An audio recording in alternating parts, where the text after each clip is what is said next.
So today we're gonna check out a pet Necromancer.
There's like many different like pet builds you can play. You can play like Kabbalist, Ritualist, Conjurer, or also like other classes.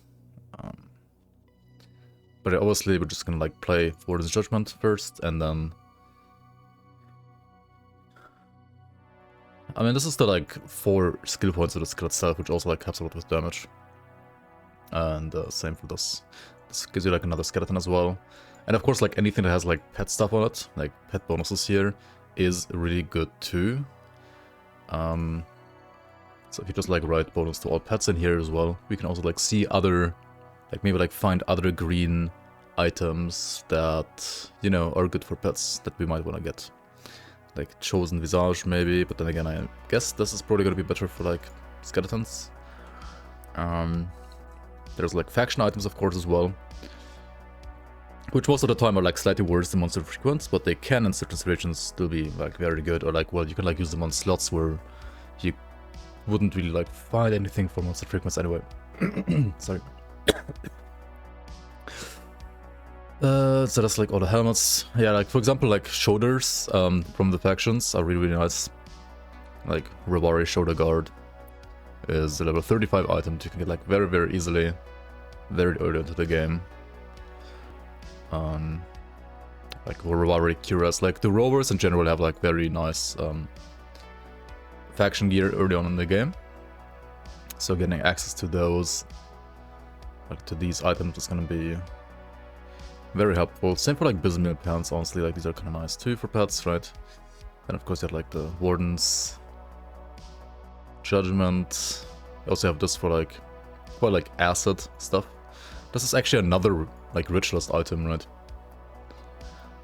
Another ritualist item. Voridor, Theus, Zapli, Buhor, Bwinjarin, Travis O'Brien, Lynn, welcome on guys. Hello, hello, hello. Playing pets, yeah, I know, right? I must be sick or something, right? This is, I'm not actually real. I have to be fake, right? Then we have a Bargold's Core item, which is kind of nice for like ravens. So not really I want to play, something I want to play here, I think. I'm kind of like looking for a better offhand, because like, I mean, this offhand is okay, I guess, but it's not super crazy. But then again, I guess there isn't a better offhand, really. At least not like during the leveling phase. Endgame, of course, there's like legendaries, right? I'm not like really looking at them right now. Because I want to build this character with items that you can get like right away, very easily in the game, basically. Bloodsworn Signet, also really good, like ring from Karos, and like Karos Dalnotion, right? It's the same boss, right? And it's currently the only ring with pet bonuses, which might change in the like, you know, expansion. There might be like more items coming. Also like Zera's Pendant is pretty nice if you're like playing Shaman, Pet Shaman at least. Helion's Crest is more like for Hellhound, but we're gonna play this one, right, when you go gaze. And then augments, etc. The Raven mod on Bargol's core. So Summon Familiar has like an attack where he shoots like 3 projectiles, I think it is usually. So this one adds another 2 of them, which also can shotgun. Actually, no, it's 1 by default. Yeah, it's 1 projectile by default only, apparently. And I thought it was 3 by default. Okay, anyway, it's like 2 projectiles. Actually, no. Oh yeah, wait. It's oh yeah, okay. It scales, right? I was like, of course it's 3. It's even 4 later. Okay, even 5 at max. Okay. Okay, so the projectile amounts that like this guy can shoot out scale with levels, and Bargol's core like also like adds even more on top, right? Like 2 more on top. Crimson veteran. I mean, it's certainly not a pet veteran, I guess. And then you're also gonna see like it has like 18% weapon damage. That's like basically the like whatever weapon damage the Raven itself has, which does not like it doesn't mean it's your weapon damage, right? It's not like the player's weapon damage, it is the Raven's own weapon damage. And it has like 18% by default for this skill. However, when you use this item, it basically gets boosted from 18% to 21%, which is, it's honestly kind of hard to tell how much more it is, but it is obviously more than 0. How can you boost this weapon damage even? Well, it's basically like any like flat damage to pets that you can find on gear or like on devotions or even on buffs sometimes as well. So, yeah. And then it gets like 21% of that value instead of like 18%. That's basically how it works. It's a bit confusing and I don't actually know how strong it is, to be fair. But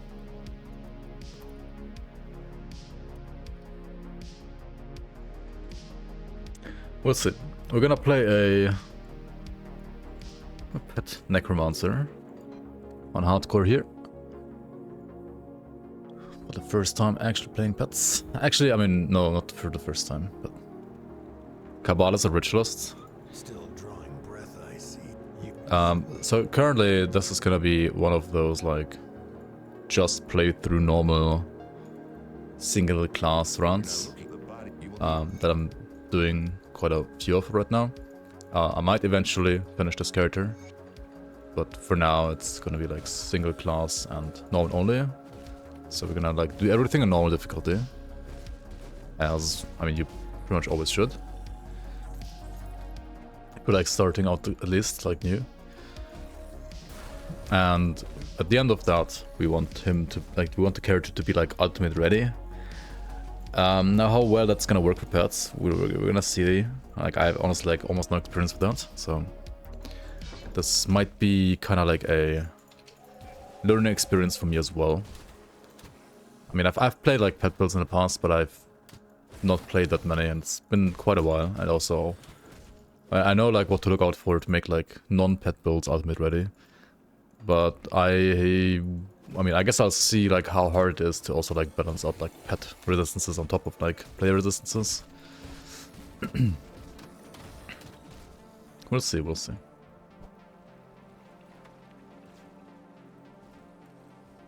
Skaters will like walk through normal eyes closed anyway, probably, and that's like, I guess, the plan. We'll see. So maybe it's not even like much of a challenge, we'll see.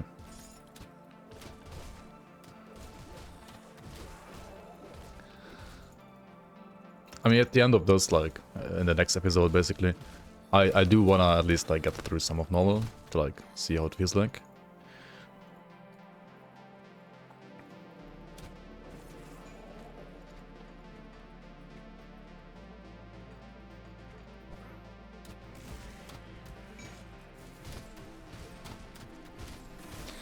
Oh yeah, also on pets, or like even on pets,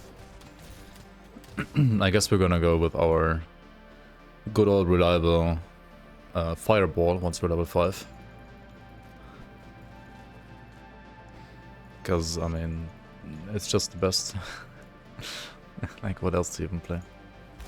I mean, actually, what else do you even play, I say, and then like, again, like, last time I played, like, Lightning Nova, for example. All of these, like, component skills have been buffed quite a bit. I don't know if, I mean, the small ones maybe not so much, but the ones you can craft at the smith at like level 20. They're actually like surprisingly good, like, as a filler now. For quite, like, a long time, to be fair. I'm gonna like put 1 point down the bar as I used to as well in my last couple of runs. I mean, you could of course also like just max the skeletons right away instantly. Which is not bad honestly on skellies.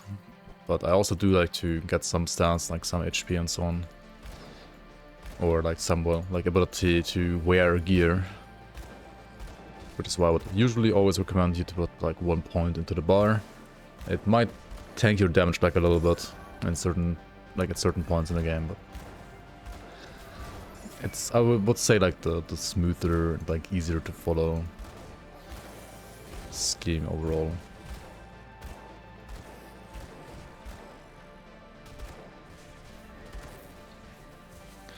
Maybe just like slap with a one-hander here for a bit until I get level 5 for the fireball.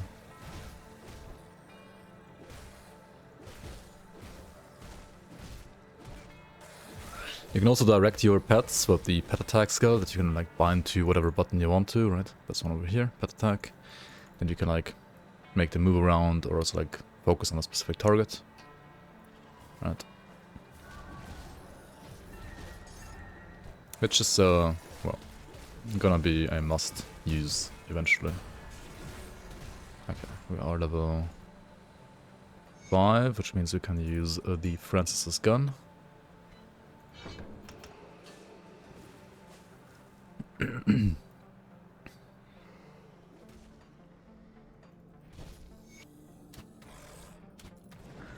Yo, Kubikson, welcome, welcome.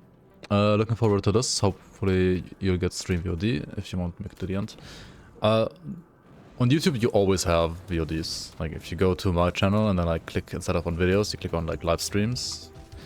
You can always rewatch all of my live streams that I've pretty much ever done on YouTube. That's nice. Do pets get resistance penalty in Ultimate as well? Wait, do they? I think they... Wait, do they actually? I'm kinda actually confused myself. I think they don't, right?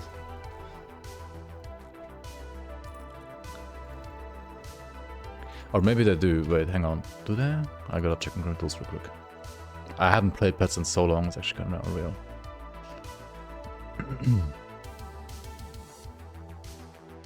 I'm pretty sure they don't. Yeah, they don't. Another reason why they're pretty strong, I guess. Or like, yeah. I guess it's not gonna be that bad then to like fix pet resistances.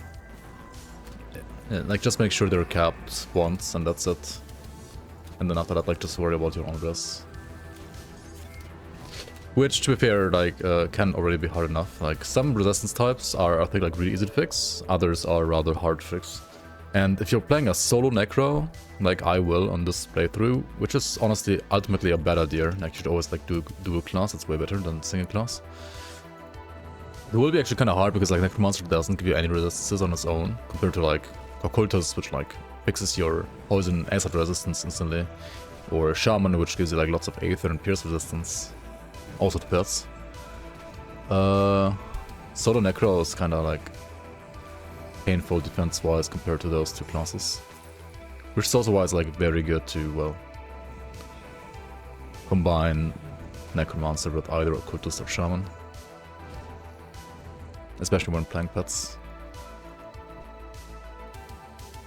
Do they have all the resistances that we have, including physical? They have all of these, yeah. Yes, pretty much. Why doesn't Necromancer have some vitality resistance? Let's be real. Actually, he has some down here. He even has... Oh wait, they added this. It has Wit and Chaos even now. Okay, never mind, I was lying. This used to only have vitality resistance for the player, but it now has Wit and Chaos Rest for pets as well. Ooh. That's so nice. Fuck pets, welcome. Yeah, I mean, it needed a buff, like, it was so bad before. Now it's actually decent. Maxime Joublou, welcome on. I prefer starting from scratch rather than speed leveling. I mean, when I'm doing, like, builds for myself for endgame, no. But when I prefer preparing for guides for people to watch, yes, I guess so.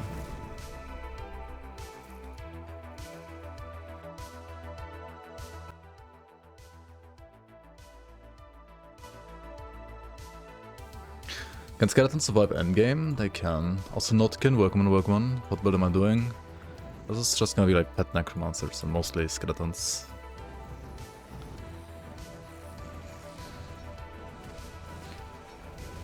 I mean, maybe Blind Fiend would be interesting too, to be fair. Like, I mean, we're obviously not gonna pick it up, but depending on what items we find.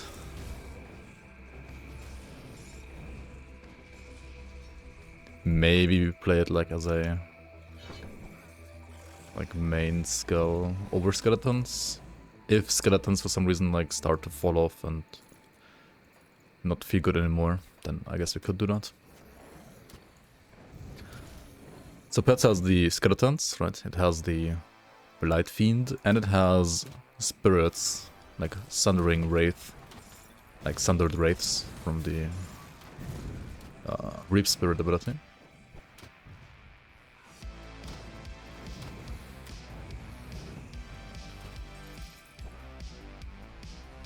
In theory, welcome on.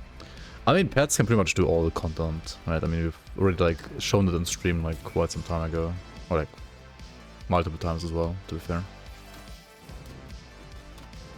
Pets are good. They're not necessarily like the best for like speed running or speed farming stuff, but I mean, I don't think like the usual like pet player is like looking for that in a pet build really. So like they're not like bad, right? Like speed wise, they're still fine, just like slightly worse than like some of the like super sweaty and stressful builds to play.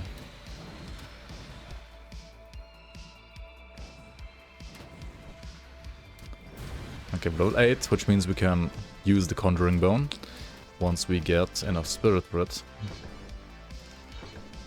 I mean, that's enough spirit. And you could also, like, instead of that, just like put more points in spirit. Which I'm not a fan of on pet builds, to be fair.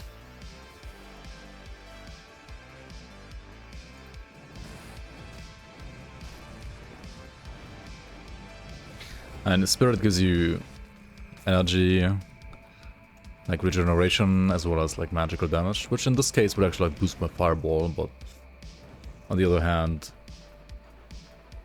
I'm not gonna play that much fireball later on anyway. Physique gives you the most HP per point and like some health regeneration as well as defensive ability. So kind of like what a pet build needs. You kind of want to just be able to not die while your pets kill everything for you. So physique is really like the only thing you need as a pet build. That said, you will have to probably put some points in spirit at least to be able to like equip some gear. And if you like for some reason want to play like a gun as well, maybe some cunning. But most of the time that's not gonna be needed.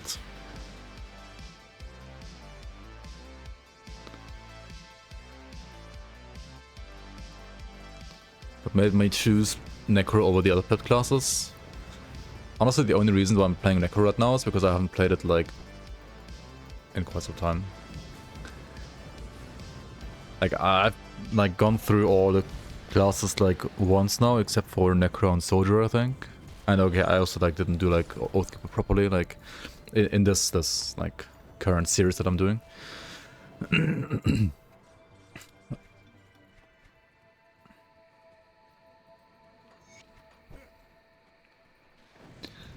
But Shaman Pets is great too, and will probably be played here as well very soon, and like Occultist Pets are also very good, of course. I think we're gonna like play them all. Because I basically need to play all the classes like twice or thrice in a way. Like the different skills.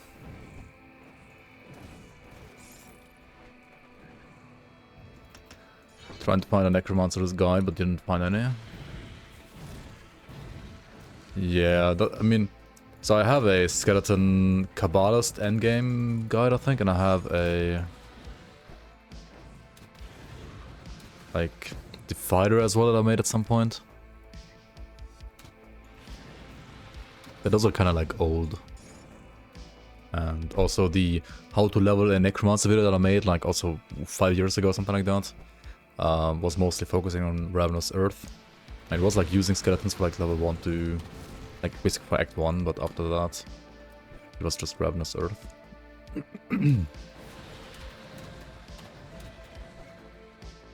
And that's also like kind of like the reason why I'm playing what I'm playing right now.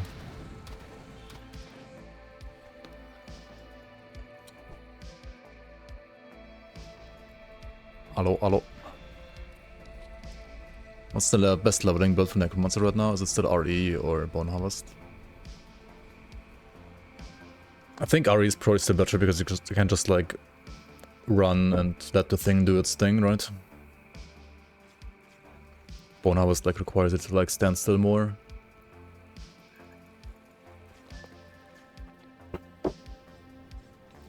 And Bone Harvest is like FoA without cooldown, right? Since you can't have 0 cooldown Bone Harvest, at least early. Okay, I mean, I guess like once you get like 0 cooldown Bone Harvest, that might be stronger. Kind of like one of the things that I want to try as well on like Necro. Like I want to play this one, then like one caster, and one Bone Harvest guy. Which, well, Bone Harvest is like technically a spell as well, but it's like very weapon damage based, so it kind of like plays like a weapon damage, like non-spell. Right. I mean, I guess like in the same way a spell as like how FoA is a spell, right? And the same type of like spell in quotation marks.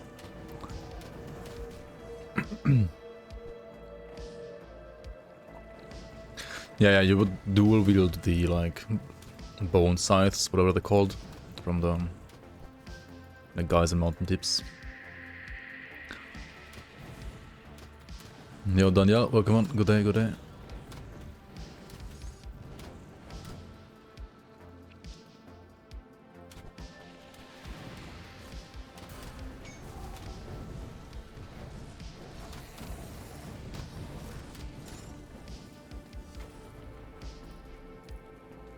Okay, after Shambler we're gonna go back here, I think, otherwise I will be out of room all the time. Let's put some physique, it's like the stat we wanna get anyway, right? Okay, let's go like this.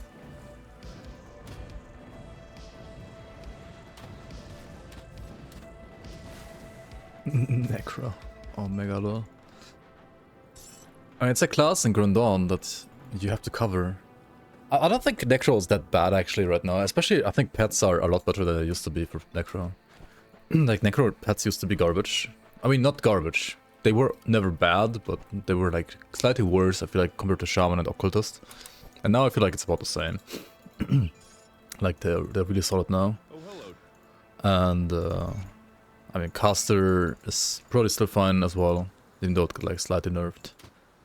And Bone Harvest got like buffs after buffs after buffs, so that's what we're gonna try as well.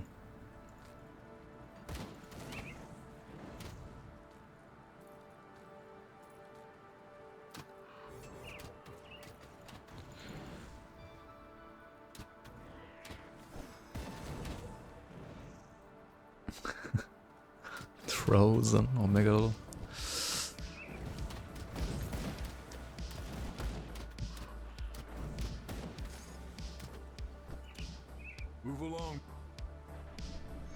you could join us.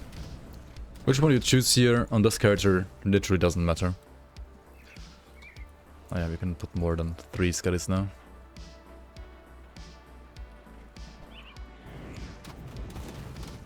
And I wanted to go back, right? What am I doing?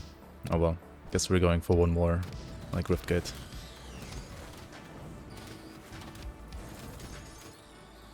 Too much in the zone again.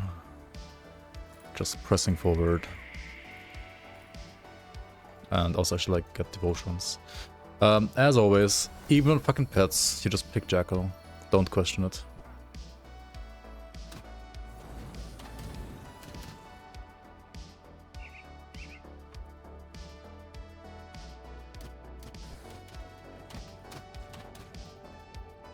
Your body's using Druid at Chosen, he's killing Ravager up and down, man. Press Veteran start, no stash. Is he killing Ravager on Veteran or an Ultimate? One annoying thing about Skiddies is like every time you put a point to them, you have to like resummon everybody. To resummon all of them. Get Ravager outplayed. Nice, nice, nice, nice. Yeah, Chosen is still nice. It's good for kiting. Penetti might be better for like leveling now, arguably, but I mean Penetti endgame still has the issue of like having to stand still, right? So I'm happy it's a lot better than before, but kiting is just so good in RPGs.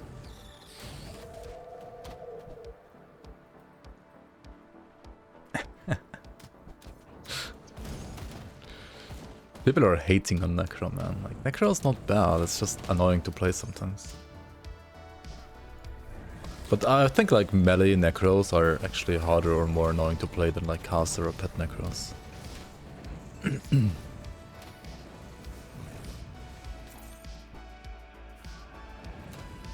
I just think Necro's bad. I mean, Necro got like kind of buffed a lot now.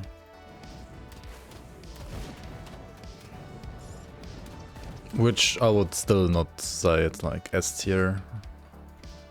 I mean, it's definitely better than before, but it's not like insanely better. By the way, when you play Undead Legion or like Necromancer, like you put points in Undead Legion, make sure you always put like points until like another like threshold, right? Where you get like +1 summon. I think it's like at 1 point, at 3 points, and at 6 points you get like 1 more skeleton, and then I think it's like at 9 and at 12 as well. Which would mean you kind of like need to like put 3 points per level there, which means you can't really put any points into your like attribute bar, which kind of sucks, but oh well. Hello, hello. Did you find some Flammkuchen? Welcome in, Scrub. Just started a 200 melee / skeleton Death Knight, and it's been easier and more fun than your Warlock. Nice, nice. I mean, Death Knight is very fun, for sure, yeah. And if you like pets, I mean, I wouldn't say Death Knight is like a great skeleton class, or like great pet class in general, but it's okay, I guess. And Soldier like always makes you tanky, and you can't transition into like other non-pet builds that are also very good for endgame. Not yet, what?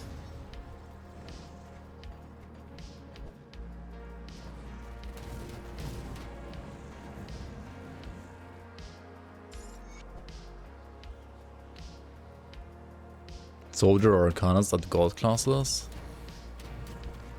Actually, I don't know about that. I mean, they're... I mean, I think for hardcore, like, they are really good, yeah. Especially, actually, Arcanist, I would say, is even better than Soldier or hardcore, if you know how to play it, though. Like, if you are...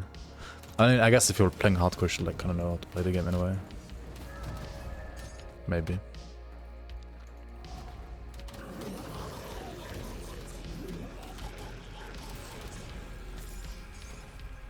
I don't know, I think, like, Demolitionist is really, really good as well. Shaman is kind of nuts. And also Oathkeeper, more often than not, is still very good. Okay, we gotta like take a new helmet here.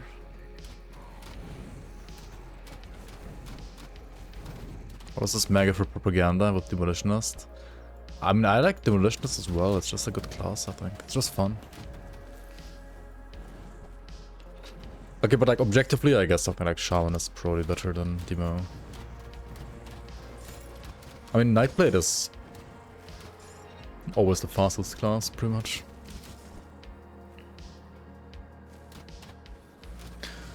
Nightblade is getting its physical resistance gutted though. I mean, we'll have more armor instead.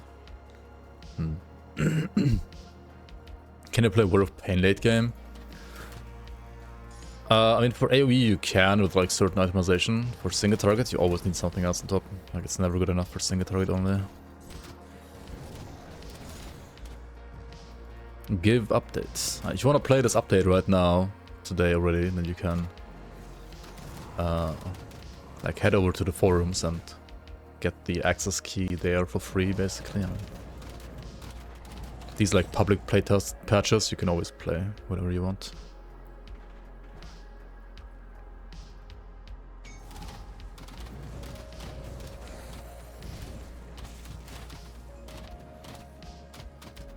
Dual Blades has no longer any physical resistance, it only has % armor now.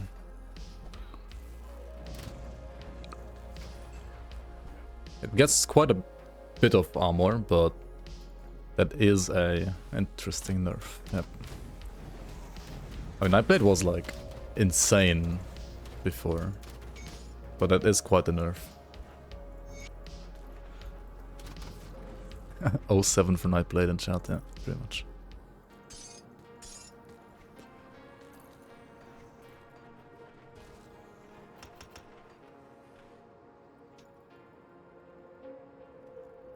Would Oathkeeper and Soldier be the ultimate tank class?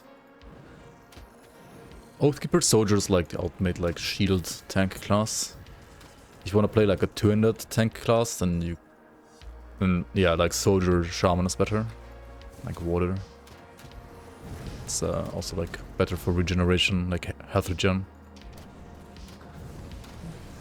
Warlord is more about like using a shield and like shield block and so on.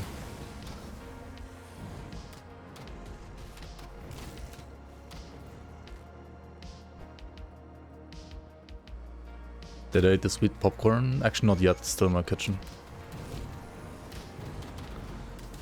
I might eat it later actually.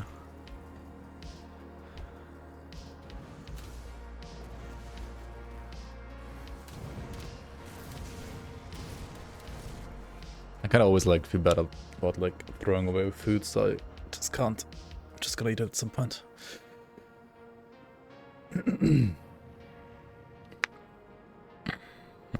You would like to head to their office and demand an update on Fangs of Asakarn? Oh, the thing is, right, here's the catch. Crate, they don't have an office. There is no office. You can't like go to their office and complain because there is no office. They don't even have an office.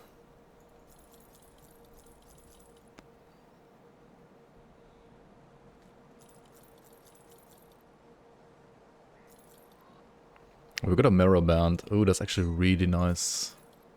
If you find this blue ring early on, it is, for, well, obvious reasons, very good. It gives you like +2 points to raise skeletons, which is great.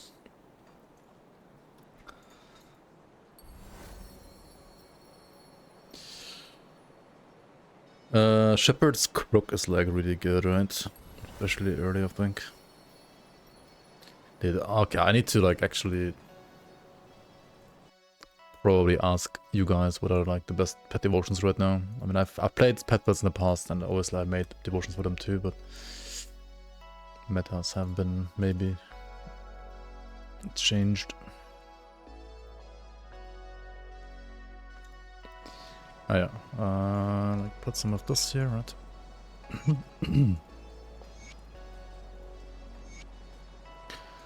Just gonna like put the stuff here to like kind of like show people that you should like use this kind of stuff early on.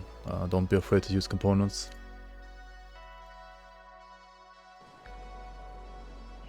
Welcome to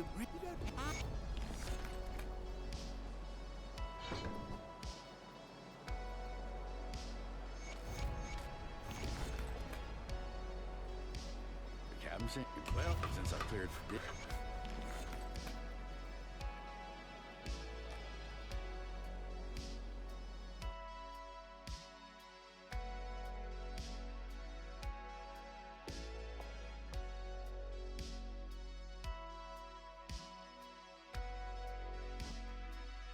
How many inches is my monitor? Is it IPS, VA, or OLED?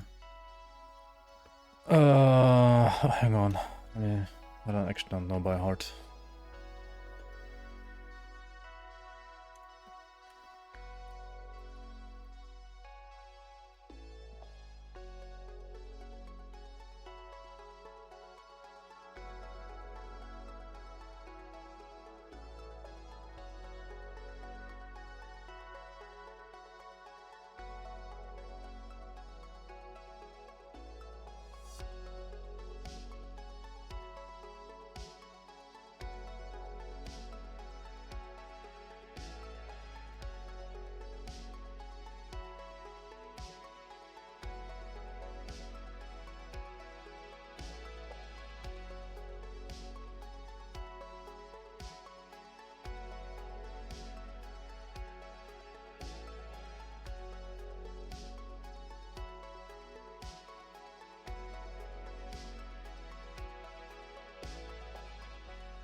What the fuck?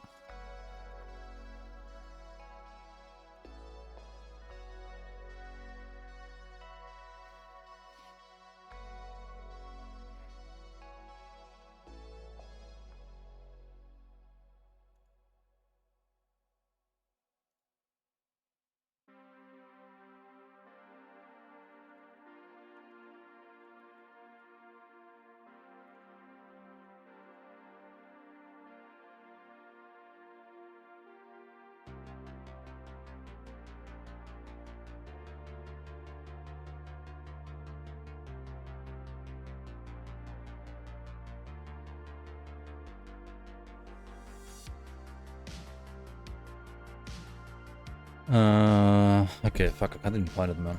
I have no idea what my monitor is. It's big, actually, kinda big. It's a 1440p monitor. Honestly, for gaming, I think it's almost too big. But it's still okay. And I think it's like better for like video editing and stuff, or like for programming.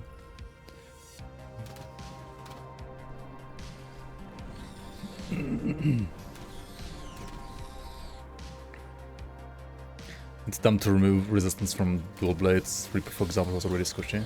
But the thing is, enemies have less physical damage on the same patch, so it's more like they're buffing all classes that don't have as much physical resistance.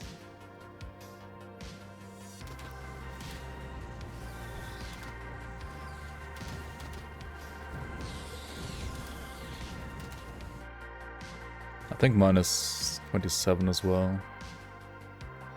Because like, I mean, I have like one big one, right, where the game is on, and then like two smaller for like my stream and chat and so on. And those are like 22 inches, the small ones.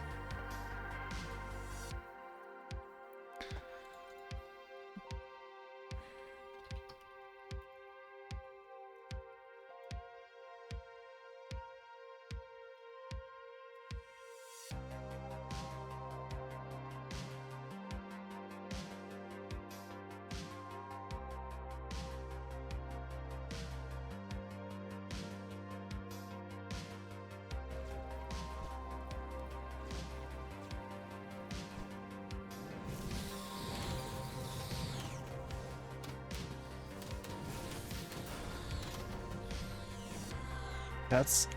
What? Playing pets on this stream? I know, right? Crazy. Crazy, crazy. Kinda crazy. I would not. I would never.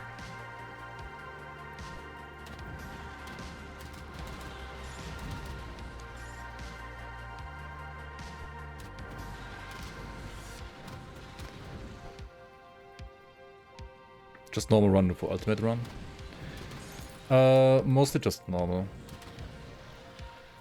I might like play a bit of ultimate to like see if I like if you can, or like how easily you can on a character like this.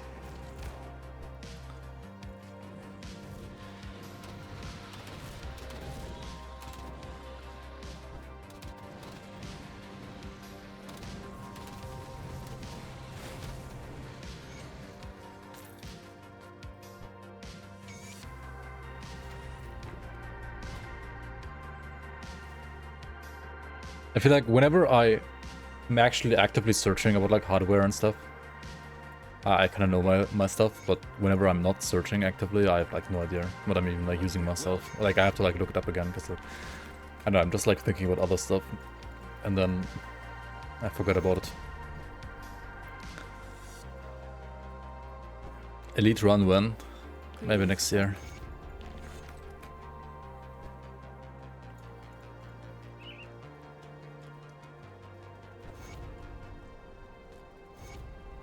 What do you want?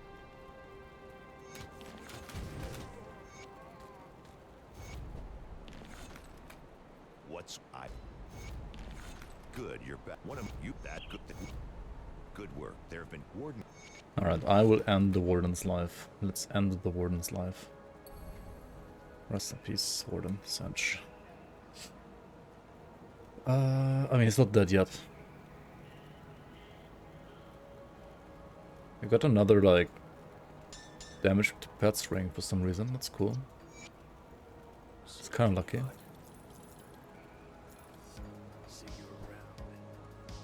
I went on the Astakarn playtest? No, I'm on the, like, public playtest.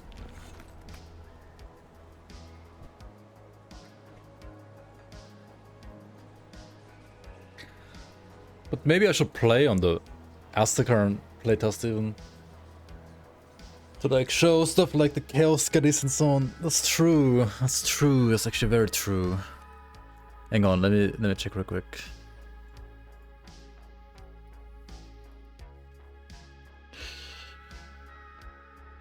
Oh, but I think it's kind of scuffed actually right now. There's like a new version out, but it's like a bit scuffed for the internal tests actually. But yeah, you have basically Harbinger's Dominator Blade, which has like lightning to chaos to summon familiar, chaos damage to skeletons, and fire and vitality to chaos to skeletons as well. And I haven't checked out if like those skeletons look different or not. And then you have like the cold skeleton offhand from like the whites, right? That they spoiled in like a misadventure as well at some point. It's pretty nice offhand too. Yeah, it would be interesting too, to be fair. I don't think that the current iteration of that like Astakarn patch is that good for streaming, to be fair. I wanna like wait for like another hotfix maybe.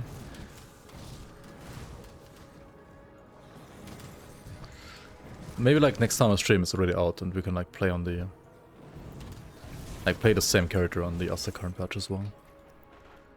It could be interesting indeed. When is the new expansion out? Tomorrow.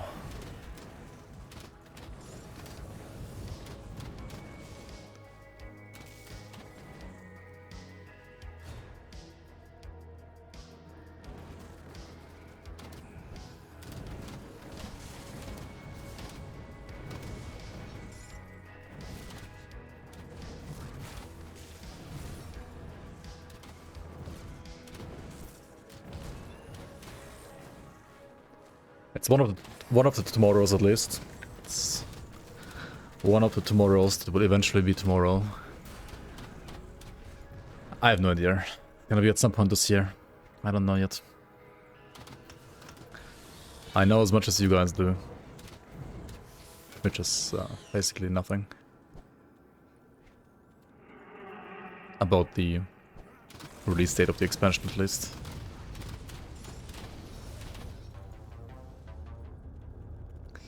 But a counter up for that question, dude, it's like 10 times per stream, I feel like, in the last, like, 30 streams already. At least. Like, I get this question every single fucking stream, like, I don't know. Looking? Where are you looking at? No look.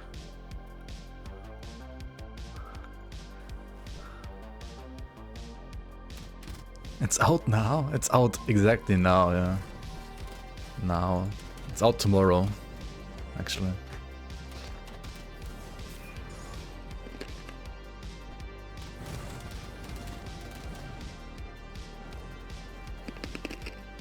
That's too loud, right? Oh well.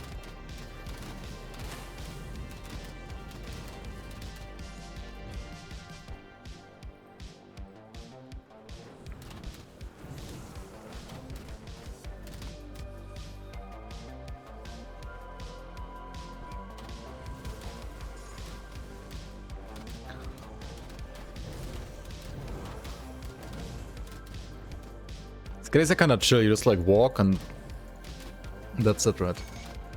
You just walk. The only thing you have to do is walking. Yep. Walk. Walk.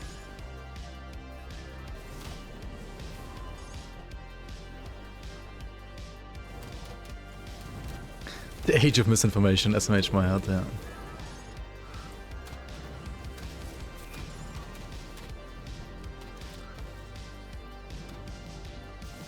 Tomorrow as in ask tomorrow again, yeah. Yeah, true. Ask tomorrow. The heresy on this channel, I know, right?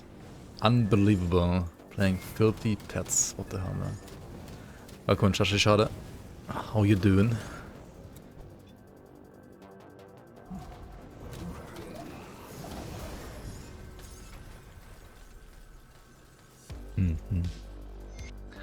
What do we have here?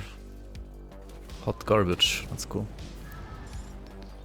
So I'm not like using any other skill in this class because I don't need to. The only thing I'm gonna pick up here is Spectral Binding, which will give you a lot of HP, and Spectral Wrath because it can like reduce enemy resistances. But then again, this one only triggers if you're getting hit, and ideally on a pet build you're not getting hit that much.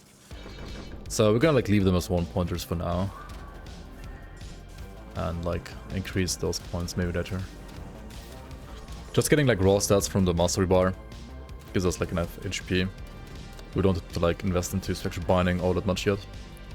And of course it also like gives us access to like more pet skills, more actual pet skills that we want to play to boost our pets, our skeletons.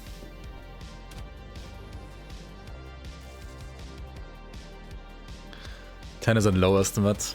Yeah. Maybe it's getting asked even more often than 10 times per stream. Yeah. True.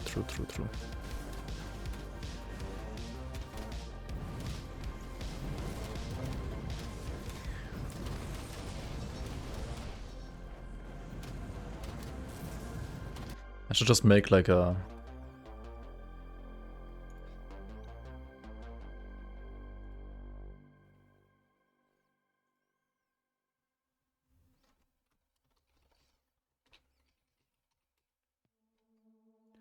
And then it's like...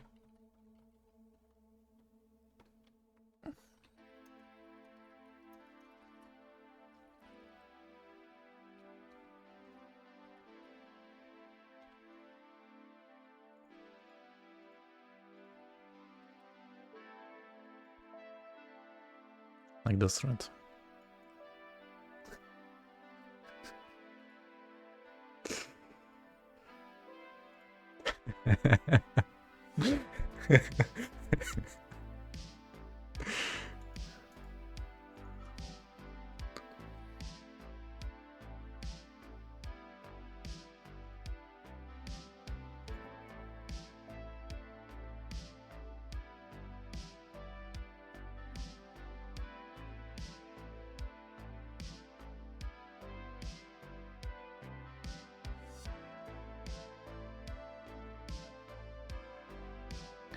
Like, hey. Oh.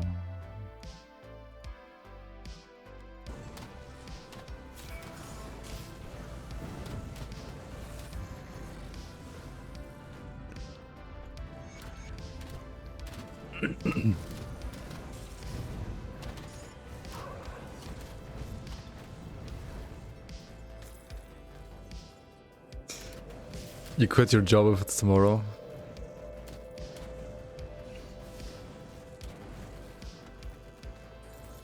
And you can quit your job later, it's not tomorrow yet. Tomorrow has not arrived yet. Pre-download thanks to Astakarn. And you can like pre-order the like I don't know, like big Bacilla pre-order pack, right? With like full-size John Bourbon body pillow. And like a Bacilla action figure. Ready for all kinds of action.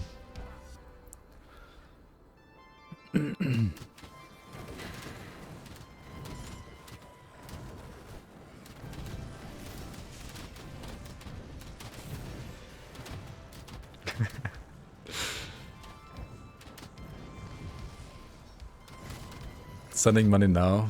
Got him.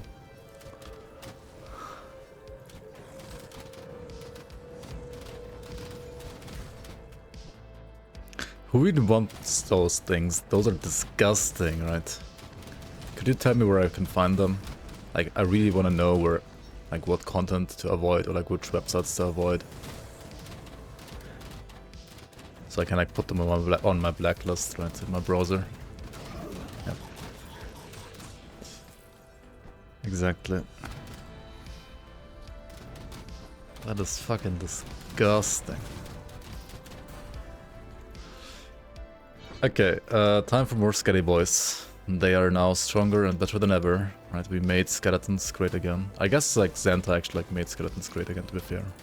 Gotta give him credit for that. He sure knows, being from NA, right, how to make things great again.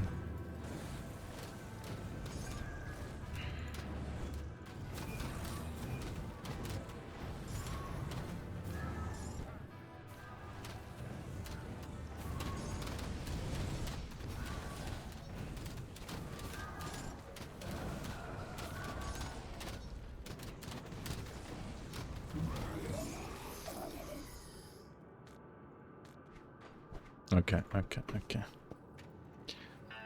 You put stuff on the blacklist with a star in the address bar, right? Yeah, exactly. That's like, it's like a yellow star for blacklists. Makes sense, right? I mean, not everything is always obvious on like the internet.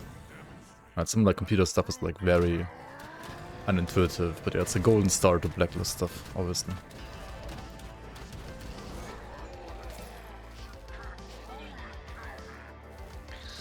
And yeah, Warden Krieg, right, is pretty much the point at which you should, at the latest, never look at magic items ever again. They're just garbage, like, don't even bother. They're not even, like, worth keeping to sell them. Just don't. Also, we defeated Krieg right now, and ta-da, we got our first huge upgrade, right? This is a item that always, like, boosts skeletons quite a bit. We're gonna play that, because it's good. It is good. Use it. Also, there's like nothing else you can play really, so it's not like you have a choice.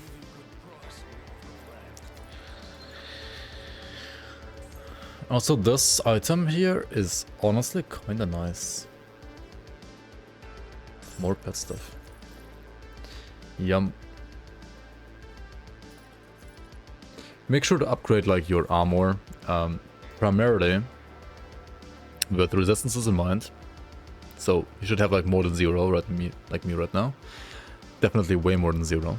Also, of course, like look for bonuses to all pets if you're playing pets. That's always nice to look out for as well. There's some suffixes which always will have some like pet stuff on them as well, and there's some shields that can have like physical resistance, like this Warden's Fortress, of course, as well. The affixes are like kind of hot shit. I mean, hot garbage, so.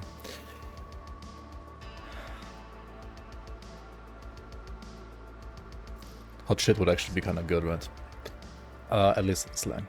We go now that we've defeated Warden Creek, we go to the Smith, right? And the Smith is gonna allow us to craft a bunch of items. First of all, ward stones. One for the metal, one for the amulet. You need to make a metal real quick, or like buy a metal real quick. And then resolve to fix like your 0 poison recipe you will have probably at this point. And then you could also like look for pets. Right, and then you can see here that like some of these like items give you like buffs to pets as well. Some also like give you resistances to pets. Or like damage to pets, right? Because my current weapon is converting physical damage to Aether, you could consider like playing Wrath Stones. But if you just want like resistances, you could also like just play like Imbued Silver. I think like those two are like the most reasonable options here.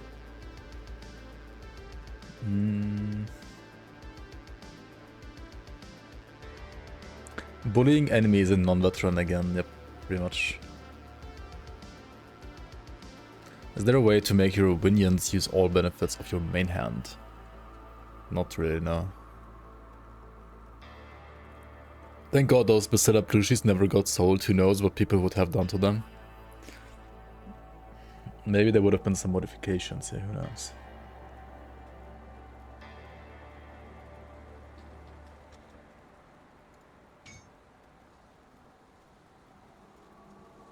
Oh yeah, this one is not level 15, actually level 20, interesting.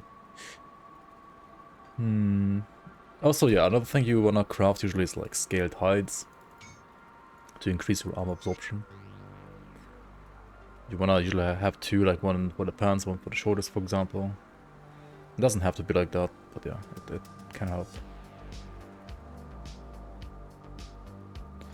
To get another anti-venom maybe for the boots. That said, I'm a necro, and like necros are kinda slow. So I kinda wanna use a Mark the Shredder there.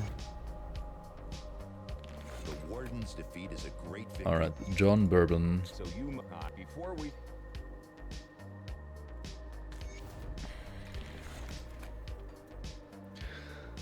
John Bourbon.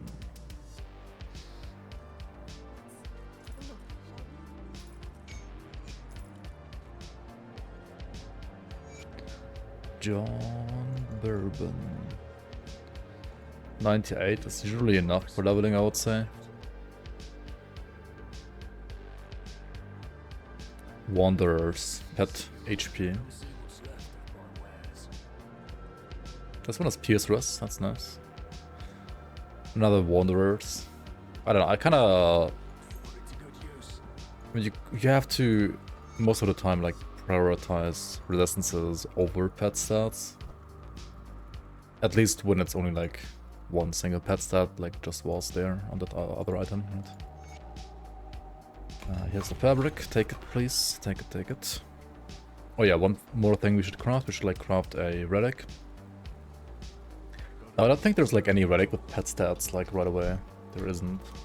So we'll just make an equilibrium for like movement speed and elemental resistances. It's like a classic, honestly, at this point. It's just too good not to play it. Alright, next up we go to the emissary. Talk to him. Do I like that it's random which skeleton I get? Not really. There will be, probably, in the future, ways to influence what skeletons you get. At least more so than right now. Whether it's gonna be like 100% deterministic or not, I don't know yet exactly, but there will be more ways to influence like the spawn pattern. Alright, now we just like read chat and like let the game play itself basically, right? Literally had to reset a speedrun because you didn't get 2 mages and like 5 summons. Wow. And then you like were out of mana. Yeah, unlucky. See anything you like? I mean, I feel like speedruns in games can very often have stuff like that though, so. Come see what's left of my wares. Which one you want to choose here? Which faction? Kinda doesn't matter, I think, that much for pets. So just like choose the one that you wanna play, like story-wise, or like choose the one whose movement augment you wanna use right away. Just like most of the time, I think.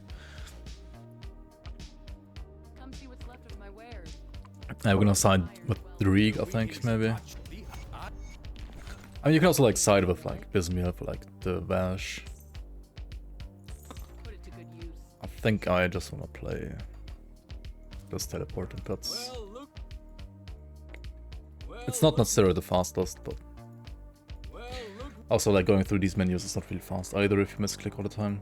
Holy fuck. There we go. Do I want to proceed here? I don't think so. Or do I?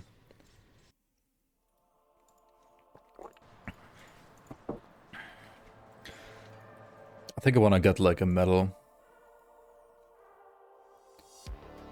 Raise skeletons. I want to get like the spectral crown from Act 3.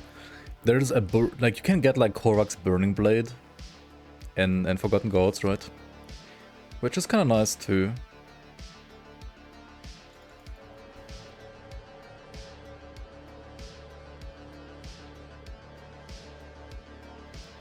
I mean, it's like slightly better than Warden's Judgment, I would say, actually. Let's get there later.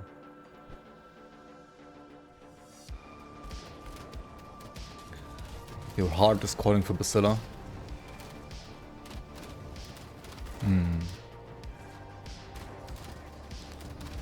Booba.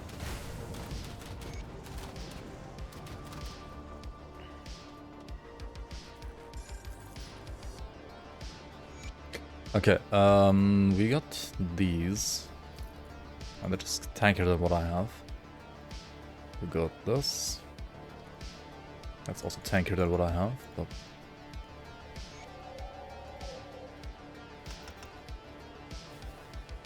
Skeletons actually have a lot of vitality resistance, right? They get some innate vitality resistance, and then at the end of the tree, like over here, you also get more vitality resistance as the pets.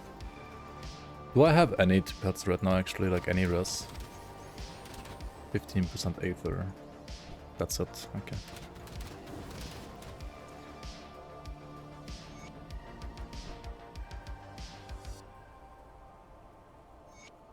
Definitely gotta find ways to get more resistances. Do you think the developers should add target farming for uniques? Or at least like unique sets? I think unique sets are already like too easy to get. So I personally would say no.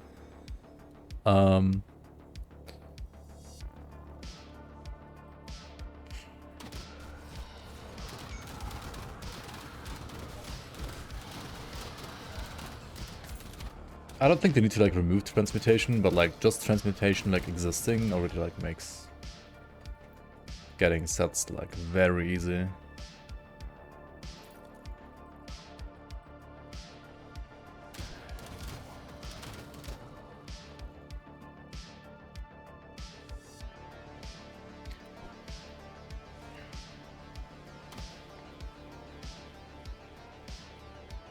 One word, a jar. It's still a plushy jar. Yeah. Alright. Is there a way to make your minions is no, read that right? No, there's no way. Any update on expansion release date? I guess we are prepared now for this question. Good, you're back. Pets omega lul pets omega lul pets omega lul pets omega lul pets omega lul pets omega lul pets omega lul pets omega lul pets omega lul pets omega lul. Here's your answer. Thanks for the 17 months, Kevinchi. How you doing, man? Pets omega lul indeed. Welcome back to the Bloomers. Hello, hello, hello. Did I miss the portal, by the way? No. Okay, good.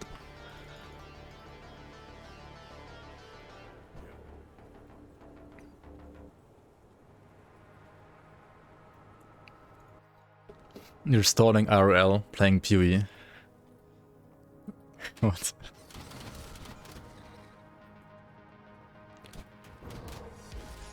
Isn't that like stalling in-game? Or are you like playing Path of Exile in real life?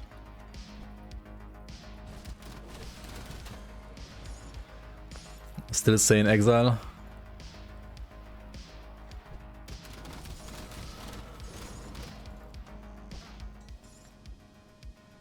Expansion was released yesterday for like 1 day only, you just missed it. True. Yeah, limited offer. You can only play for 1 day.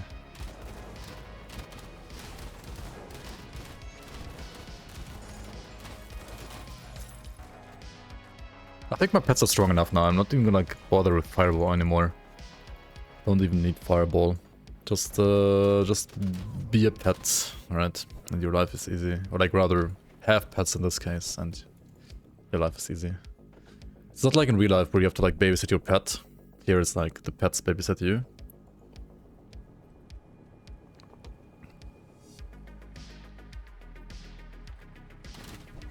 Do I generally enjoy playing pet builds? If I was, I would play them more. I mean, I think they're fine. I don't mind them that much, but I think like other builds are just more fun.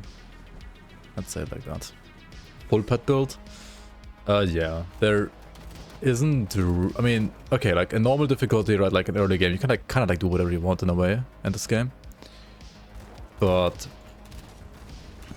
if you want to like actually min-max a character for like endgame, you either play pets or you don't play pets.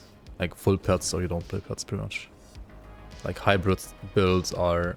Some of them are actually like almost doable, but still kind of just bad compared to like other actual builds.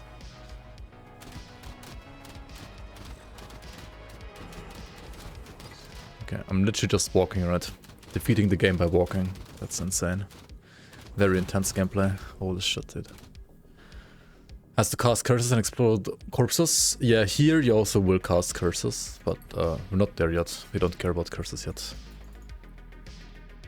Unfortunately, there is no corpse explosion in this game, to be fair. There's none of that.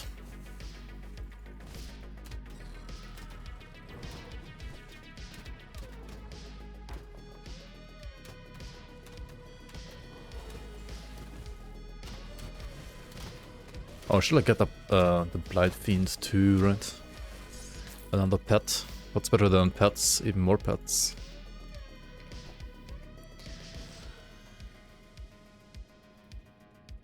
Later will be defeating the game by standing, not even walking.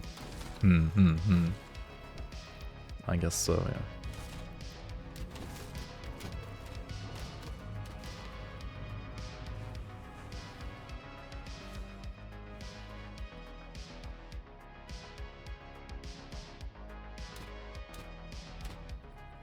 Yeah. Kind of like how they made retaliation damage work in the game, right? You would need to have like pet damage added to attack or something like that. Pretty much.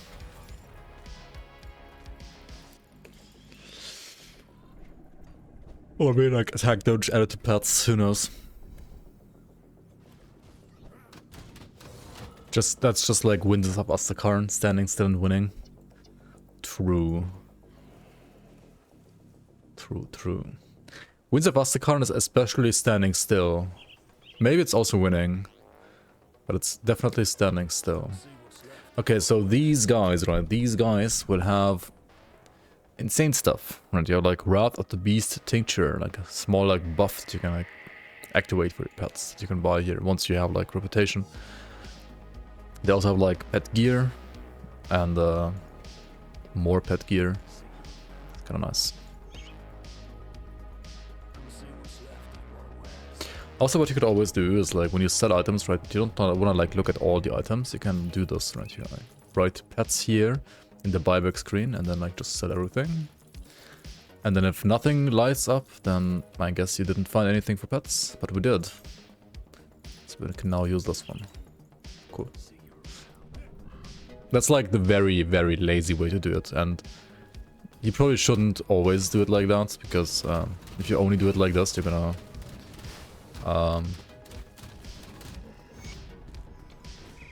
sooner or later like run into like some resistance problems probably.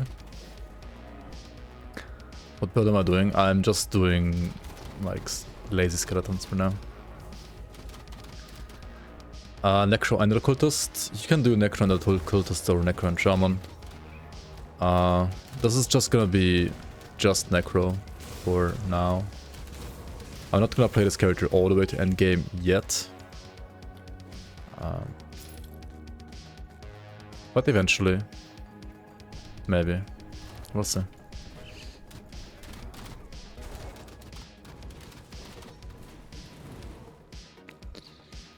Diviner is a good example of a hybrid build that backs into Reap Spirit but does less damage than a pet build using the same skill. Well, Diviner does use Reap Spirit, but it uses Reap Spirit for like, not the pet, but for the damage of the like initial projectile part. Right.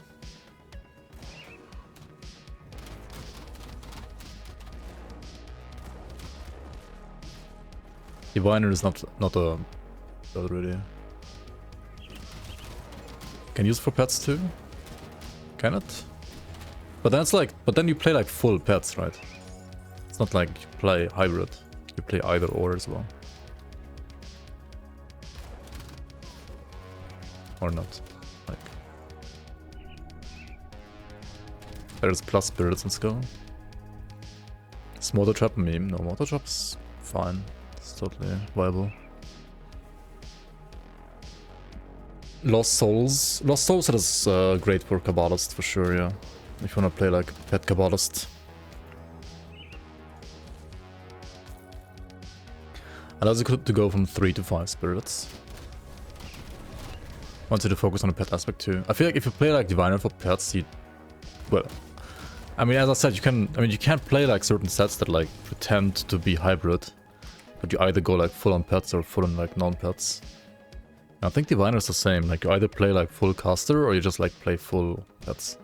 And if you play full pets, you probably don't play Arcana secondary, you just play like a Diviner, like Kabbalist or Diviner Ritualist, I guess.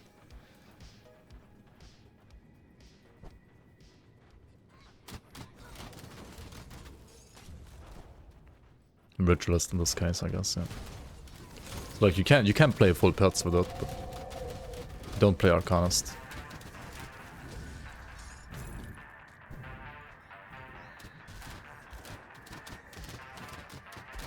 Oh well, I mean you can, but then it's just kind of bad. If you do that, you lose skill points. I mean, skill points are only good if your skills actually deal damage, right? Like, if another build is better without skill points than yours is with skill points, then maybe the other build is just better. Okay, we need a skill actually.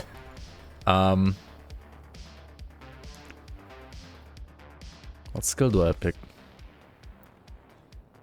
Do I pick Eloman?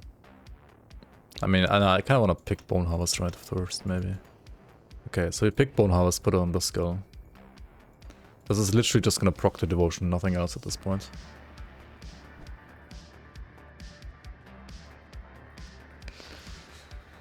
The last armor you didn't find yet, Necrolord's Shroud. Yeah, some items, due to like also how like random drops are in this game. Well, or like in all ARPG. Some items you might end up not finding for quite some time. That's true. At least like the legendaries.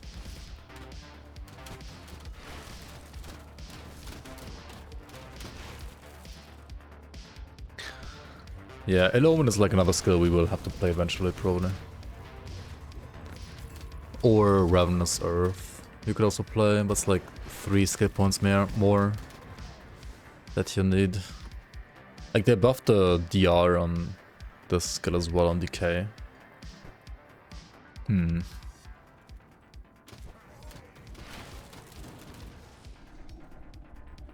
try to make a 200 ranged Pierce Tactician according to your guide, but Ugnenborg crossbow doesn't drop from every Smarrowell.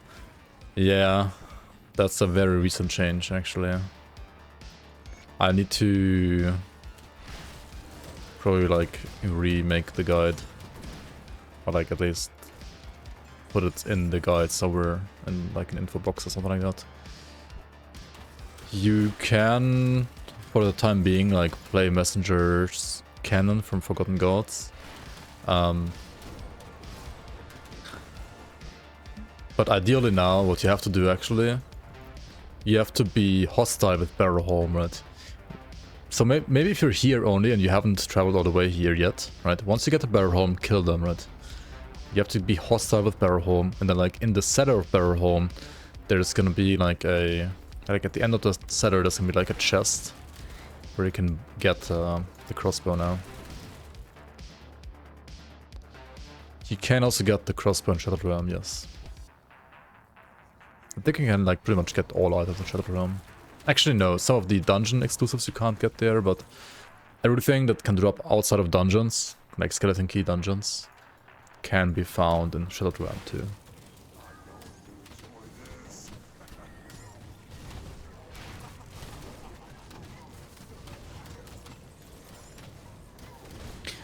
You might have to like move your pets out of the Aether ground here a bit.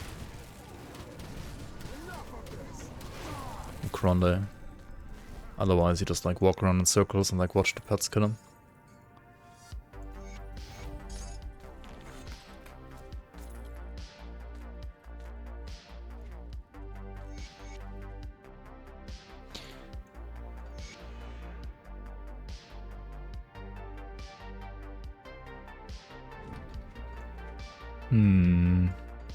Do I wanna go to the other mine? I think I'm gonna do that, yeah, actually. How did they make that change? I have no idea. I guess they wanted to give people more incentive to actually go hostile with Barrowholm. I don't know. So Cap Yogurt, welcome, welcome. I see you dabbing in chat. Hello, hello. Okay, let's go to the other mine as well. Actually, before that, maybe like hand in quests. I think an Omen literally only like needs 1 more second of uptime. That's all it needs, like 1 second, and it would be so much nicer quality of life wise and less stressful to play.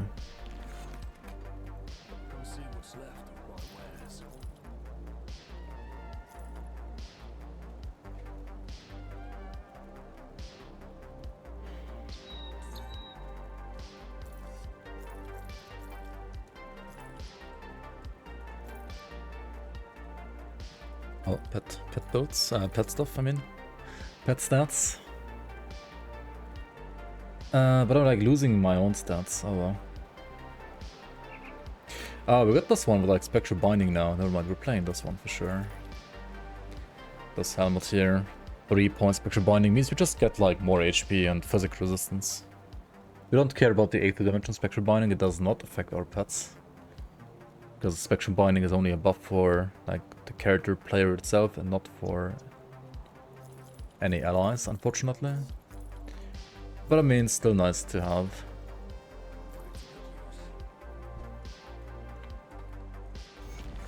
Some points here.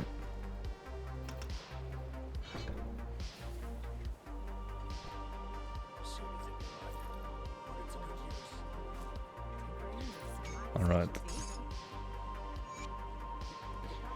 I kind of want to get another Scale Tide.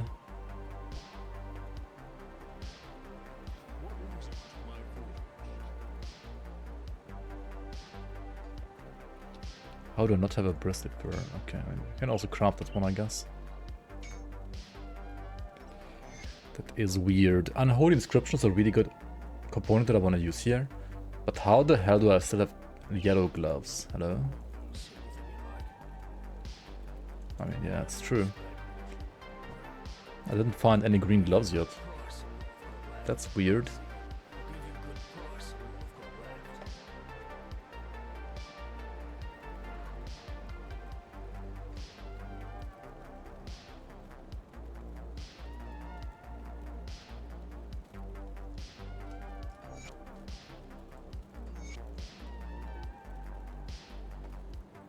Okay.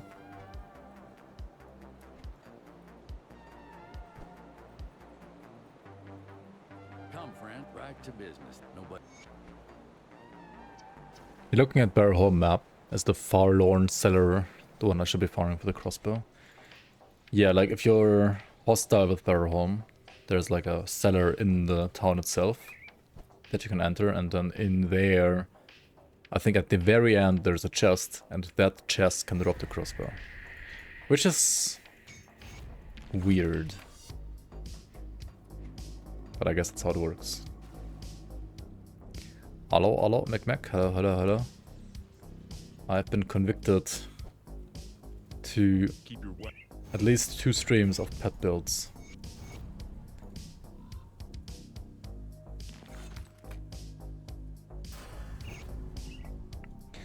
It is what it is.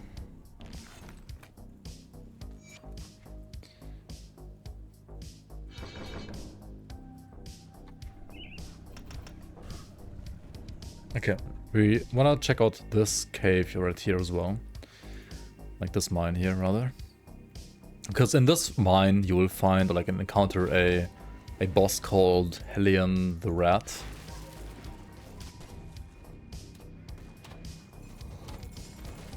Is it Hellion? Yeah, I guess. Hey. I don't know how to pronounce that guy, like. Helion's Crest. And Helion's Crest is very nice because it does have like some bonuses to pets. If you're playing a Hellhound pet build, like an occultist, right? It's obviously even better. If you're playing what I'm playing right now, then it's still decent. Ideally you want like better affixes though, with extra resistances. So I'm not even sure if I want to play this one right now, but I guess I'll do it. And then eventually try to get some better resistances. Maybe like reform it later. At a later point in the game. No Blind Fiend. No Blind Fiend yet. We're gonna grab the Blind Fiend. I mean, I should have grabbed it like right now, I guess. On the last level. Alien Crest should convert your Hound into an into acid and turn it into like a rat. That would be kind of cool, yeah. True. Rat build. Rat Hound.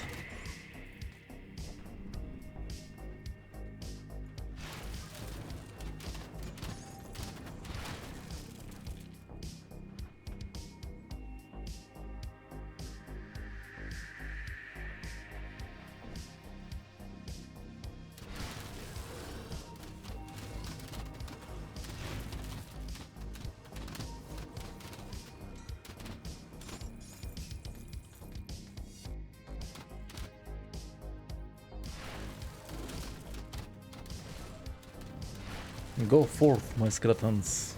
Kill the bees.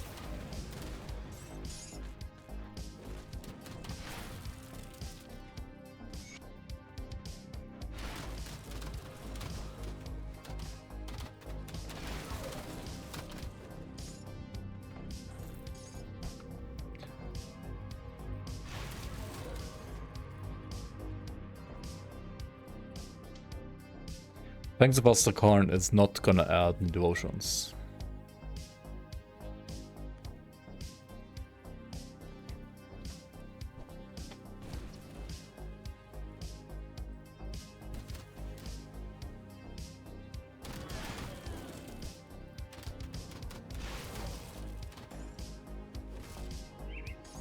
You ripped your last hot character on normal today. It's been a long time since that has happened. Going to autopilot. Yeah, what did you die to even? I mean, you definitely like can die in this game. Even on normal. If you're not careful. Even though I feel like dying in normal is really not easy. It's kind of hard to die in normal.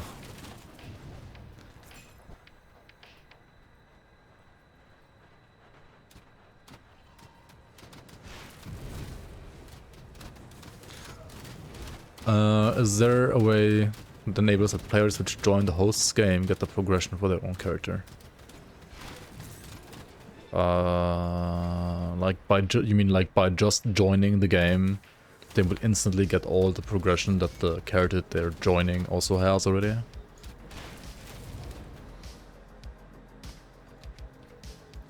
I don't think there's a mod for that now.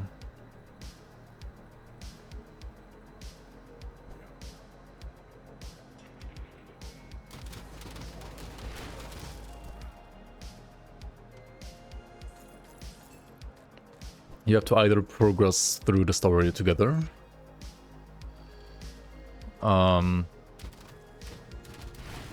Like start together and like do all the story together.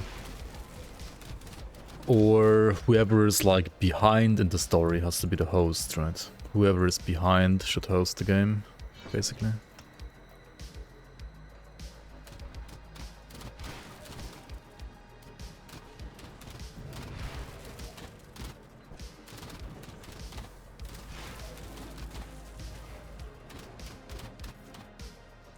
Ismail, welcome on, welcome on.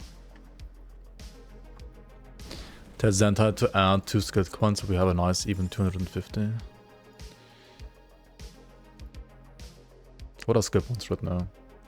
248.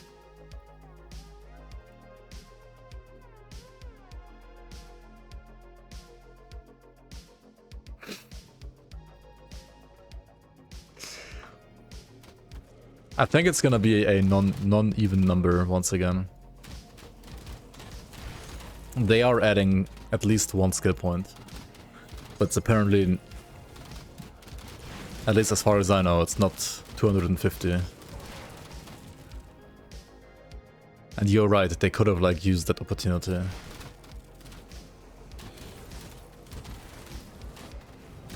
But didn't.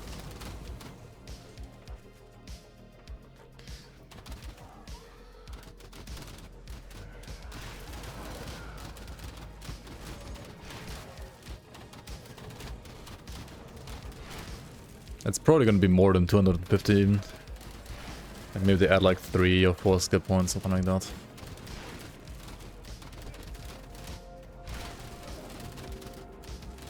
Recently reinstalled Grandon, you're playing one of my older builds. Nice, nice. Glad you enjoy. 251 would be a prime number at least. That's true. That is true, very true, very true.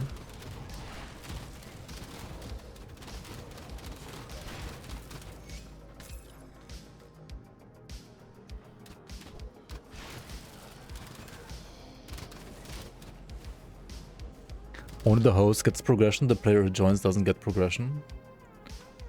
If you're on the same quest, you always get the progression, both of you.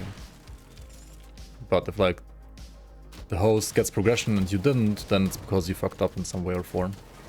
Or because you're like already behind. Like whoever is like behind in the quest, in the main quest, has to always like be the host. And for some of the side quests, like when you are in the same game, even when you are in the same game, you have to like both pick up the quest individually, because like some are kind of like still like per player, which is a bit weird. But you can like complete them both like in the same game.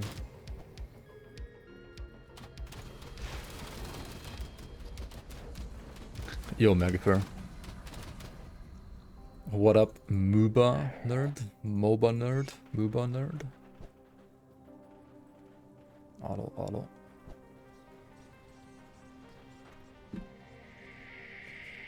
Yo, Altayo, welcome in. Thanks for the videos and streams.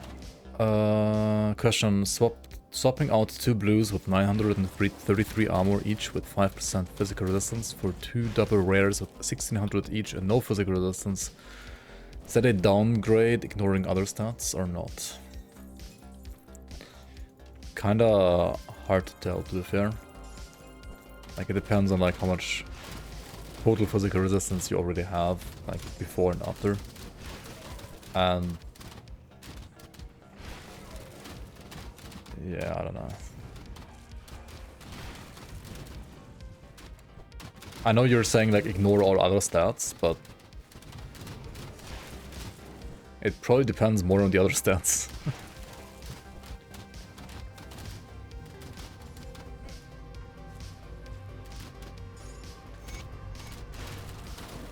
Also, I mean, it depends like against what, right?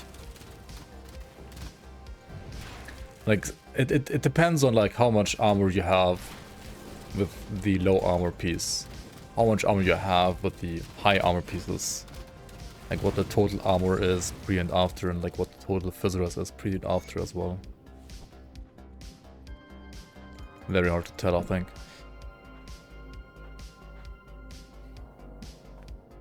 Your favorite build last year, I think, was an Oppressor. I never thought you would like a Necro start so much. Your second attempt at playing a pet build ever. Nice, nice. Sounds good.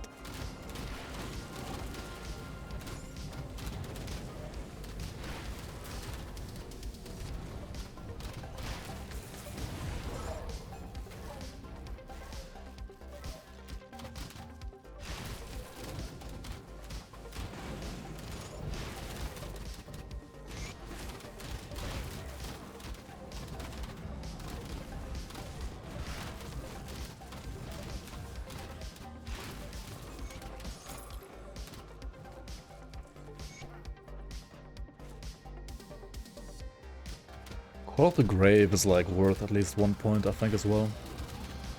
It's actually a pretty decent boost to your pets. I mean, and to yourself, but mostly for your pets. And just press it, it's not like a big mechanic behind the skill, right? Call of the Grave, I feel like it's a very weird skill in my opinion. Like,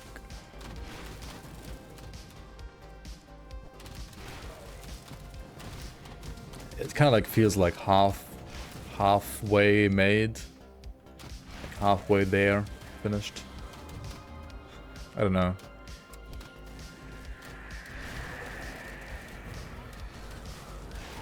Like, it has like basically no animation when you press it. It just gives you stats. Has no audio.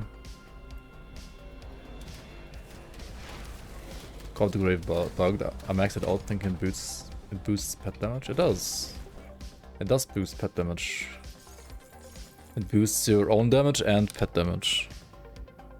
Like all damage, crit damage for pets, and then like acid with poison and crit for yourself.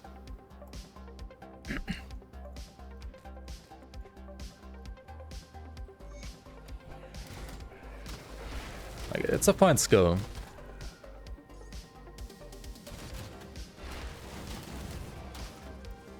But I feel like most of the time, unless you have like additional modifiers to it, it doesn't really like feel that impactful.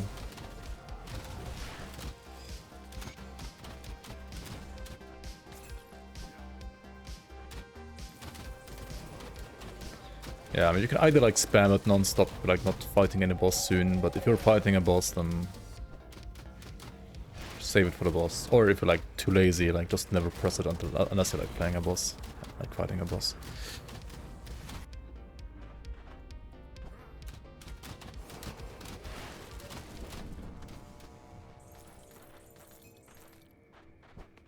No locket?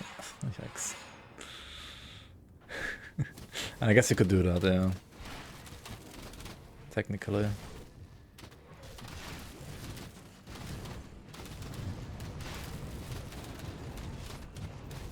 I don't know, it's just like a very underwhelming skill, honestly, like mechanically.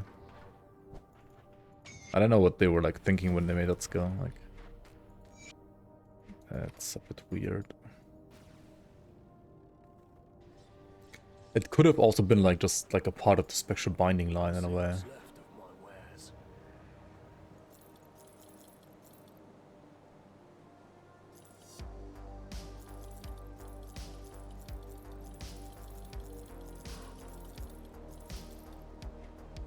Okay, we're gonna be lazy, I think, again, like pet players are most of the time. Got the shitty pants, right? If you wanna like shit your pants in-game, you can do so. It's very funny, haha. Yeah, that was pretty funny actually. I mean, you can like throw literal poo-poo, right? So it is actually quite funny. Like, whoever had to model that.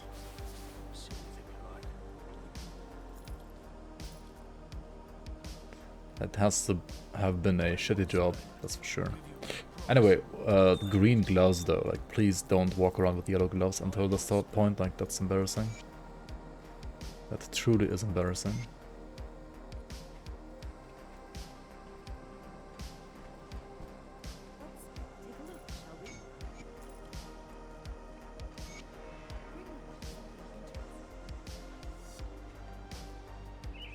Okay, what do I get now?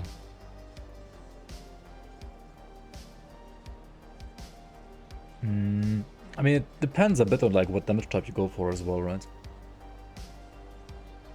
You could always like just try to get resistances. Pets will need a lot of them as well.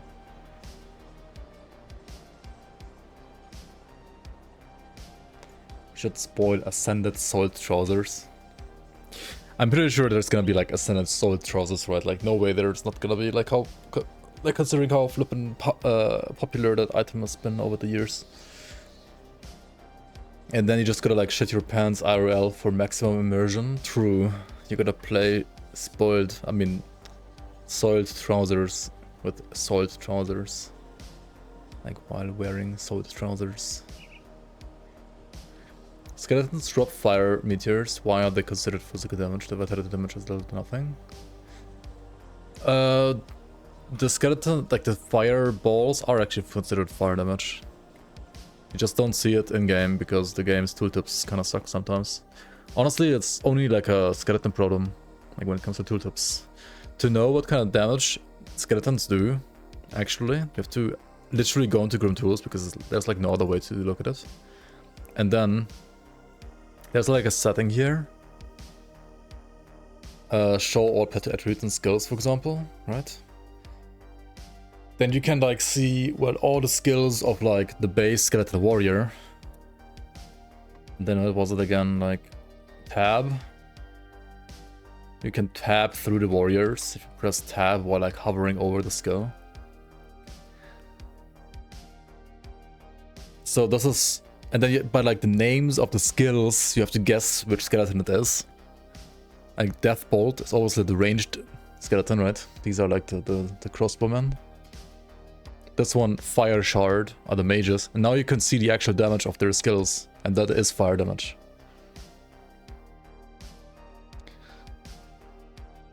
Right, like Fire Shard and Firebolt Nova, like the skills they're using. That is actually fire damage. And this is like the big guy. Like the big guy with the shield, right? They have an Undeath Aura, which like deals vitality damage around them.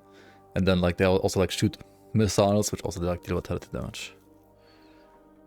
And I mean, these are like the classic, like just standard average skeleton guys.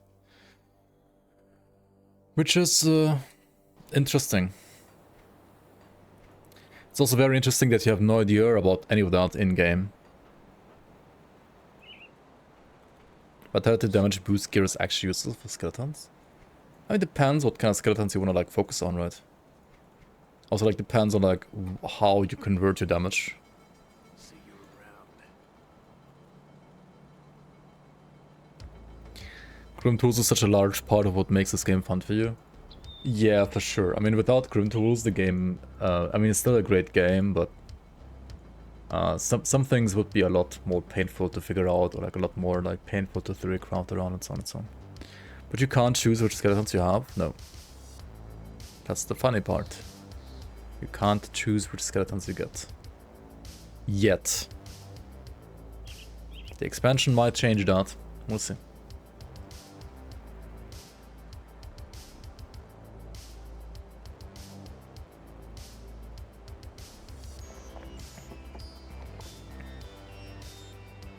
Might, yeah. Exactly. Vitality pets aren't necessarily the best for leveling. It's kind of true. I would have to agree that like Elemental is, or Bleed is, I mean, Bleed is like very good if you're playing like Conjurer. If you're playing a like Necro, I would say either Fire is really good, or I wonder like how good Aether Skellies really are. I feel like Aether Skellies have this weapon, and then they have like a whole lot of nothing for a long time until they get like to their endgame gear. Whereas something like Acid, this guy, like Acid Fat Potato, as well as like Acid Barthorn, for example, they actually have like better gear for leveling. Like a bit later into the game though. And I think even like the raids, they do like cold damage, right? So like elemental isn't like that far-fetched. They also deal vitality though, like vitality shouldn't be that bad, but I do have to probably agree with you guys that most of the time vitality feels a bit underwhelming. At least before you get like certain endgame gear. Like vitality pets have been like the strongest at a certain point in the past.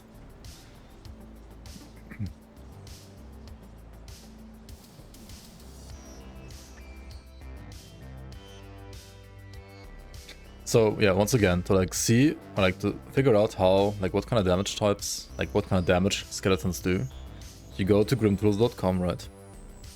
You go to the settings wheel here, you click on show all pet attributes and skills, you activate this so you have the check mark here. Then you go to the skills, or press S, then you go to Necromancer, and you hover, like put points into your skill that you want to play, like your pet that you want to play. I don't know like what level they're gonna be at. You can use the mouse wheel to like scroll down here. You will see like their like passives and like skills, right? The attack is I think like a charge they do, kind of like a blitz. And ancient weapons is just like their base like weapon damage that they're gonna like use to apply to like any of their attacks that has like weapon damage, which also like a default attack would be. Then you can press tab, right, to switch to the next skeleton, which in this case is the like ranged skeleton, which you can see by like looking at the death bolt ability. And then tab again to check out the mages, and then like press tab again to check out the like, what are they called, like the red lords? I don't know, like the big guys, like these guys, right, with the shield. These dudes here. And you can also, in Grim Tools, it also like shows you the spawn chance for like each level. Like also like for each skeleton type, because like the more points you put into the skill, like it is gonna like change the spawn weight between like the different skeleton types. It's like some skeleton types you can only get like after certain points, like after certain like thresholds, right? That's like the only way to like influence your spawn weight right now. On the other hand, like it also like always gives you like more damage to skeletons, like the more points you put into those skulls, so you kind of like have no choice except to like just put as many points into the skill as you can if you are playing skeletons.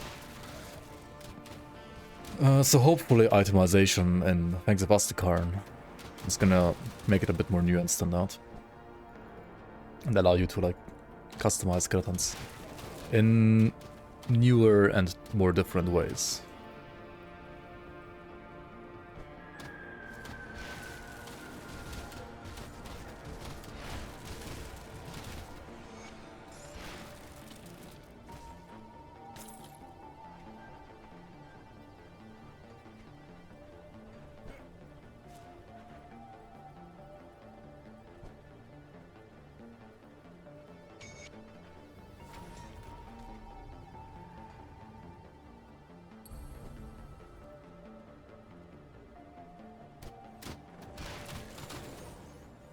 So I'm picking up the Raven Devotion next because it does give me like pet stuff, as well as green affinity, like green devotion affinity, Eldritch affinity, which I need to unlock the Rowan's Crown.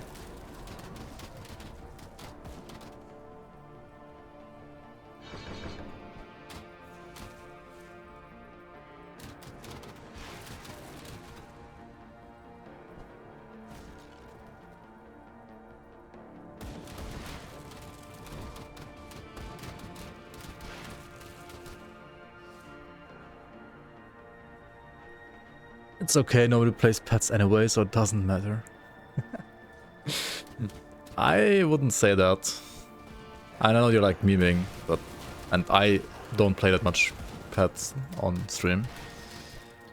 But there's quite a big like pet community, you could say. Me playing Necro, it's been years since I played pets, true. Like literally years, probably. Very true actually.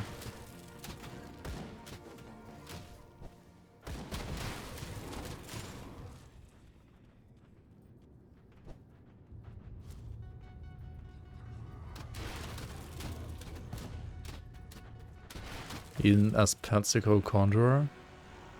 That's kind of like how it used to be, but I feel like nowadays Necro is totally fine.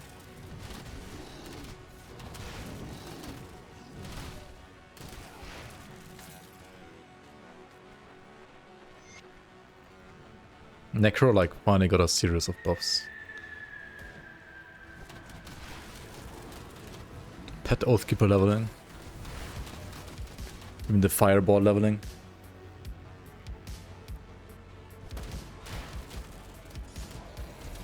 Bleed Conjurer like two years ago. Yeah, probably, yeah.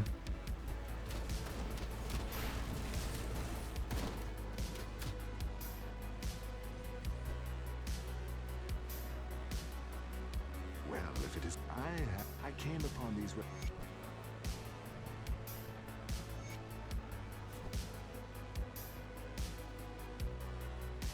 What about Suck Necro?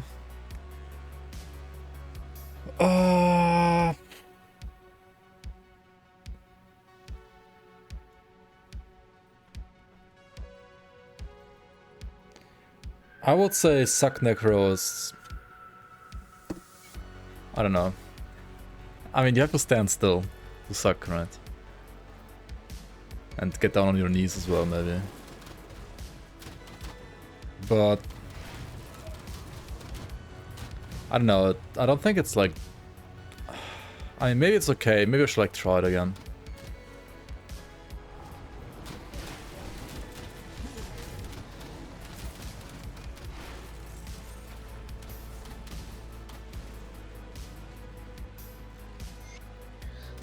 I mean, true, I did play it like a bit. I did play like the like Drain Essence Apostate, right? Didn't I?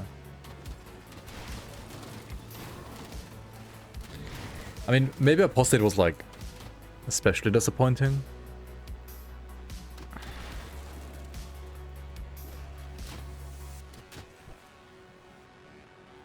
Like, it does feel good. Like okay, like it does feel good compared to what it used to be. Like when I played the Apostate as well. Like for leveling early levels and so on, like it actually feels playable. I would say it's playable, yeah, but like I don't know, actually good. Not all too sure, to be fair. Compared to other options, I guess it's fine though. Like playable is good enough compared to what it was before. I'll take whatever we have now for sure. Maybe like the weakest build I ever played on stream, kinda. Like that's the thing, right? Like it's playable, but it's on the other hand it was, I don't know about the weakest, but definitely like one of the weakest I've ever played. So yeah, which is partly because I chose Apostate. If I'd played like a Reaper, like Cold Reaper, Drain Essence, or maybe even like Aether Spellbinder, for example, it would have been better probably.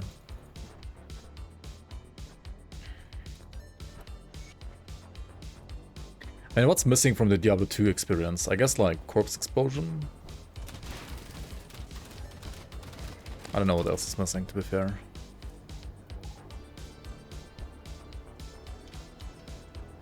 Yo, Graveguard, welcome.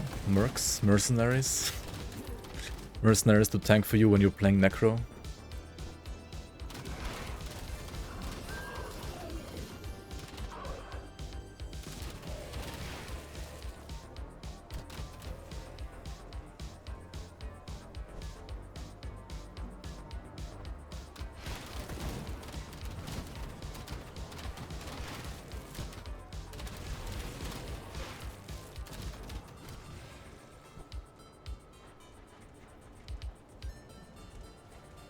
Soul Harvest is going to be a very nice boost for our pets, like giving us vitality damage and all damage. Like percent all damage and flat vitality damage, which is going to be added to like any weapon damage. Golem's tanked. I mean, the Blind Fiend is kind of tanky too, right? I can kind of turn him into a tank as well for you.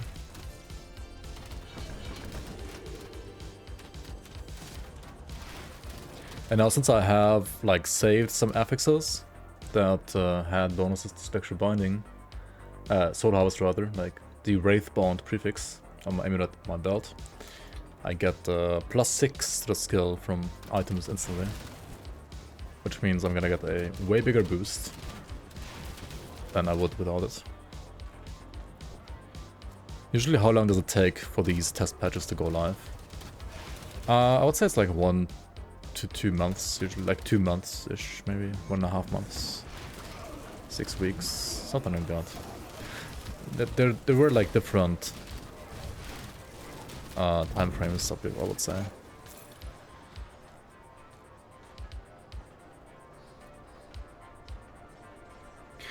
Like, so far the patch seems very small, but they might add like some additional new tech for Fangs of Astakarn into that patch as well, which maybe isn't ready yet.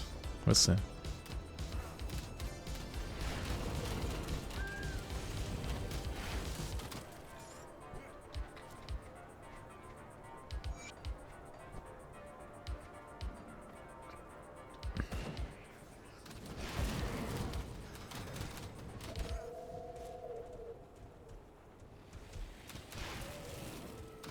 I mean, maybe not. We don't know yet, right?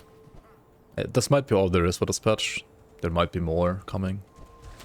I don't know, actually. But, like, historically, we had test patches where they would start out kind of small, and then suddenly there was, like, another, like, basically patch on top of a patch within that test patch. So it ended up being, like, way bigger than it used to, like, make you expect at first.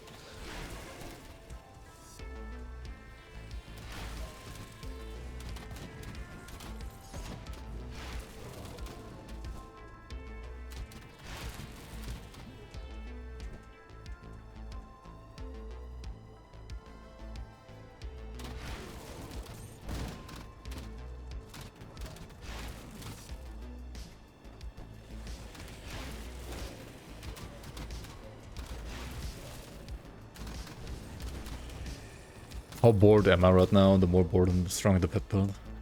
I do have to say it is definitely more of a walking simulator experience than most other builds.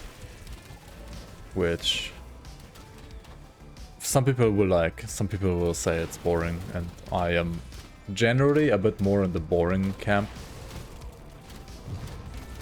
Or like in the bored camp, because... yeah, I don't know, it's not like that exciting, is it? Like, stuff just dies and you walk around. The question is, we should be asking is, when are we going to get a Farthest Frontier patch? There have been like plenty of Farthest Frontier patches as well, actually, as far as I've seen. I haven't played them myself yet, but maybe I'll stream some Farthest Frontier again soon. They actually added a lot of that to the game now, like a lot of stuff to the game. Like a new tier and stuff, and some other mechanics. I think like religion is like a thing now.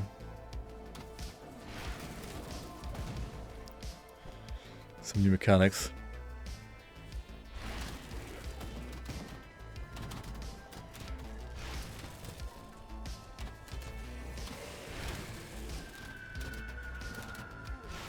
Yeah, I mean, if you like city builders with like some strategy elements on top, it's a really nice game, I think. Very cozy game, for sure.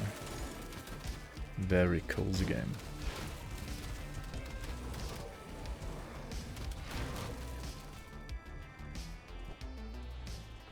We found the cave that is not marked on the map. For some reason.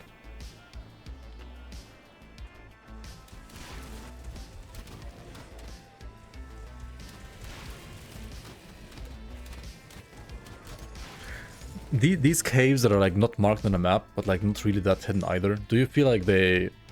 like it feels good for them to not be marked on the map, or does it kind of feel like it's basically a bug? Like, I'm not so sure myself sometimes. Like, does it feel good as in... it's an interesting, like, gameplay mechanic to have them, like, purposefully hidden so that you don't find them as easily on the map? Or do you feel like it feels more like a bug?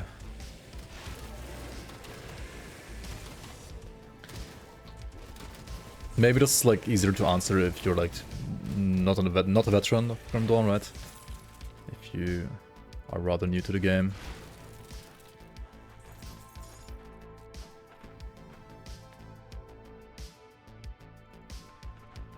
Good experience for when a new player finds the Gut Worm Cave. Makes sense.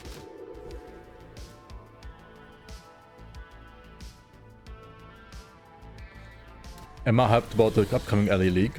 Honestly, I think it's like...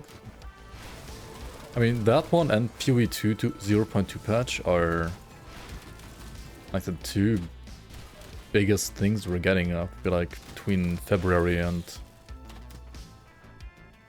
like May or June at least, probably for ARPGs, so I think it's really nice to have that at the time being.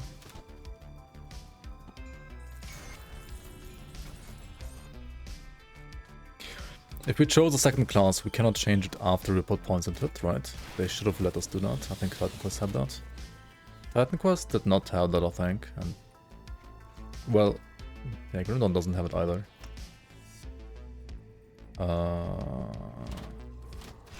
There are like, if you really want to do it, there are like third-party tools that allow you to do it. Like GT Stash, I guess, can do it.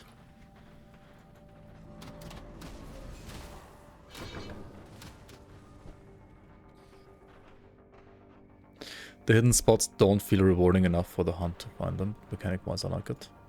I mean, this one in like the Shaded Basin, or like rather... Where is it again? Like the one that was hidden that I went into earlier, like first. It literally has a quest line attached to it, so... That's kind of like rewarding enough, I would say. And it's just a small side quest, but still.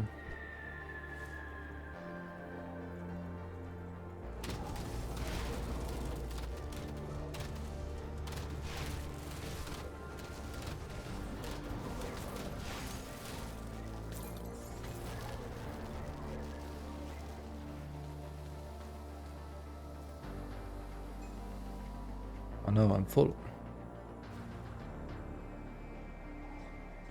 Enjoyed it once you were able to find it fairly quickly.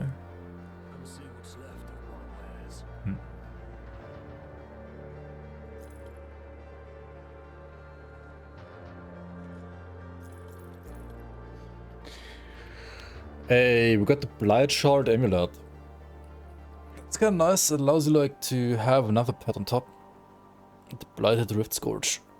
It's especially good if you're playing like a acid pet build. Right, these guys have acid damage. And they actually have like 20% physical damage reduction to enemies. Which I guess is like worse than it used to be.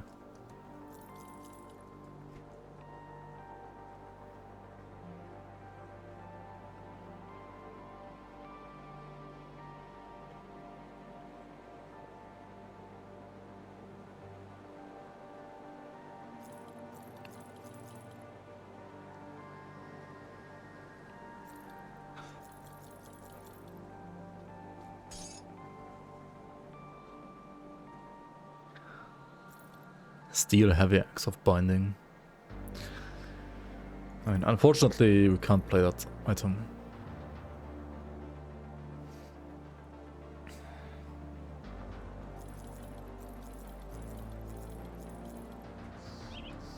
Okay. Like right pets in here again. Caged Souls. Or of the Untamed.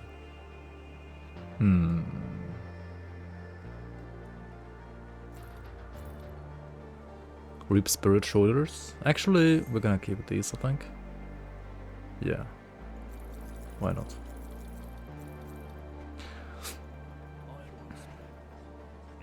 Also, like starting around this point, you wanna get some vitality resistance in your rings.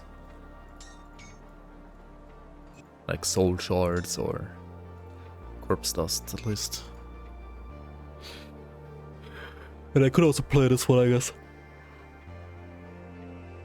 Let's do it. One more pet. One additional pet for us. Bring me back something of interest.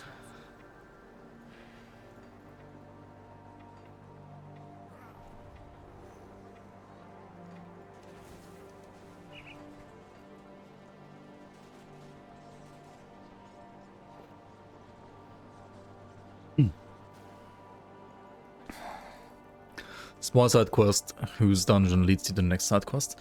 Yeah, I really like the connection between the two. That's well made. Like, you find the first one, you get like rewarded. Basically like twin-oneing the stuff. Okay, maybe like we put some different music. Maybe I'm like less sleepy then. Like pets. If you like the chill gameplay, sure, but sometimes you can like really fall asleep with pets as well.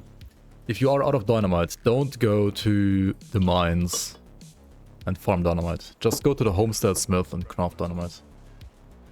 And if you can't craft dynamite, craft the aether shards first. It's just more efficient. Unless you have like no money for some reason, which Price on what I've got left. would be weird, I think. Put it to good use.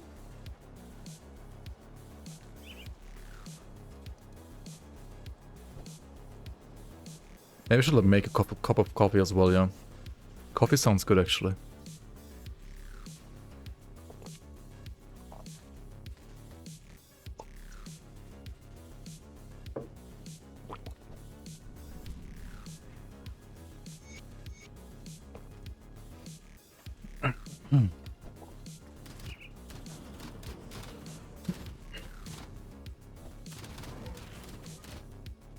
Craft dynamite doesn't open dynamite chest? Oh fuck.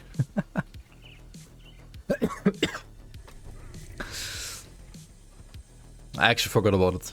Thanks, Gent. What the hell? Open up. Ancient Heart, Beloved Thorn. Oh, okay, okay. Dude, these are so good now for materials. I mean, they always have been, but I feel like even more so now. First time playing the game, yep. First time Grim Dawn player here, my bad.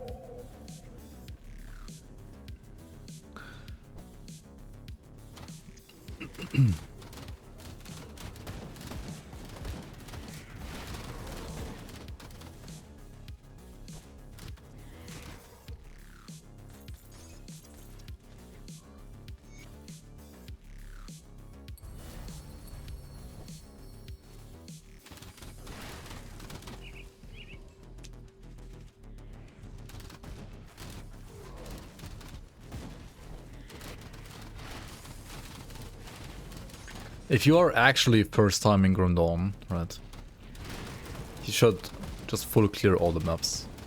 Take your time, full clear every single map.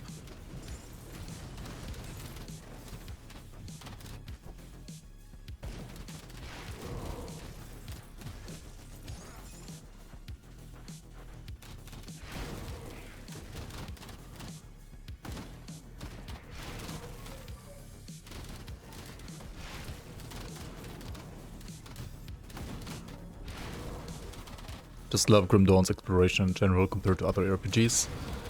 Actually fun to fully clear the map, yep.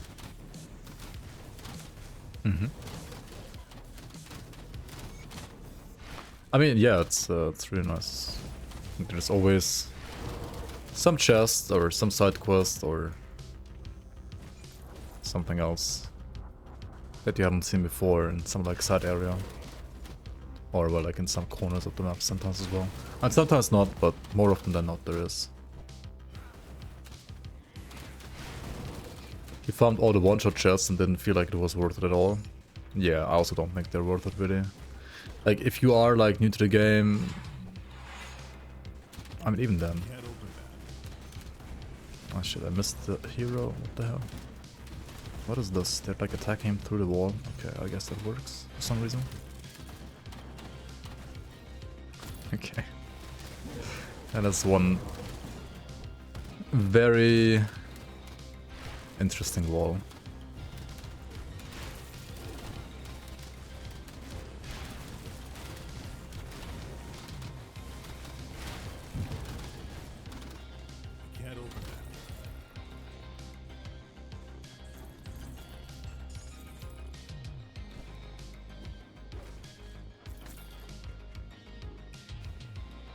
Ah shit, we have to like hand in the quests first, right? And fetch the guides from Deadman's Gulch. Pets to OP, they even attack through the walls. Yep, they are in the walls. They are in the walls. I didn't find the... Huh. Let's go back here real quick. I didn't find Dahlia, apparently. Nor whatever happened to her. They are in the walls. The pets are in the walls. At least the skeletons are. She's still alive? Oh really? Dang. Fuck. Maybe I can still rescue her, right? I was surely not too late. Just got like slightly sidetracked, like did like 10 other side quests. She's definitely still alive, 100%.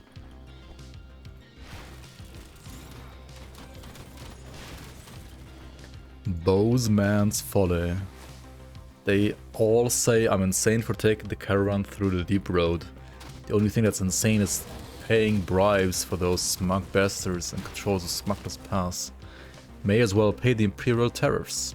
I heard on good account that the dangers in the mountain deeps are well overblown, and that the exit will spit us out far closer to Homestead than that bandit-ridden pass. When I'm swimming in gold, up to my neck down in Burridge, then they will all see.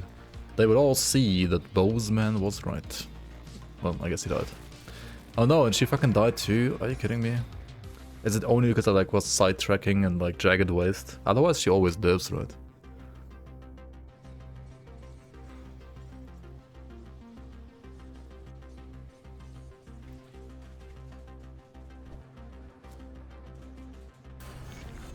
So how could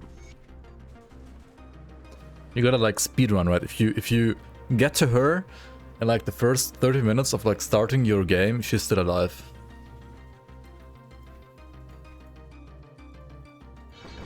That's how it works.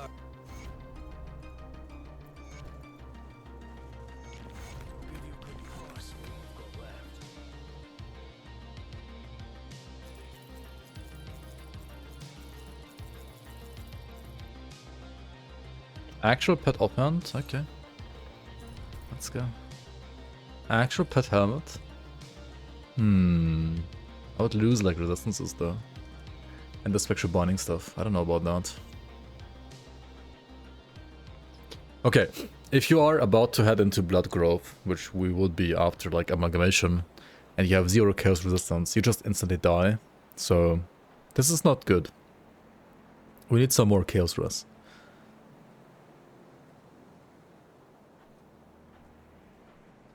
But how to get it? How to get more chaos res? I mean, just get it, they say, right? Double salt. Salt is 8 resistance, but yeah, double silver. That's what we will have to do. There's one here, at least, already. And if I don't find more chaos res by the time I'm about to head into Blood Grove, I will get a second one as well. Also, I guess we could like pull some of the Crossroads nodes for now.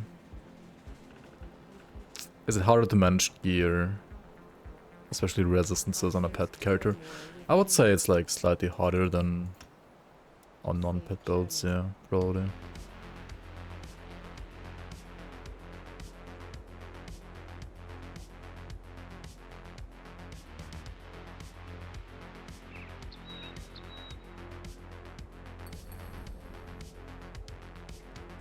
Alright, let's get the crown at least. It's not really like fixing resistances, but it is damage. Wayne NF, you ever stood like favorite ARPG? Can't wait for the expansion. Same. I wasn't I'm going to check. Actually, I forgot about these guys, right? I have to like hand in their quests too. Like their headhunter stuff.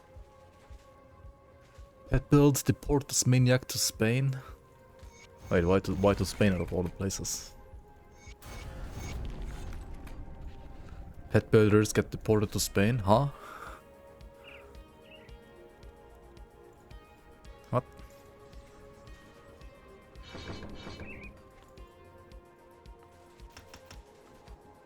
Spanish pet builders.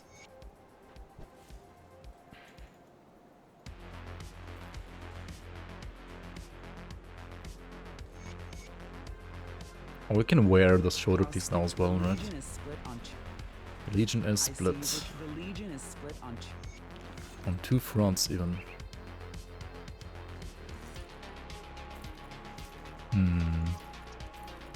Oh well.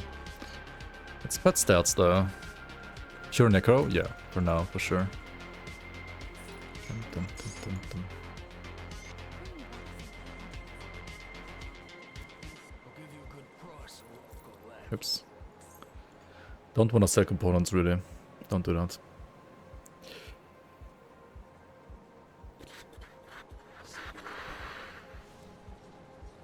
Okay. Time for like another link. Like another Grim Tools link maybe. R level 30.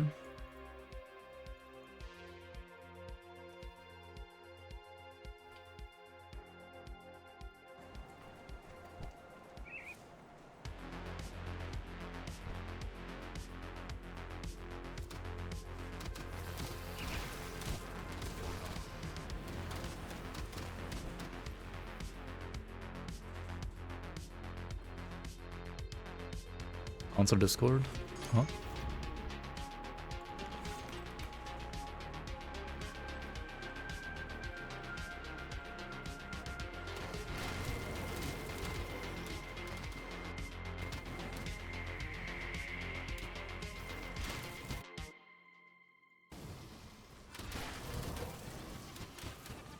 Oh shit.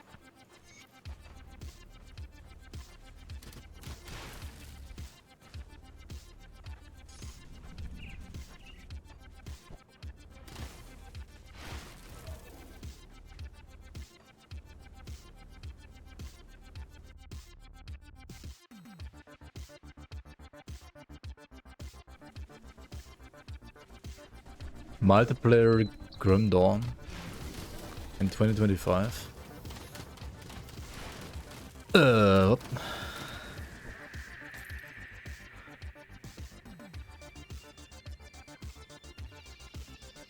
Oh yeah, answer what in Discord? Are you talking about this Discord or that Discord or the other Discord?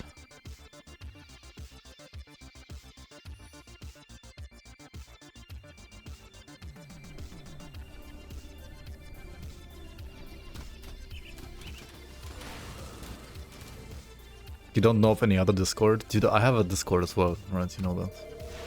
Oh, there's also the League Discord. Like, I was not, like, I don't idea what you guys are talking about.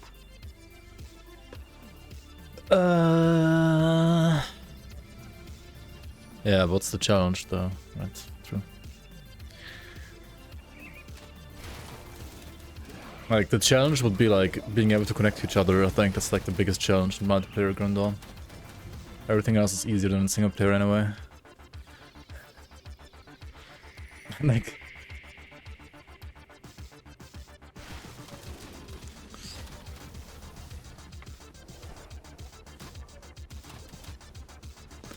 that's literally the hardest part about the Grand Dawn multiplayer, right?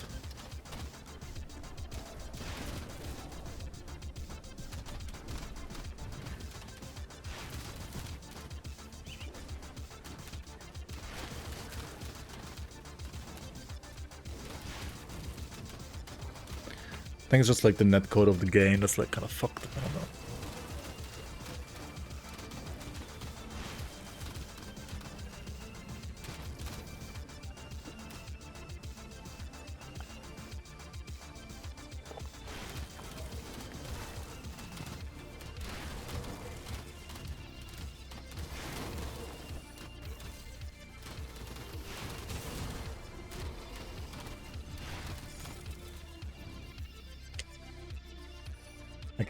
Like an actual like challenge mod.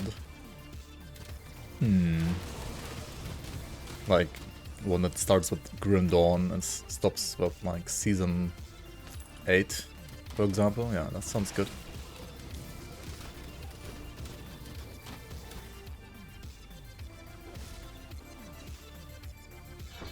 Honestly, we should have a like maybe like a PvP tournament mod ready for when the expansion releases, so we can like do one of those as well again.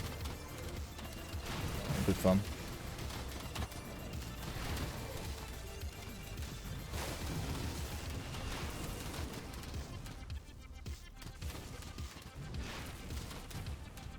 I think PvP tournament can still be fun, like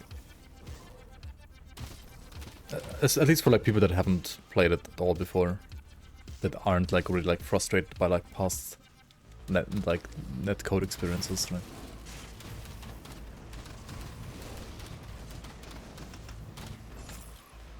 Give like another guy like a chance to become a pit lord. Add another boss to the pit. Would be interesting, I think. Psycho, you go. Fuck man, there's so many classics.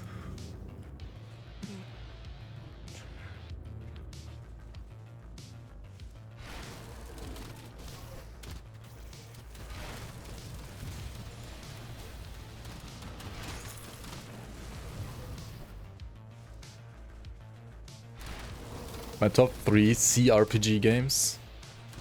What does the C stand for in CRPG?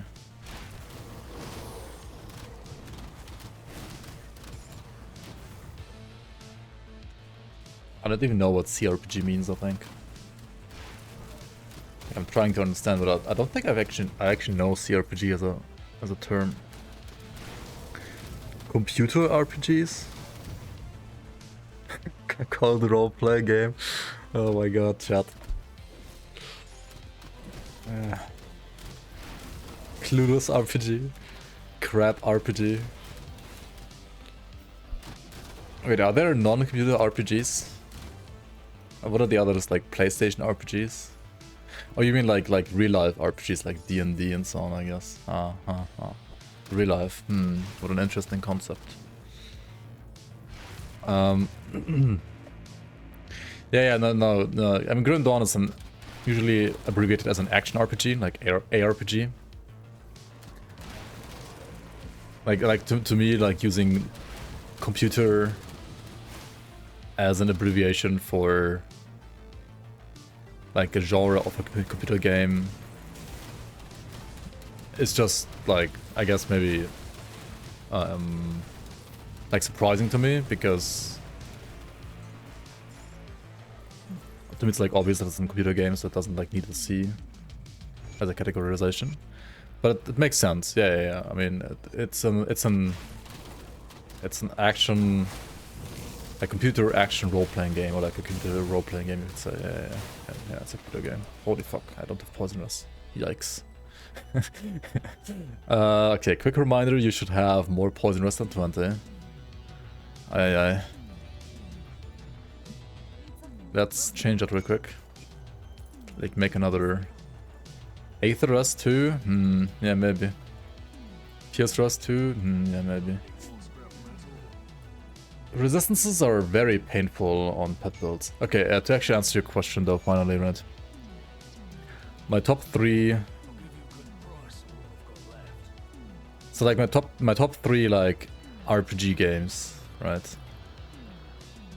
That are not like real life role playing stuff, like theater.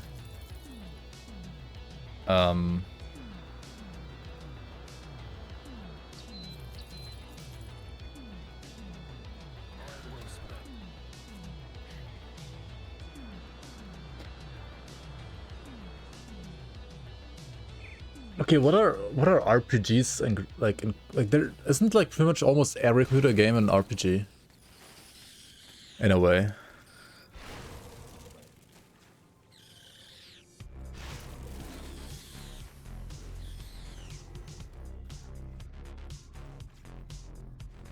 Racing games aren't RPGs, I guess. And you're like role playing as a race driver, right? Or like as a street racer, aren't you? Doom is an RPG too because you find new guns. What? That's just a shooter, right? Like, I mean, like if you go that broad, like literally any game is an RPG. Like like Dota or League of Legends is an RPG because every round you play a different character, you roleplay as a different character, right?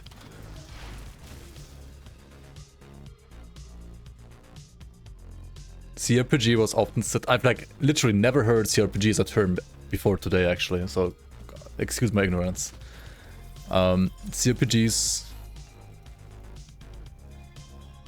are often set in opposition to JRPGs for the console RPGs, but the distinction isn't that clear-cut at times.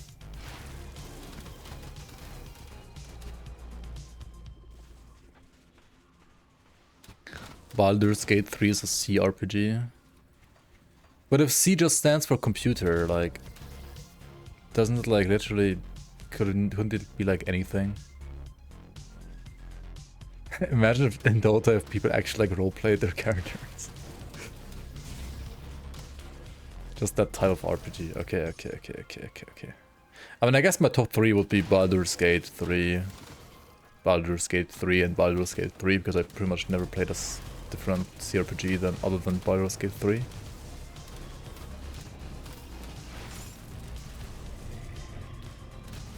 I mean, I did like play Divinity Originals, DOS 2 for like 2 days. Like to warm up for Baldur's Gate 3. Which is a good game too. No Gothic? Wait, but like, Gothic is not the same genre, right?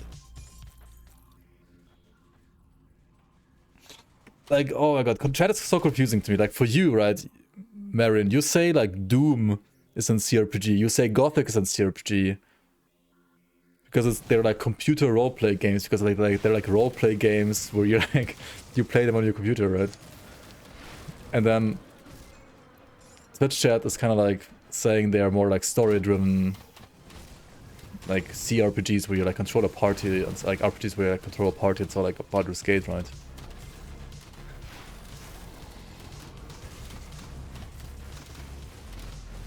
Aren't CRPGs like computer versions of old pen and paper RPG games?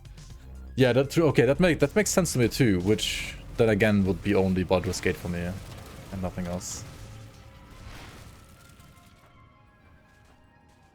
Like Doom is just a shooter game, right? Like an FPS game, like a first-person shooter. That would be like the genre.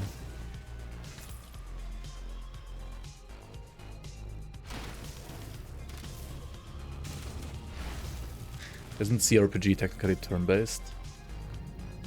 Pathfinder is not. Okay. Maybe I need to like play Pathfinder at some point. I've never played Pathfinder. How is it then if it's not turn-based actually? Tactical RPG.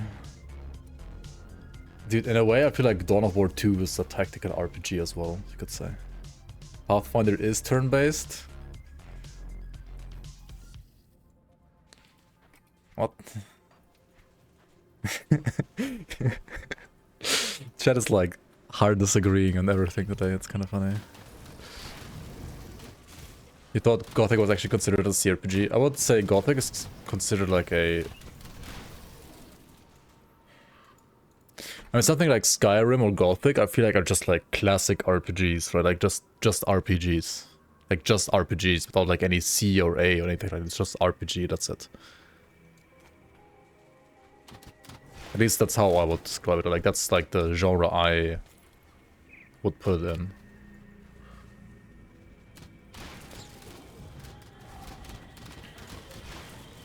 And something like Grim Dawn and Diablo, the term like ARPG also is something I've only like started hearing like a couple of years ago, to be fair. Like back in the day, they would just be called like hack and slay or like looter stuff, kind of, I don't know, something like that.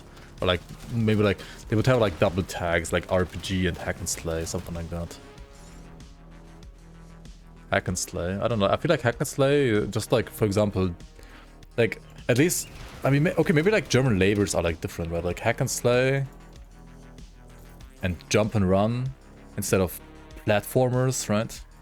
Like I know in the US or so, I feel like many people say like platformers, right? For something like Super Mario. the word platformer, like the genre platformers, is something I heard like the first time, like, a couple of years ago as well, like for the first time. Because like here they're all just like called jump and runs because you jump and you run, right? But I mean, platformers also make sense because like you jump from platform to platform. But yeah. Hack and slash, hack and slay, hack and slash, I guess, yeah.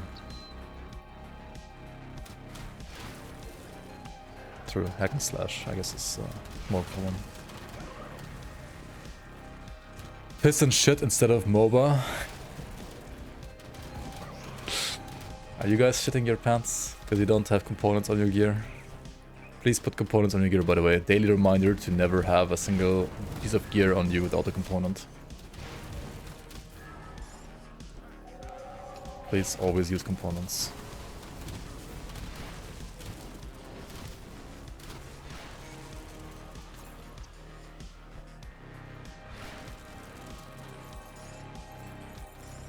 And then there's FPS, TPS, right, like first person shooter, third person shooter, RTS, like real-time strategy games.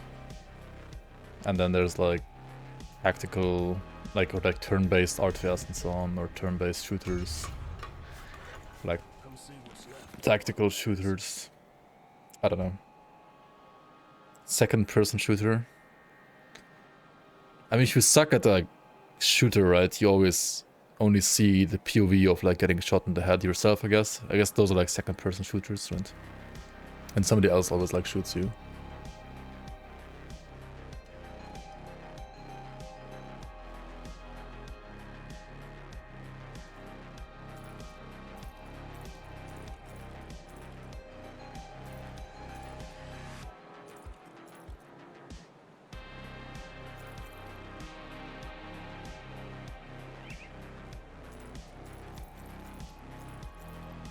Hang on, what are these? Bloodhound Greaves? Okay, they suck. Alchemist Belt has lots of poison rust. I mean, I kinda just wanna play that, to be fair. Like, all the Soul Harvest like suffixes are cool and all, but if they don't give resistances, like, how viable are they really when they just make me die? Not really very viable, right? Can't go around dying in hardcore, at least. Okay, time for the Blood Grove, which means time to fix my kill stress properly. And that means we're gonna have to play another Imbued Silver. Hello Kitty Island Adventures, definitely a CRPG. Maybe, yeah. Actually, instead of removing the add-on here, I think I would rather reset the entire game, like make a new session here, and then kill Warden Krieg again to see if we get like a maybe pet affix on his scepter even. Just delete the character, yeah. Just reset the entire run, play a different class, yep.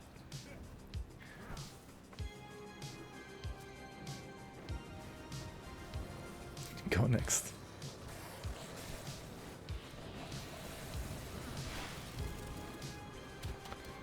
Now my Soul Harvest is kind of sad actually, like losing all the skill bonuses to Soul Harvest does hurt a bit. Oh well. Game resets in 10 seconds. Dire structures are fortified.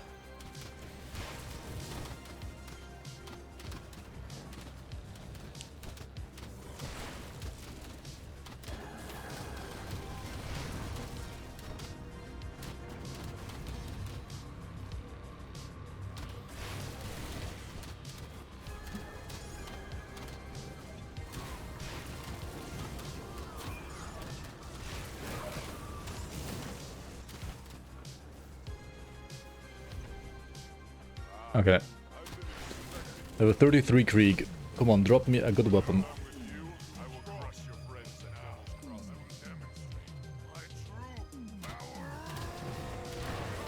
You can only win as Dire.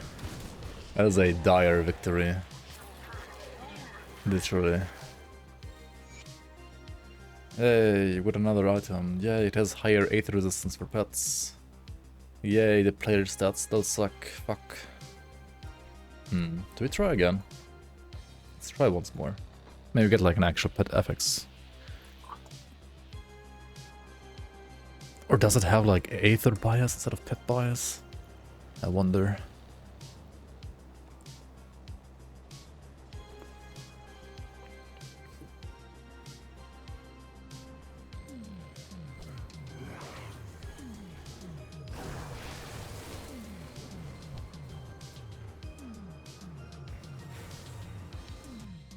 When do we have the DLC?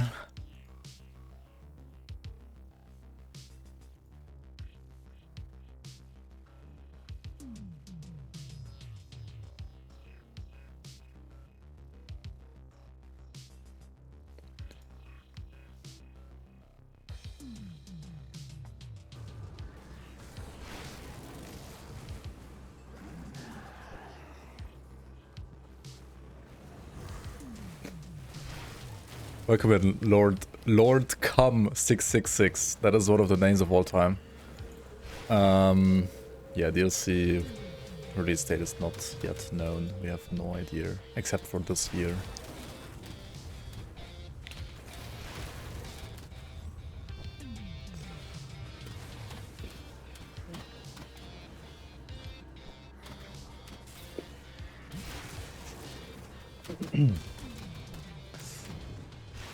Kingdom Come Deliverance. Delivered by Deliveroo. Huh?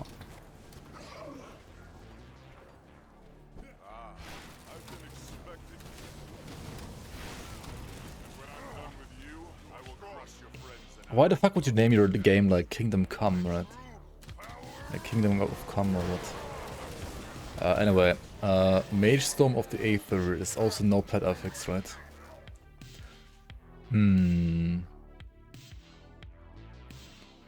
Unlucky.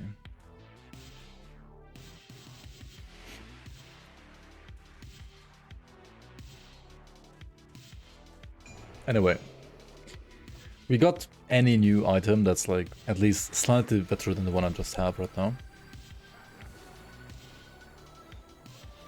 Earth years, Mars years, or Saturn years? I don't know what kind of like date format Karen uses, or like people of Karen use.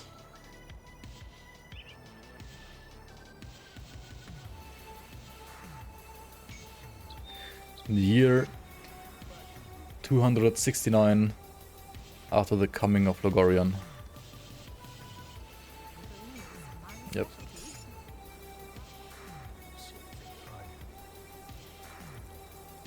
I mean the summoning. Cairn is Pluto's moon. Right. Makes sense, makes sense. There was much. My scouts have. There was much commotion. Just the person Okay, we gotta speak to people and we have a big decision to make, right? We can either choose Necromancers or be flippin'... to represent Kaiman's chosen. Is the one you... Yeah, we just are Necromancers, I guess. Gotta stick to our people.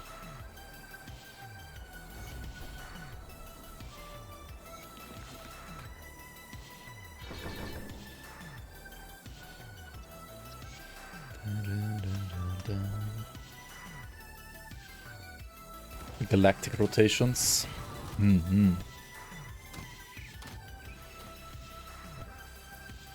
Grimdawn 2, maybe next galactic rotation, yeah, true.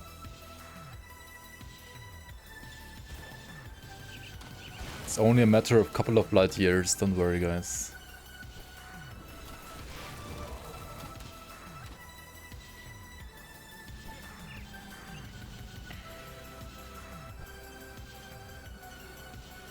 Why are comments chosen racist against Necros?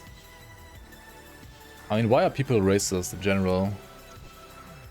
I feel like there's many people that are racist and there are many reasons why people are racist. But most of those reasons aren't like actual, like, proper reasons. But they still are racist, right? CNC. Oh yeah, CNC is Command and Conquer. Command and Conquer. Which one? Like which games? I don't know. Are they all like still fine to like worth playing? Are there any like new good Command and Conquer games? Or is there like Red Alert is like the pinnacle of Command and Conquer gaming?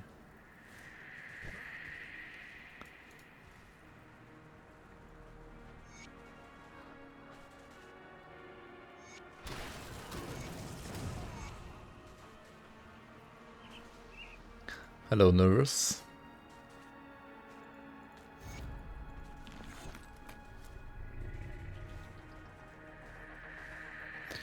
That's true. They will tolerate necromancers in their own ranks if they didn't know you are a necromancer at the time of like entering, siding with them, basically.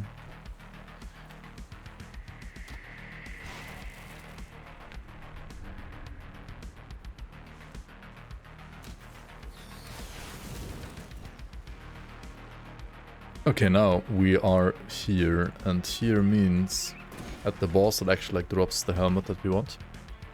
Or like the spectral crown. You tricked me, oh no. Joke's on you. And we even got a suffix, a pet suffix on top of the untamed. So overall, very nice. The problem though is we lose again. Even more resistances. Which sucks.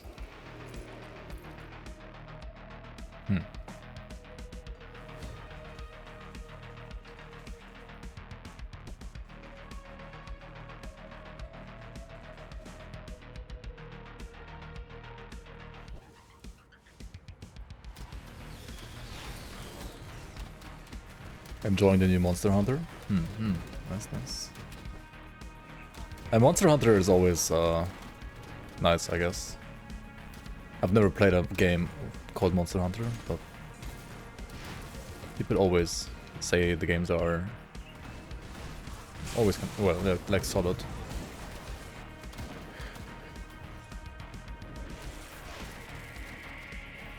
Refunded Monster Hunter World after like 30 minutes of gaming.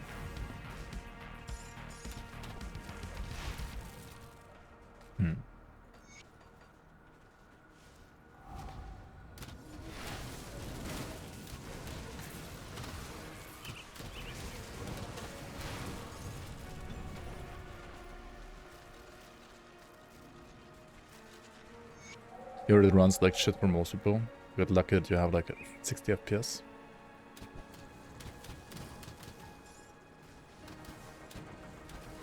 Okay, here in the Blood Grove, right? We're looking for a couple of things. As a Necromancer, you will have to be part of the Death's Vigil, so you will always have to like look for Markadara's remains. Also, you want to like get 5 of these like insignias from the Dark Legion. You want to get the Farmers, and you want to get the Shrine here as well.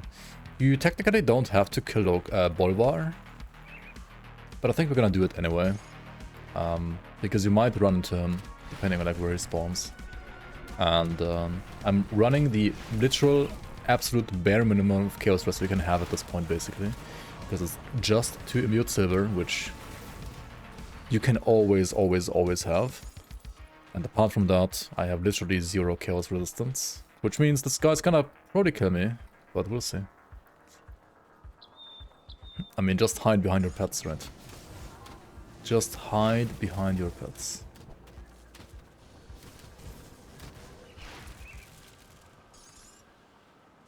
Okay, where the hell did he spawn? Maybe here? Oh, there he is. Yep. Okay, just instantly use the potion. And just let your pets kill him. Yep. Nice. I don't have a seal yet. Do Inquisitors get booted by Death's Vigil? No. Otherwise, apostates, like Necromancer Inquisitors, could like join nobody, right? That would be kind of awkward.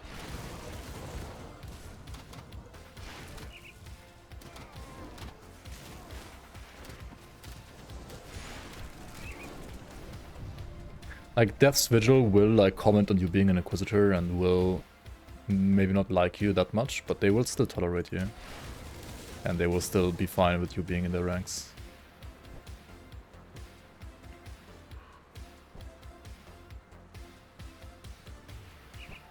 And they're not as racist, I guess. I mean, probably in some way they still are, but not as much.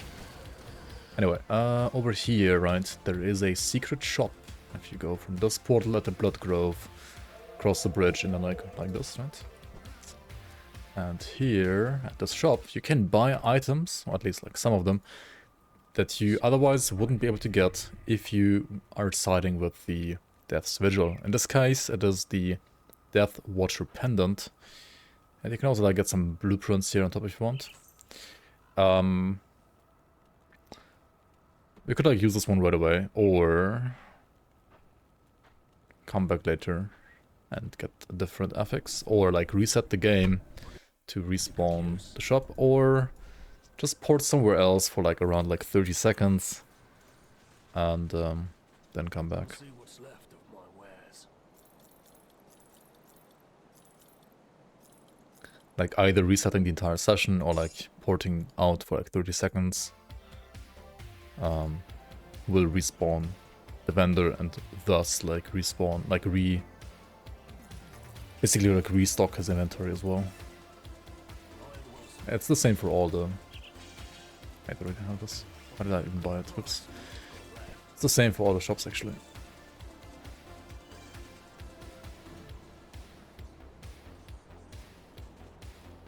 I'll give you a good price on what I've got left. I mean, this is already like a lot better. Do I still want to play the Rift Scuttler? I feel like maybe it's not... I mean, it's okay, right? The guy, he's okay. He's okay.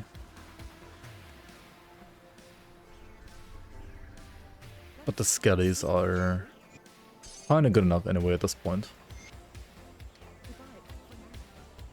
Where are the rovers? The rovers aren't respected yet. Or like, I'm not respected with the rovers yet. So what I think I will do real quick is I'm gonna do actually a quick like Steps of Torment run. Like not into the dungeon, but up until the door to the dungeon. So that we are friendly with the rovers and we can buy some of their like pet gear and like... which is level 35, so it's like pretty much around this point anyway, a good idea to go there.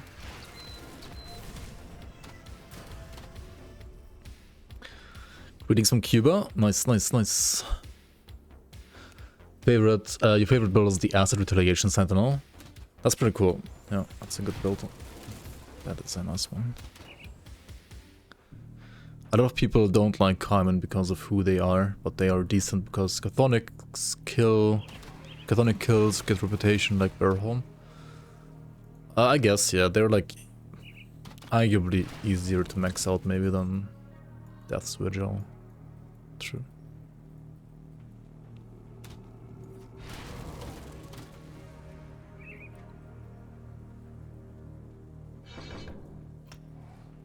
Also, we got like all the way to Master of Death now, which will give me more vitality resistance, which I kind of don't even need right now because like some of my items have arguably too much of that. More importantly though, it will give me damage to my pets, OA and DA to myself, and vitality and chaos resistance now as well for pets.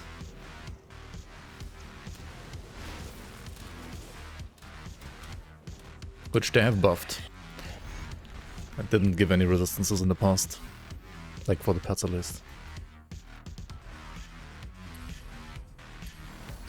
Get some more resistances over here. Some more chaos stress for myself, some more elemental resistances for pets.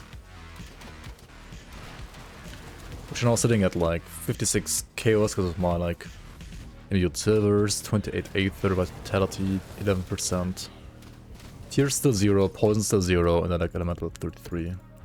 I will definitely need more poison resistance and pierce resistance, which Occultist would give in the form of poison resistance, and Shaman would give in the form of like pierce and aether resistance. But yeah, Necromancer doesn't have any of that. They will have to like find devotions or gear to fix that if you play solo Necro like me right now, which I really wouldn't recommend the long term.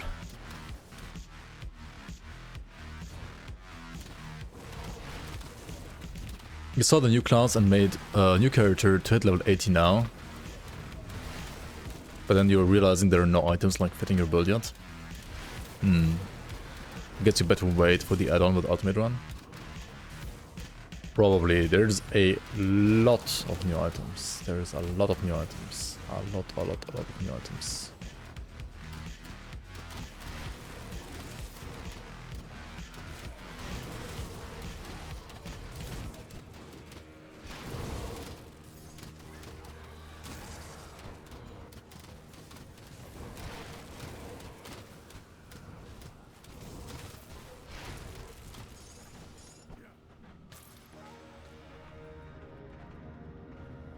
It is rumored that Grim Dawn will have WASD controls. Is this true? Okay, so about WASD.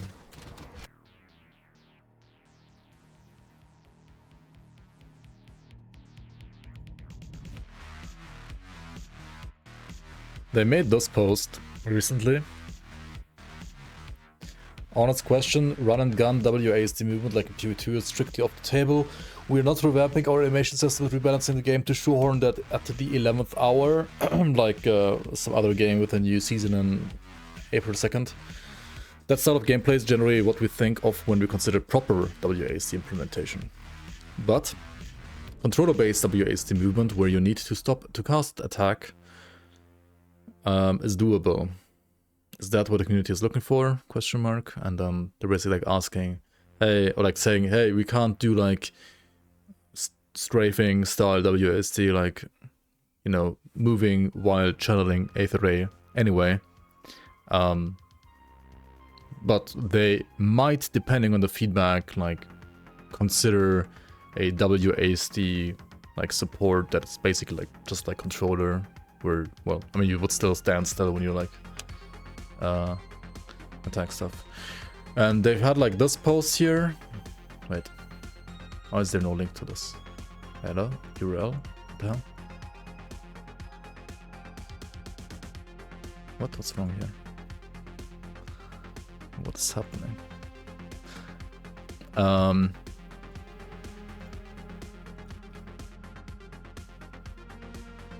I mean, just find us on the forums, right? I don't know why the like link doesn't properly work for me right now on the like why the URL is not showing properly. So there's either this one, or there's also like a post on Reddit where you can comment and state your opinion, like whether or not you want Crate to implement something like that. And depending on the feedback, I think they are gonna or aren't gonna consider it.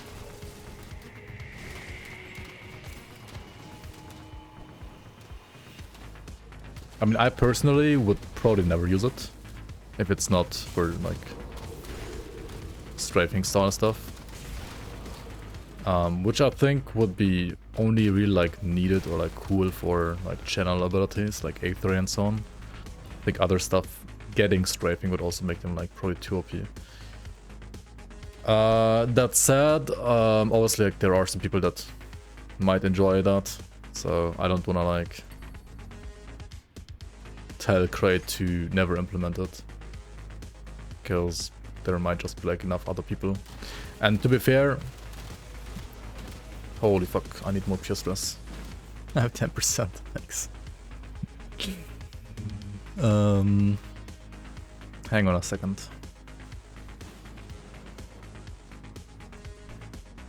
Pet builds with WAC, you don't need a mouse at all. True. The thing is, anything that basically gives us like brings more people to play the game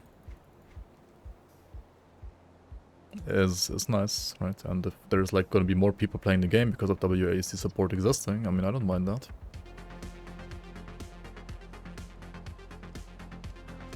Almost got the pet build.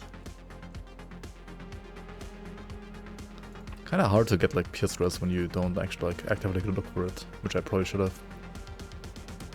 Grimdawn 2 would bring more people though. And it's like a slightly bigger investment, obviously, but yeah.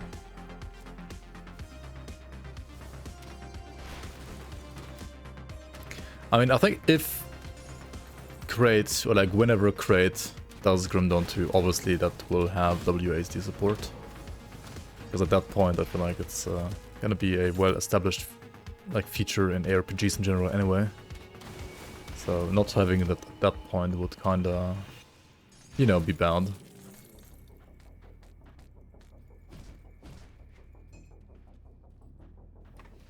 Got some pet boots.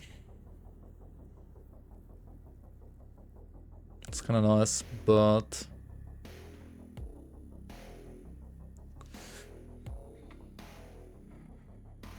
why do they always have like the wrong wrists? It's unlucky. I'm gonna save them. Like maybe I can like squeeze them at some point.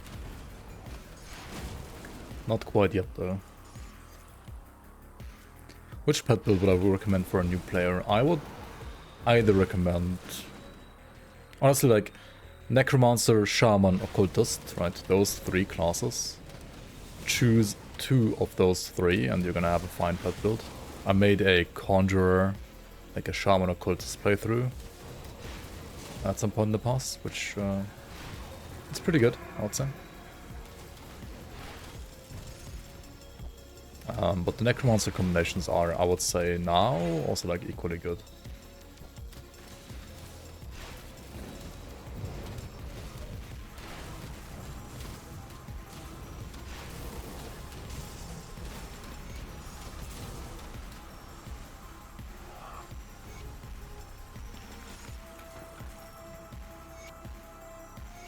At least like for endgame, like once you have like the sets and so on. The MIs for Necro aren't that great though, that's true. It might be like a bit harder to like get a Necro going earlier. But it's not that bad, like it's still fine as you can see here, I would say. I mean, right now the game is not really like hard and challenging at level 35 though. Okay, so we are respected now with these guys. We can buy some blueprints. And I wanna buy like some of the pet items as well. Like chest and shoulders maybe. Rovari Cuirass has poison vitality resistance. I mean also like very high pet resistances actually. And this one for elemental resistances. I think both are actually really nice, really good. Let's use these 2.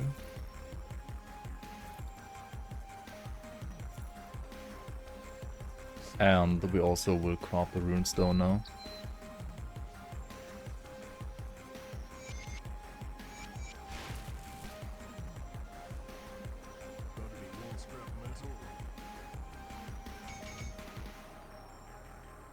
Which we are barely managing to do here.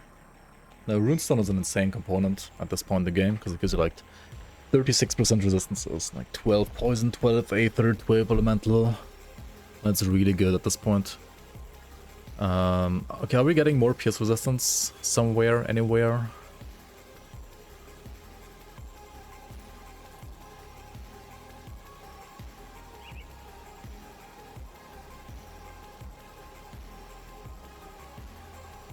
I guess we gotta like craft one. Like resilient plating, 6 watch. I'll stick with the plating for now, I guess. Since we don't need the bleed runs.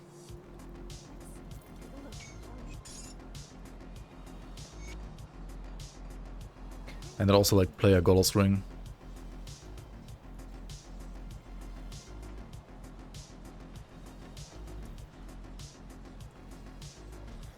Alright, let's go here actually. Yeah, people might like it for accessibility reasons. That's pretty much where my stance is as well. Like I would, like the WASD that they can implement, I would probably never use myself. But yeah, just having like more options for people, I think is still nice.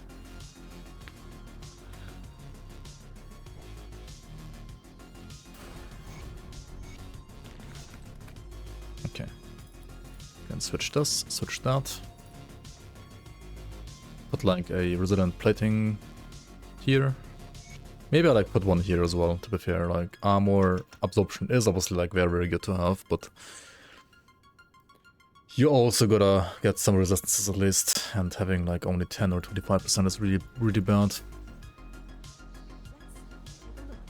Golden String is gonna give me like another 20, which is okay too, I guess. Not insane though.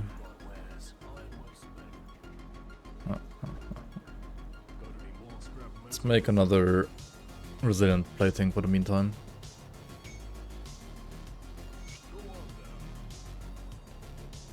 And proceed here.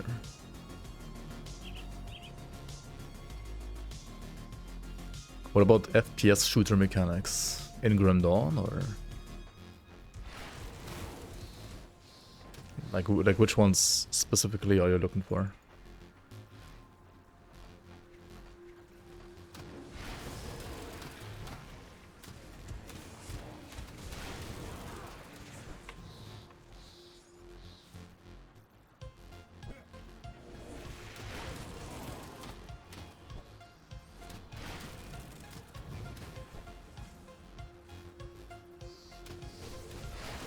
Like a first-person mode for Grim Dawn. I mean, if you play the like camera from like the camera mod from DPS, yes, DPS, alongside. Oh wait, no, DPS yes has like the WASD implementation already like as a mod, alongside like a camera mod. Then you can kind of play Grim Dawn as like a third-person shooter, I guess you could say, or like a over-the-shoulder kind of shooter, right? Which might be worth like a controller playthrough. I think like playing it with like keyboard and mouse was like horrible, but like either WASD or like controller would be kind of nice. I think I would personally like prefer controller actually at that point though, because of like camera rotation as well and stuff like that, right?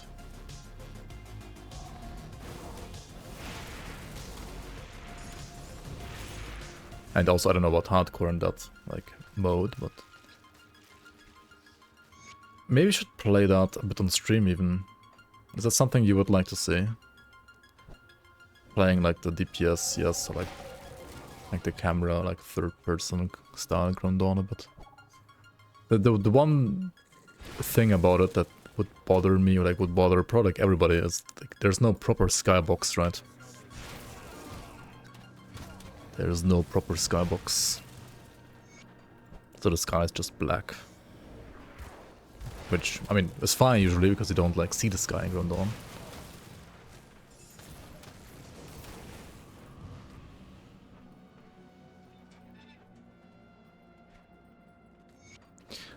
There's a decent render distance. I think the render distance is not the problem actually. The render distance is like far enough.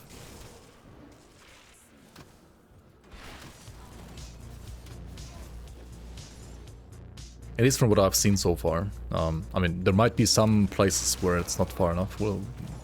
We might figure those out, or like feel those out whenever we play.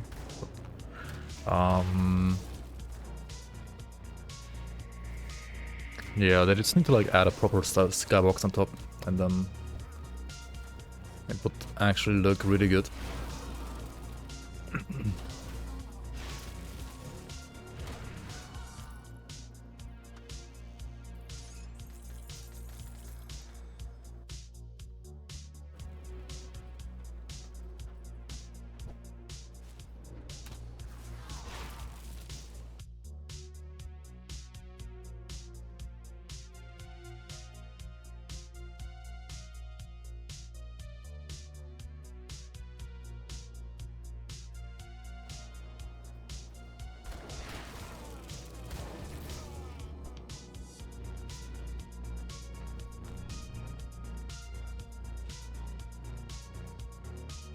So like Witchfire?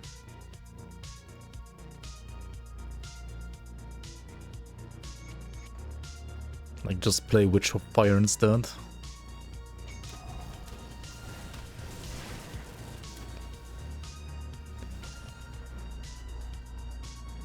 I guess, yeah.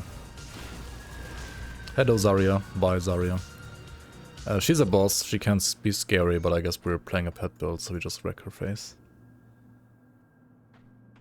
Can you snipe Krieg outside of his arena by just opening the door? That would be funny if that works. I don't think like the projectiles have that high range.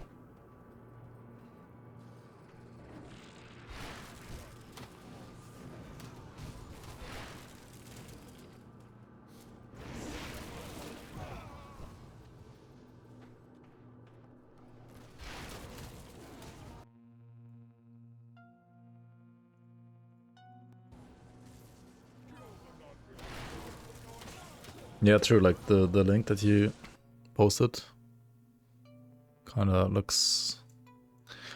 It has very much like kinda like rundown style, yeah, true. Need more projectile range. For the first person mod, maybe, but I don't think we need that in general in this game. Okay, these like Briarthorn offhands, they are, well, mostly made for Briarthorns, right? However, they are still like decent pet offhands, which I could use for now. It's probably better than what I have, so... I mean, is it though? Is it though?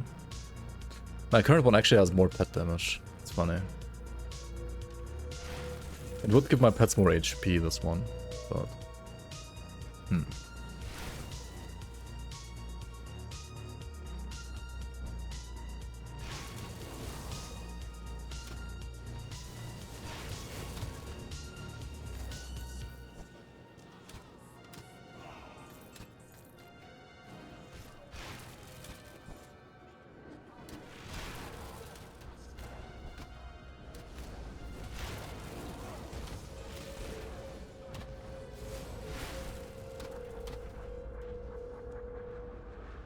Gotta go, keep it real, enjoy your videos a lot. Thank you so much for the kind words, man. We'll be expecting builds with the Berserker and boss points in Ascended mode. Yeah. That will... I'm expecting that from myself as well, so that will definitely happen. Definitely.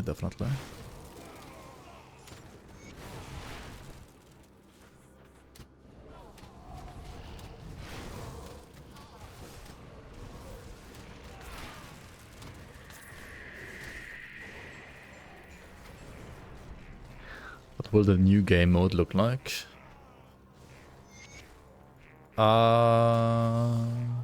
So it is basically the entire like ultimate campaign, and Ascended mode is kind of like a modifier that you can tack on top of it, kind of like Veteran. But it will have like very different, like it's not just Veteran where it's like just a bit more like HP and like damage on enemies. It actually will have like kinda a lot more events going on basically in the world. Like a lot more like farming opportunities, a lot more like challenges, harder, like Ascendant mode only bosses as well.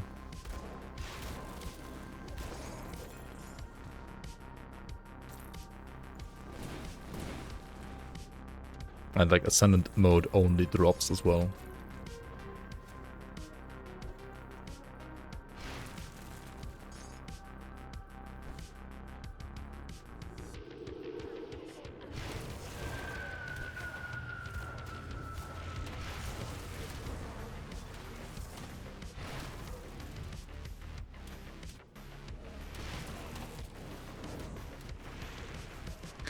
GG turning into a new Blizzard.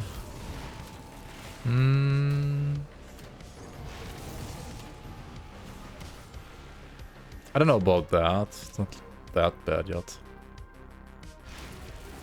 You're walking. Hello. Ascended soiled trousers. Let's go.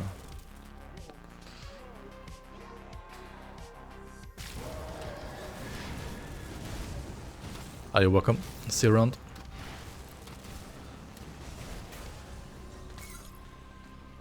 Yeah, I don't think it's that bad yet. Like,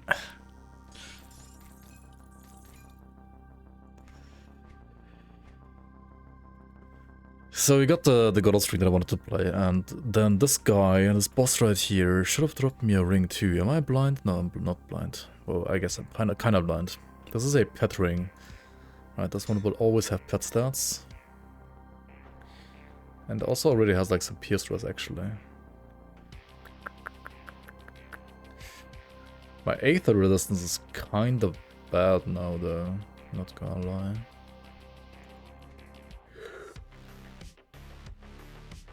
Huh.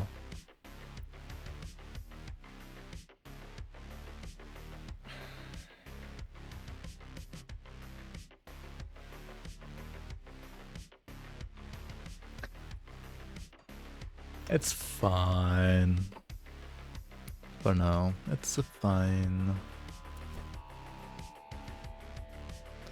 PoE 2 subscriptions, PoE tokens.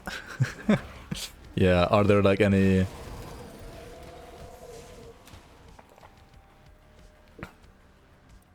Like, what else would there be? Like, PoE Battle Pass, right? Like, all of that doesn't exist. Like, it only exists in, like, flippin' Diablo or, like, Blizzard games. So, like, it's really not that bad yet. You get dizzy from the screen rotating. Why do I play like that? Because I don't.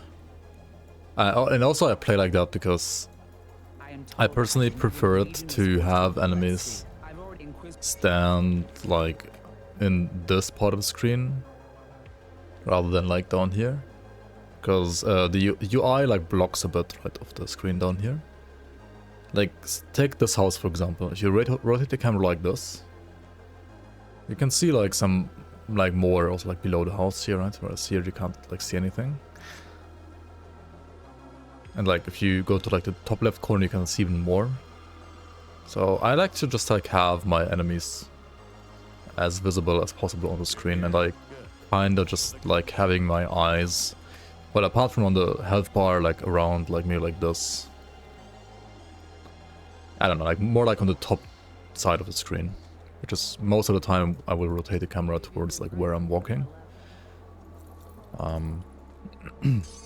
If you're playing like Shadow Strike characters, you can also extend the range of something like Shadow Strike or Blitz by quite a bit. Actually, if you rotate the camera to like Shadow Strike in the top left or top right corner.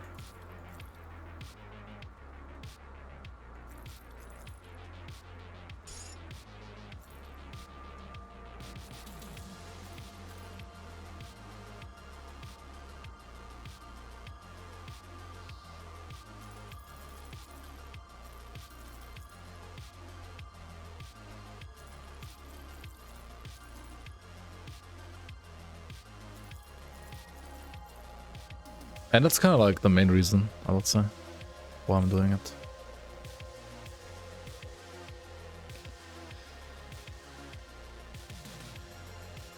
Best summoner class in the game.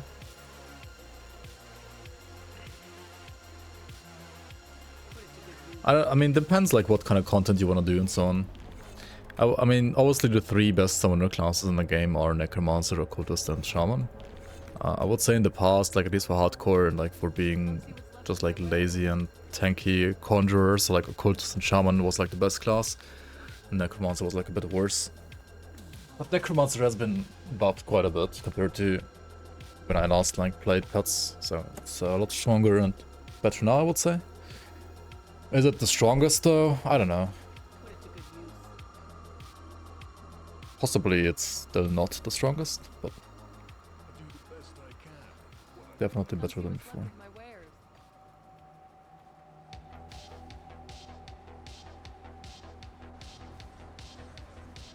The Petamizer are all kind of complete ass though. I mean, all of the generic ones aren't, they really aren't, right?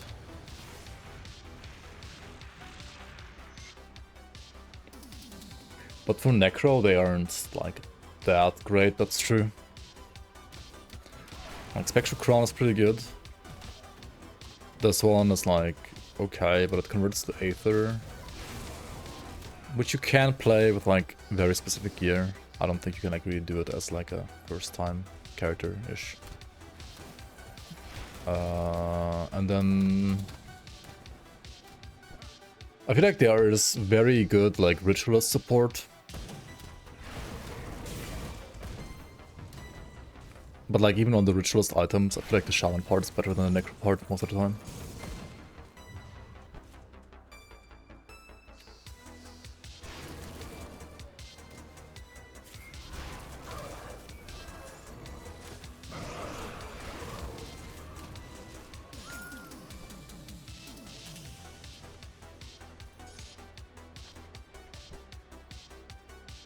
Yeah. I think skeletons have like, yeah, also not the best MIs. Probably like still better than Blight Fiend though. Like Blight Fiend is just super undersupported for like MIs, I think.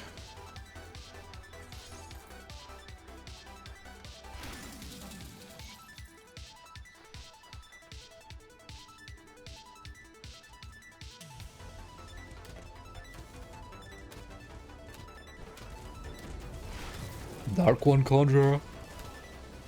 Oh, you can like play Dark One Vitality Caster, and I think Maya also made like a Dark One pet build actually, which is a bit weird, but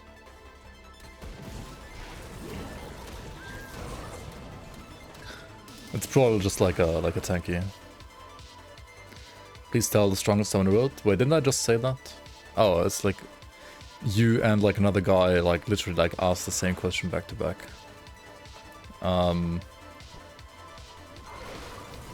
Honestly, I have no idea what's like literally the strongest right now in this very second.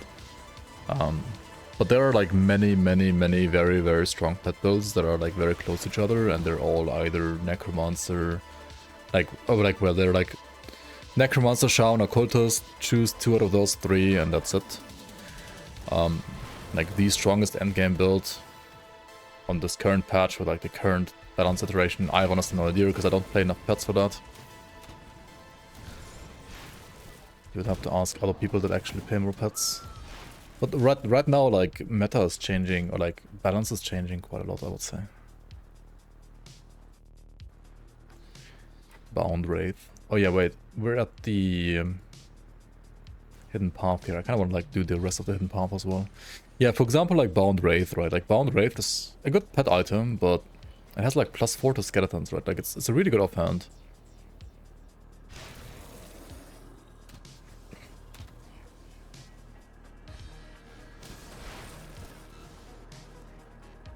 Wait, didn't they make so like skeletons are like invulnerable now when being summoned at least? Like, okay, -1 second is always like not huge, but it's still like +4 to the main skill. And minus recharge is actually not too bad for skellies. It's like for boss fights, it's actually surprisingly good, I think. That said, it's of course still weaker than like the Promised Spirit stuff that we have on top.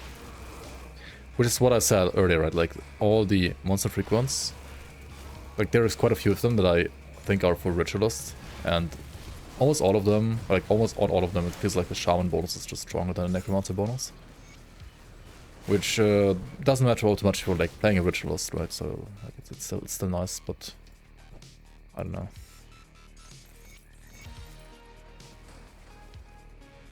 Shaman bias.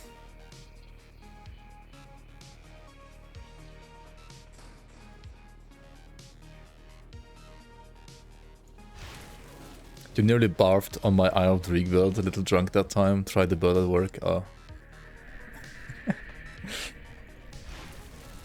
Well, you were drunk, watched my video while at work. What? Yeah, it's funny. Okay, I mean, sometimes I try to remind myself to rotate the camera a bit less. Because there are, like, you're not alone, like, there are more people than just you that can get motion sickness from, like, watching me play this game. And, I don't know, maybe it's, like, my undiagnosed, like, ADHD kicking in that I also have to, like, rotate the camera more than necessary sometimes.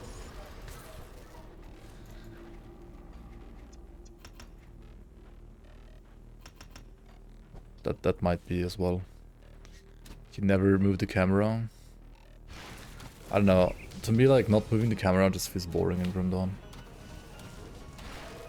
Look at this Insane AI. Holy shit, dude. Crazy.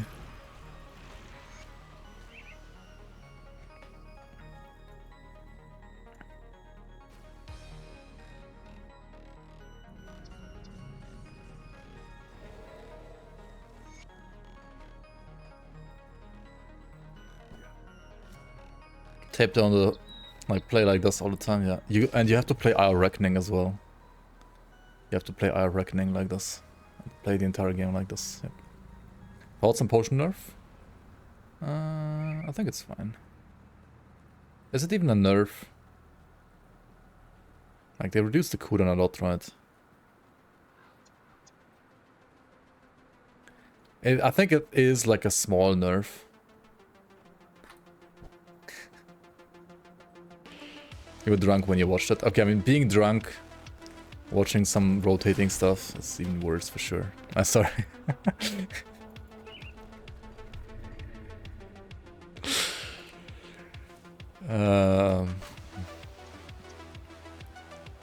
I think the potion thing is totally fine, walking.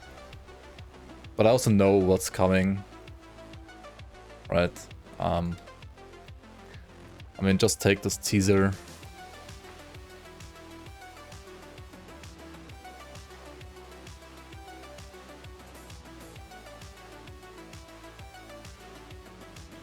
That they posted on Facebook as well. What's really cool, there are over 6.2 million possible potion combinations you could create with the Fangs of Astakarn Cauldron. So yeah, we're getting 6.2 million possible potion combinations. Which means these potions aren't gonna just stay as weak as they are.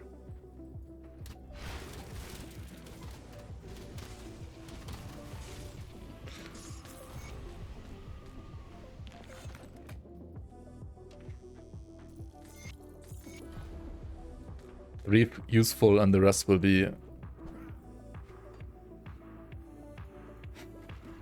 sacrificed to the Forgotten Gods, I guess. Yeah.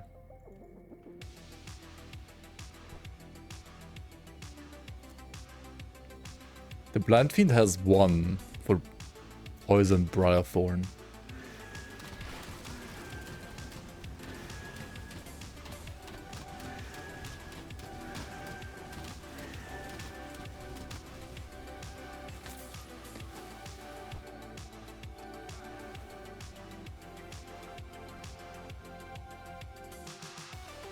Brother Herbert, what are you doing? Only one am I.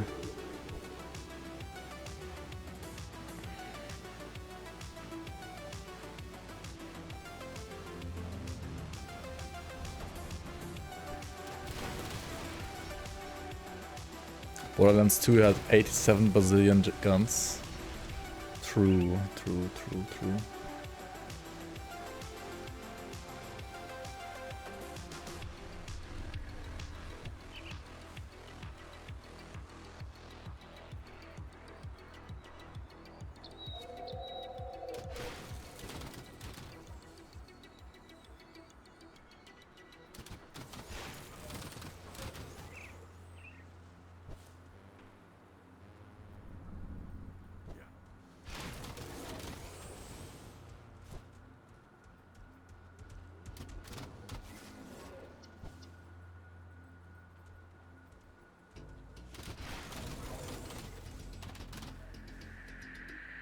Last question, little trouble with Chaos, Ignifar, Inquisitor. Don't know what a good secondary class would be.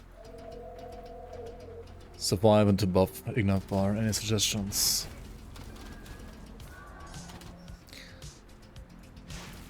Okay, so like the obvious like Chaos choices would be Demolitionist,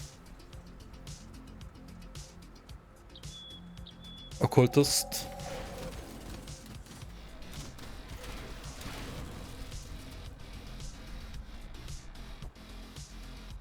and that's it,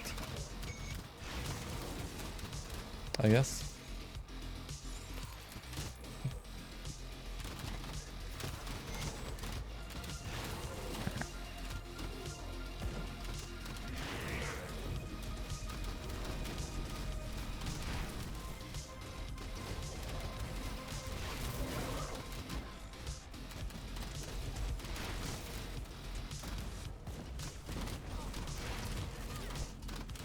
I think Demolitionist is pretty tankier.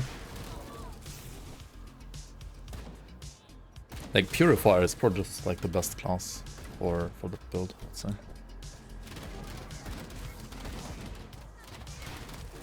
I mean, Berserker is a possibility too once the expansion is actually out. Berserker has some chaos support too, but is it gonna be tankier? I don't know. It doesn't have Blast Shield. And Berserker has like very high base HP. No skill that actually like boosts HP though yet. Maybe there's gonna be some. And what else? What else? What else?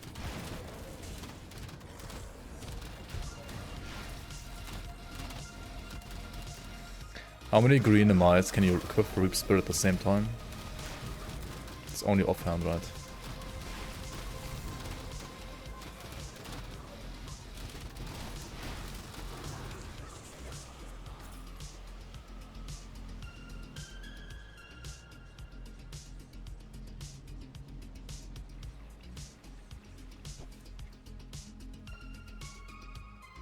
Death David, welcome on, yes.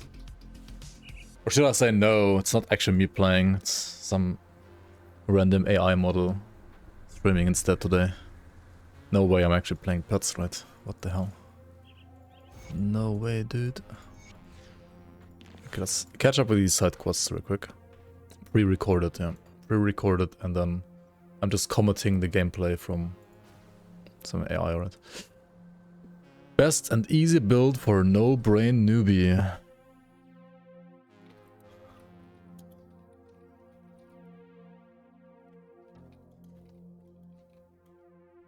Fuck. I don't have a command for that, for real.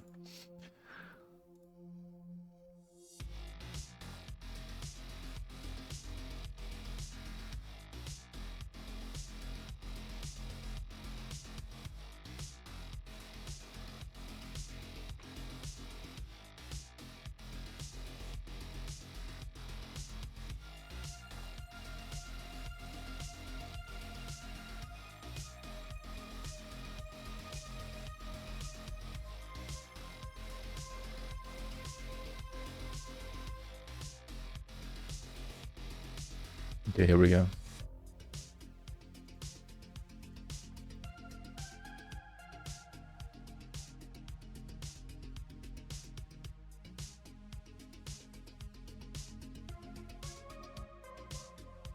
Or like, I don't know, like the best build, if you have like no brain, is Force by Soldier for starters, right? Couldn't agree more. Actually, pets are pretty brain dead too. But then again, you have to think about resistances. So, maybe not actually that brain dead. It's kind of like brain dead gameplay. But... And again, like most of soldiers, also kind of brain dead.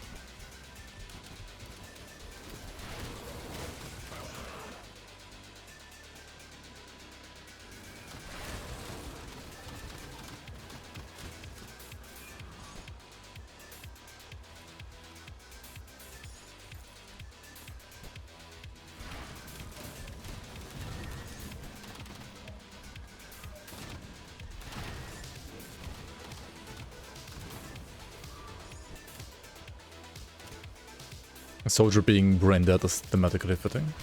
I think so too. I mean, it's good that the game has like a, you know, easily approachable class that is not hard to play in any way or form. Yeah, I like it.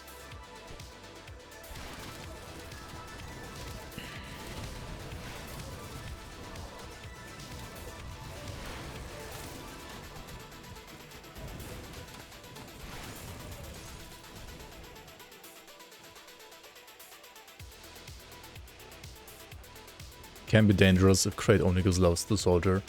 To be fair, they had like a phase, I feel like, where it was like that, but certainly not anymore. And they had like a phase where I feel like recently they were like giving too much love out to Nightblade. But then like this patch they nerfed the physical resistance and replaced it by percent armor, which is, well, for endgame at least, arguably worse for sure. At least for like certain bosses. Like rest in peace Witch Hunter, dude. Double Fizz nerf. Ay ay ay. Do I play these pants? I mean, of course I play these pants. They're fucking insane. The Bismuth pants. That's why I do Hidden Path, by the way, right? To get the Bismuth pants. As a pet build, at least. Bismuth. Praise Booba. I mean, what? Dum, dum, dum.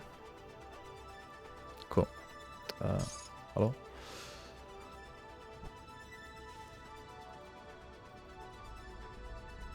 Witch Hunter softcore only for big numbers.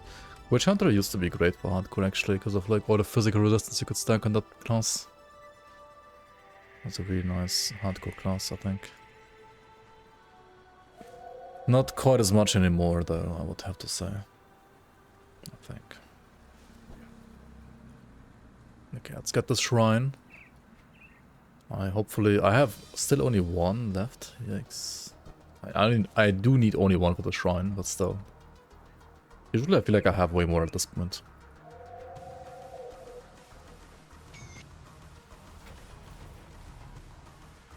Okay, let's go to Fort Icon.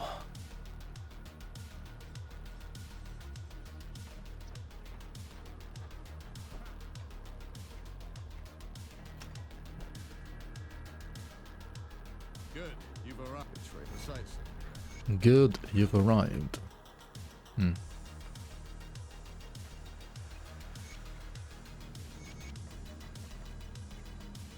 I'll give you a good price on what I've got left.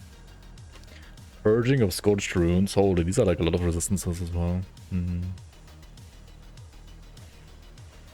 No LA rest for pets though. Iron well spent.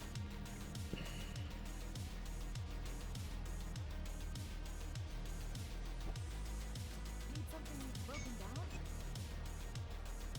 Be safe out there.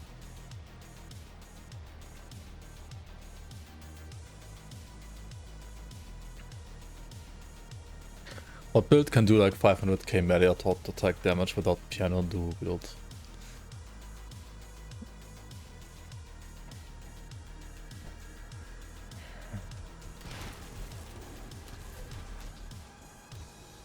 I don't know, like Shadow Strike Dune Fiend maybe?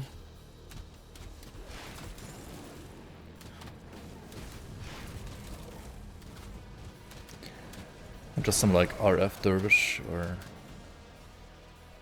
Savage Tricksters.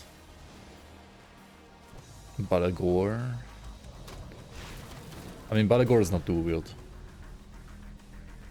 Balagor is a bit more like bursty, but not sustained DPS, and it's 200 as well.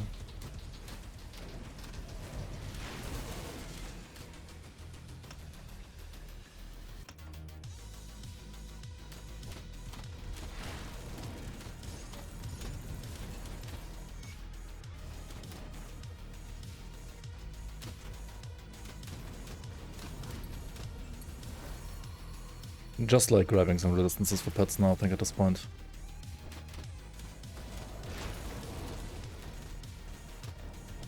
Not really sure where I wanna go.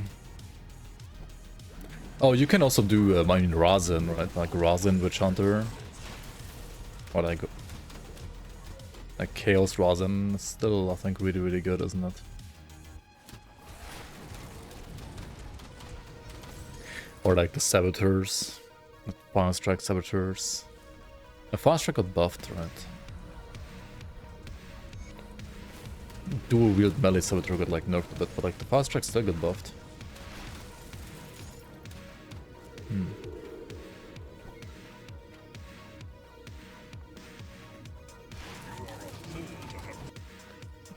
It's like, I think this is how you write it, Razin.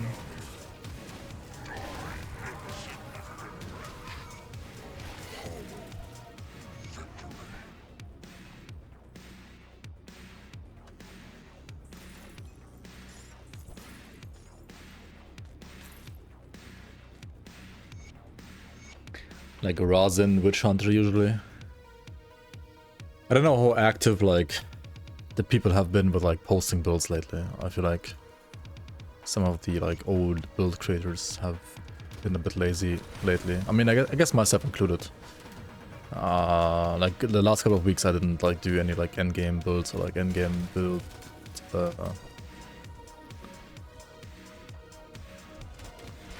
revamps or something like that, like adjustments. Only like just like beginner stuff or like showcasing the new class from Asakarn.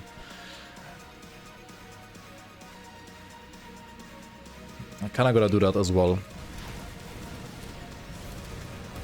Madly posted 18 hours ago? Holy. He is still going strong after all. Has Vindicator totally outpaced Druid for Promise Strike at this point? Totally outpaced? I would not say that. Skellies are dying to the mines, so well, I guess happens.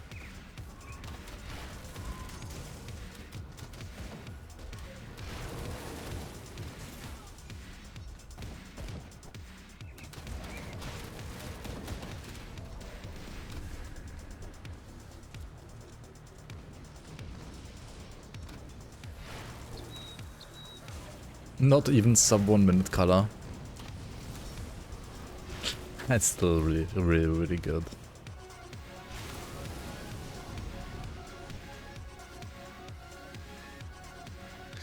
I think Druid is still solid for Promise Strike as well.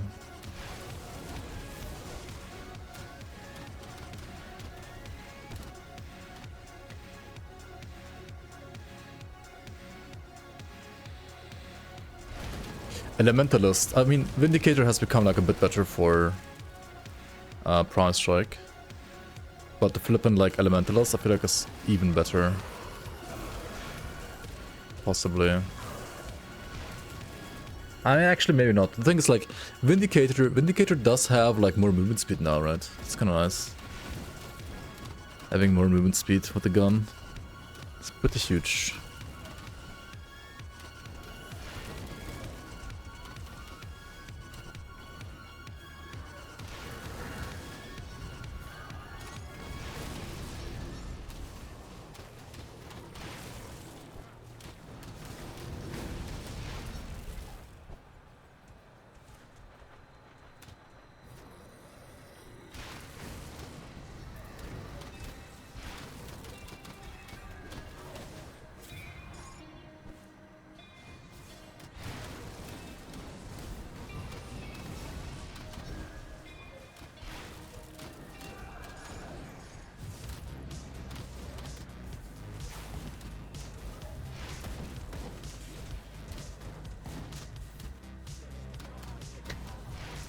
Didn't move once against Ravager Sunder. And you either nerf the build or you buff the Sunder, yeah. I don't know. I feel like Xantai, to a certain extent, has almost like given up on his like buffs to super bosses. I mean, they are, I would say, generally definitely still like a bit harder than before. But it's almost as if like, yeah, Ascended mode is like the last hope, right? Like he's putting more effort into like Ascended mode and like hoping that will just like fix endgame anyway, instead of like buffing the super bosses in normal ultimate mode even further, I guess. Fair enough, but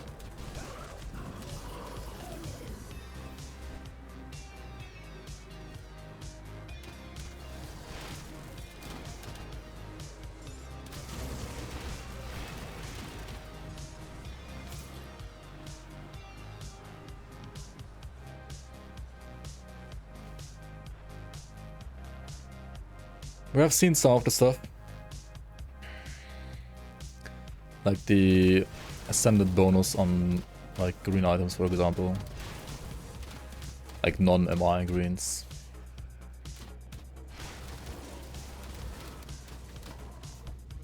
We haven't seen any like Ascended blue items though yet, which, well, are technically also just legendary purples, but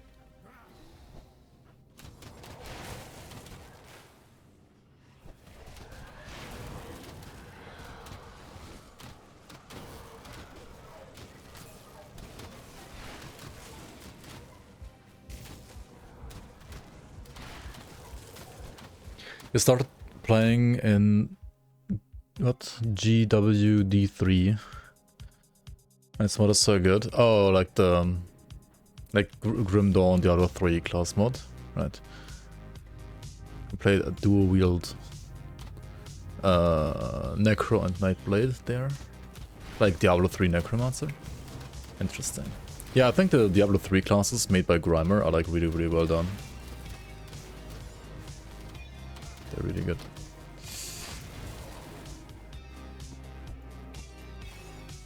Pretty cool.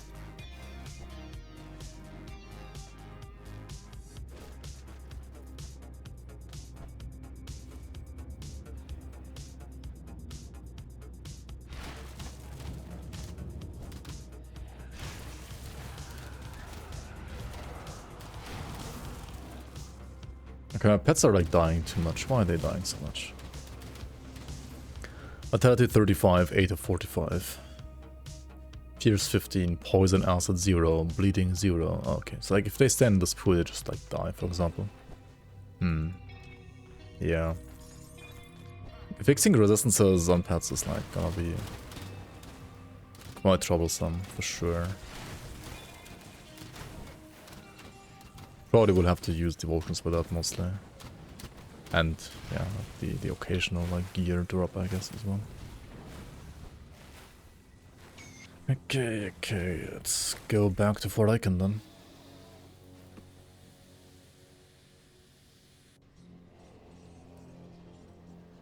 Sandra kind of like punches bad builds even more. See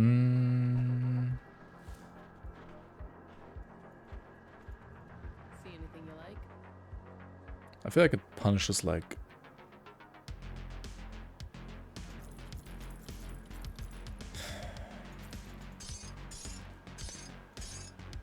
The problem is like it's... Oh, we got Ogna Pesh actually, that's kind of cool. That's a good find. This is a good like offhand to play here. I think the main problem is that well, they wanted Sander to obviously like make bosses harder. They also wanted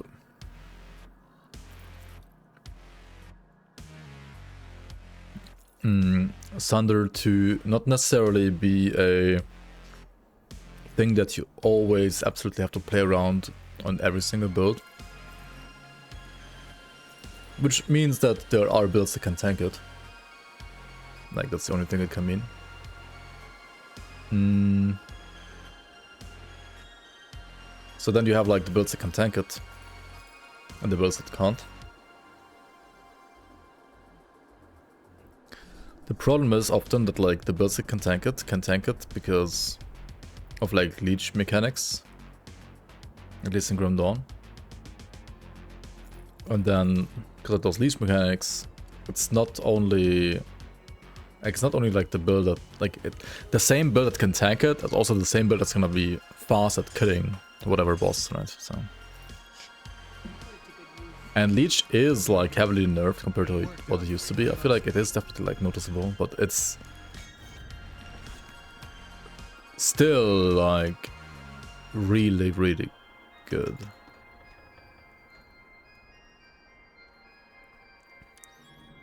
What if Sunder itself gave you like a leech debuff? Yeah, interesting.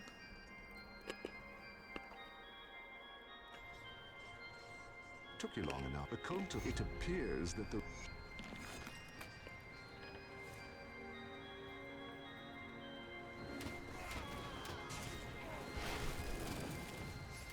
like a reduced healing effectiveness debuff, basically.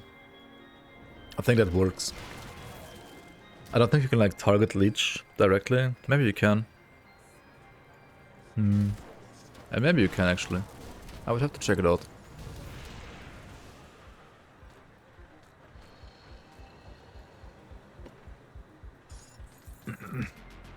I mean, you probably can.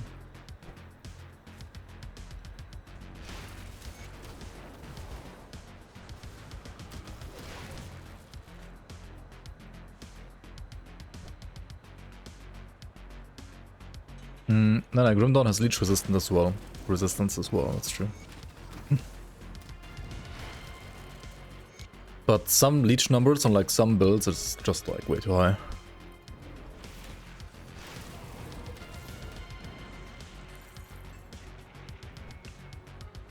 Arguably.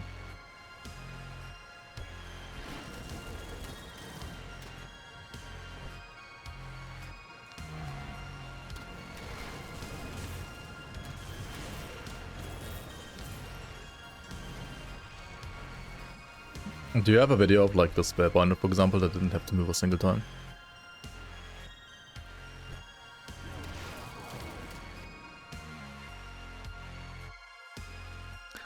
No fika for you. Ingen fika till dig. For dig. Okay, okay, what do we have here? So just like a Ravager on current test patch, right? 8 days ago. And yeah. Oh, this spell doesn't even have like consistent leech, right? What the hell is it even? Oh, is it Reap Spirit that has like so much leech? Oh wait, they added leech to Devastation as well, right? What do you mean no Fika? That's the name of the... Oh, you can't see it. It's the name of the build's creator.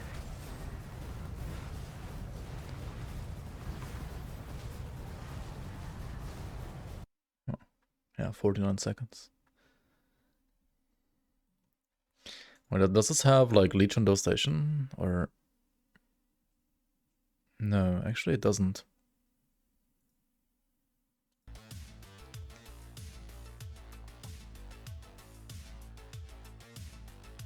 One way to summon Swedes, exactly.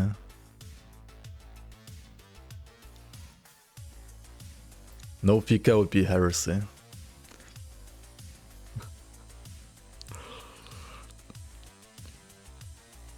Okay, where the fuck is his actual leech? Hello?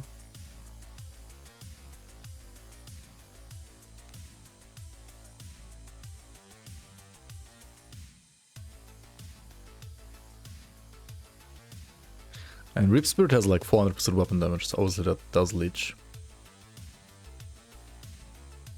I mean, he has 50% lifesteal for some reason, yeah. I mean, okay, that's like with Bloodthirster active though, right? Yeah, it's 24 without. And 26 is kinda high, but not like super high. But it's probably like Aeon and... Wait, no. Huh? Okay, as Red Host to like make Life Leech more usable against Ravager. But he has no Giant, no Chariot either. It's just Bat and Will of Retosh. That's so funny. And Aeon actually. Well, okay.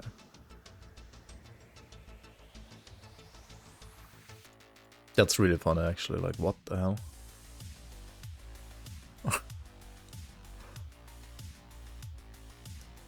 Crazy. What's the cooldown on Reap Spirit?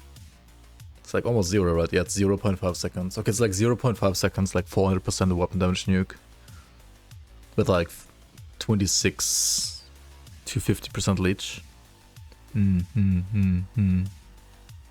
That's pretty good. That is pretty good. But it converts all Aether to Chaos. But it's a Vitality build, right? I guess this adds that, right? But you go from 1 second to 0.5 seconds. Which is still good. It is so fucked, like you have... And then you convert Chaos to it, yeah, exactly. That's funny. Did you convert all Chaos? No, right, just 60-ish. I mean, 15% leech from the weapon is like already calculated here. This weapon just has a lot of leech, yeah. Like, this weapon is kind of interesting. Just using this weapon for Vitality, Rip Spirit. Yeah, it's like mostly just like them trying out this weapon, I guess, and realizing that it's actually kind of insane. Interesting. It's a pretty cool build, not gonna lie.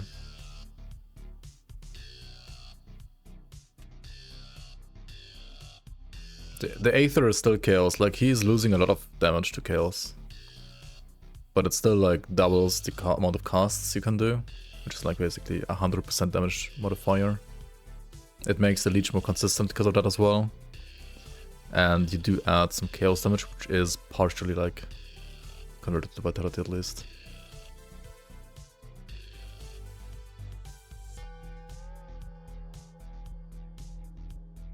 The order doesn't matter, it only happens once anyway. In this case, like you just convert the Aether to Chaos and you convert the unconverted Chaos to Vitality. But not the Aether that's converted to Chaos, of course. Like once converted, once it's locked in. You think it's still a damage loss? I mean, there's maybe just like no other option. Like, what's the other option?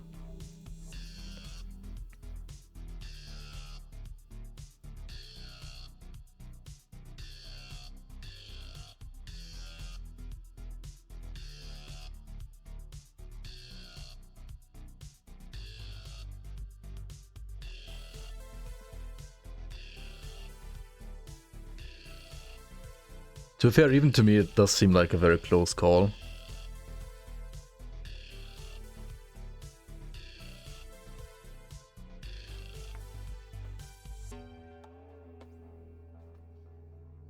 Anyway, interesting and strong build for sure.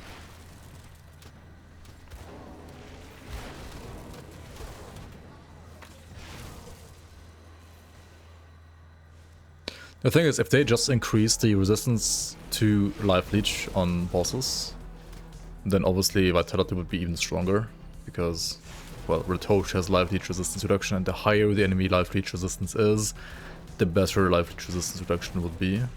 So maybe the solution would be to nerf Life Leech resistance reduction on Retosh, or, well, just nerf that build in particular, or add something like minus Life Leech to like Thunder debuff and so on.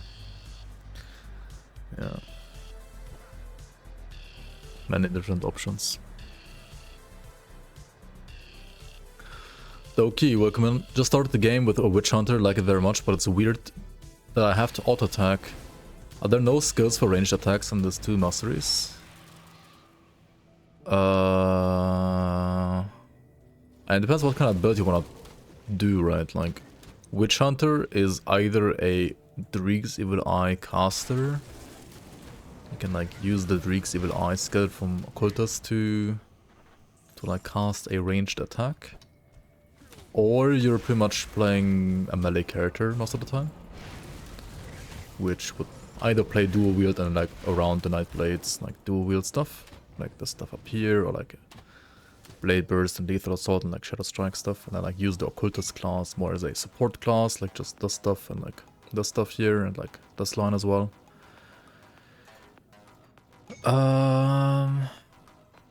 Or, I mean, there's like some like 200 weapons you could also play for that class, but that's like kind of like more gear specific, I would say.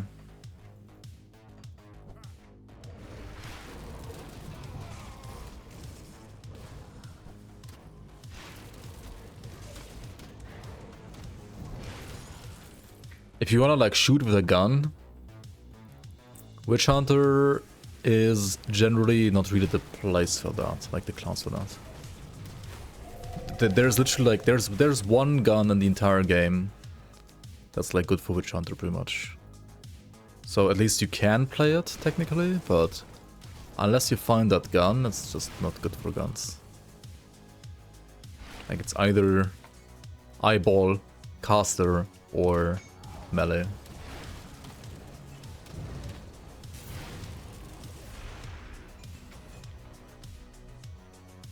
And you can of course like try other stuff, but it's like pretty much everything else is not gonna be scaling that well into endgame.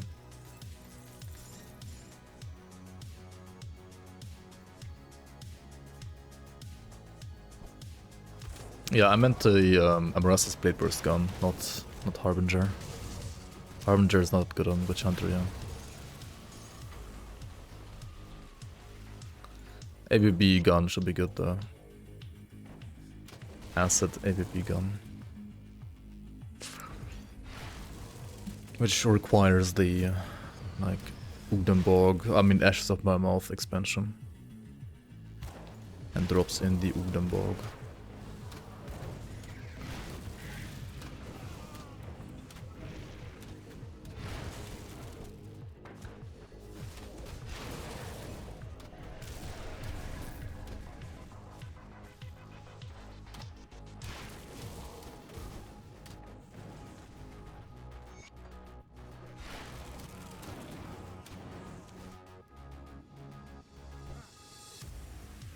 You would like Thunder to be more like Final Fantasy 14 vulnerability stacks, stacking if you tank them all. Like a stacking debuff. Yeah. It could be like another way of doing it as well. Like it ramps up, it can like generate more stacks.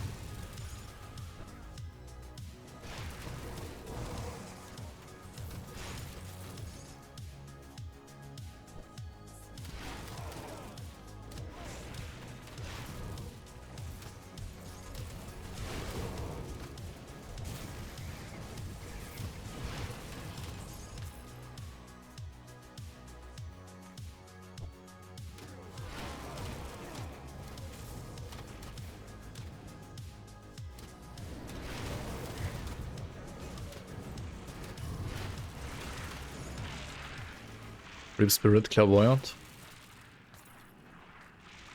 Oh, the Clairvoyant wand, I mean. Maybe, yeah. Did I close it already? I think I already closed it.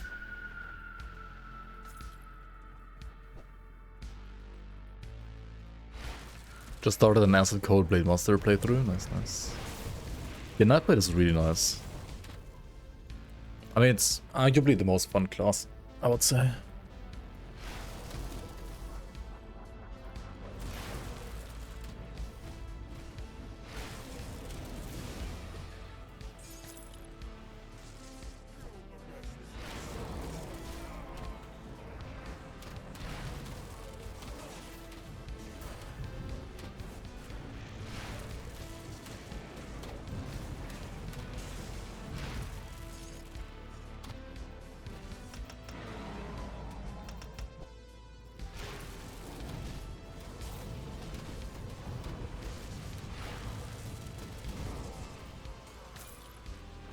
I mean, so far Sketties are still not really dying all too much, which is nice.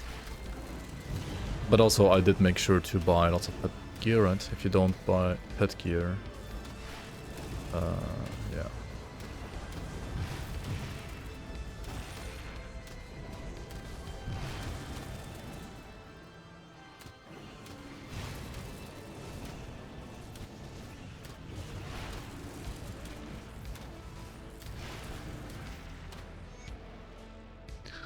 Alright, Lugosi died. I didn't even have to like resummon a single skeleton, right? Oh, my fat boy died though. The potato died. But I mean, he's only like one pointed, so... Can't really tank all too much.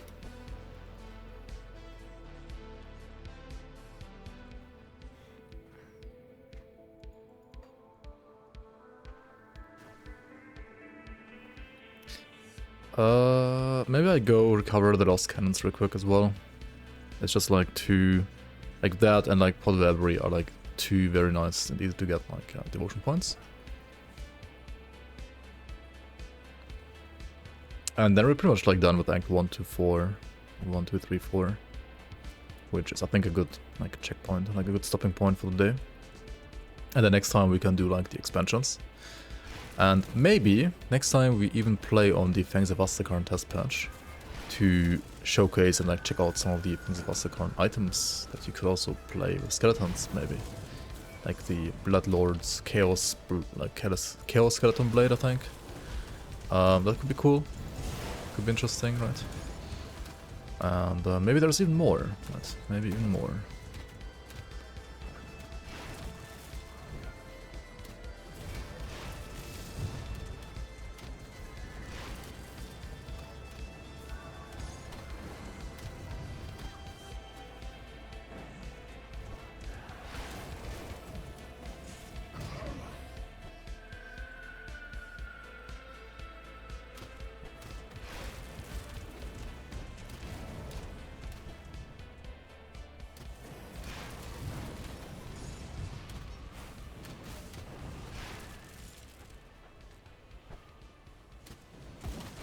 Also a little bit curious about the like White's channeler offhand, as well as the Harbinger blade. How they influenced skeletons. Like, do they actually like convert them visually as well? Do they change like their maybe like spawn distribution of like different skeletons? The spawn weight could be. Maybe even all of it. Who knows?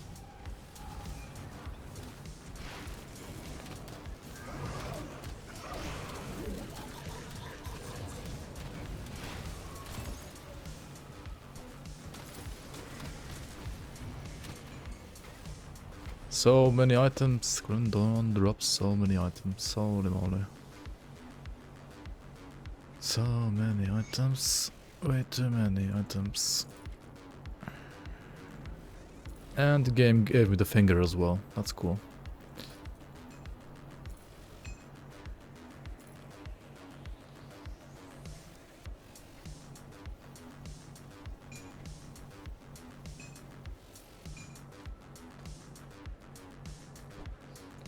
Dominator's gloves. Dominator's prefix is a pet prefix, so that's kinda nice. Where are they? Here. And celerity gives you constant speed, which is no resistances, so that's kind of a bummer. Also, Dominator, for some reason, at this point, is no resistances on the prefix yet. What the fuck? Wait, doesn't it also like give you resistances later on? I think it does. Maybe not anymore. Or like, not on low level at least. What the hell? Scamazed.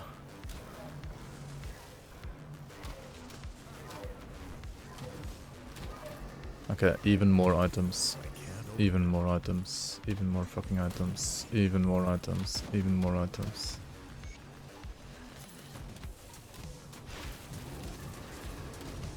And the boss is also gonna drop like even more items.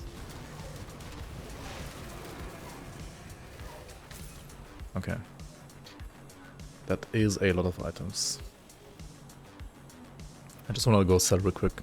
And then we go to Port Lagbury, I mean Valbury.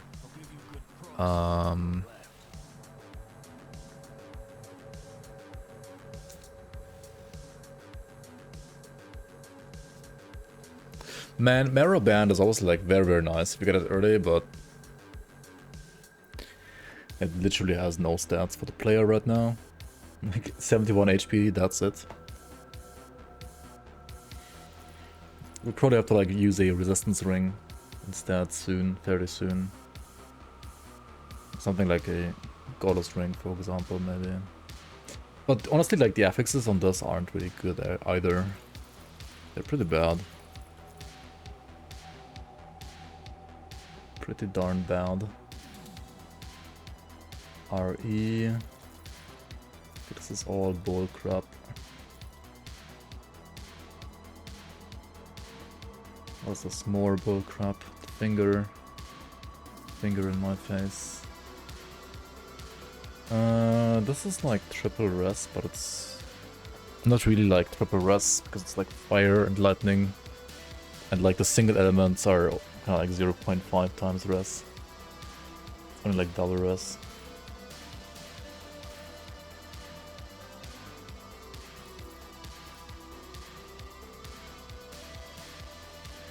If this item had resistances, it would be so nice and I would like instantly use it, but it doesn't, so. Kinda sad.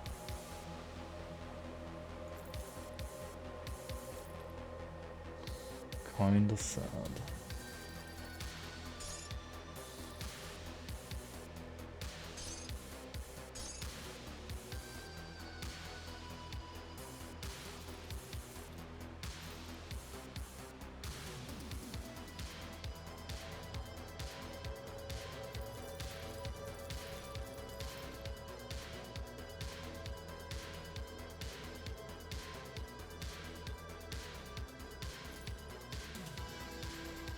Okay.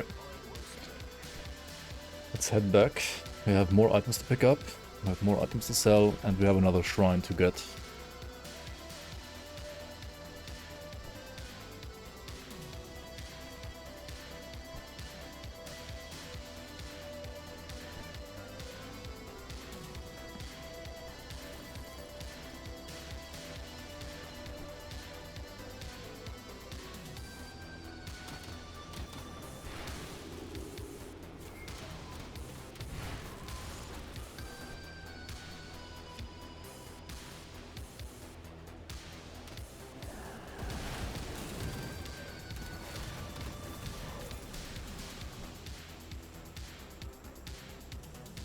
Need even more bags, and thanks of Asakarn. I don't think the game needs more bags. I really don't. A bigger stash, yes.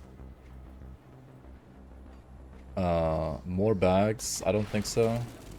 It needs bigger stash and less loot, honestly.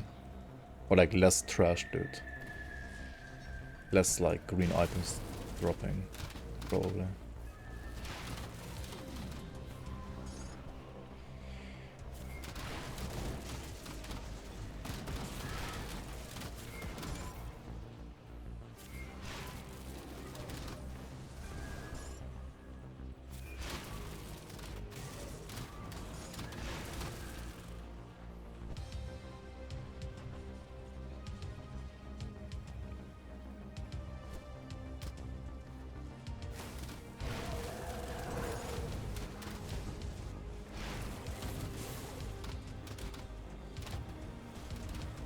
But then again, there's gonna be even more affixes in the like next expansion, so there's gonna be an even bigger pool of items.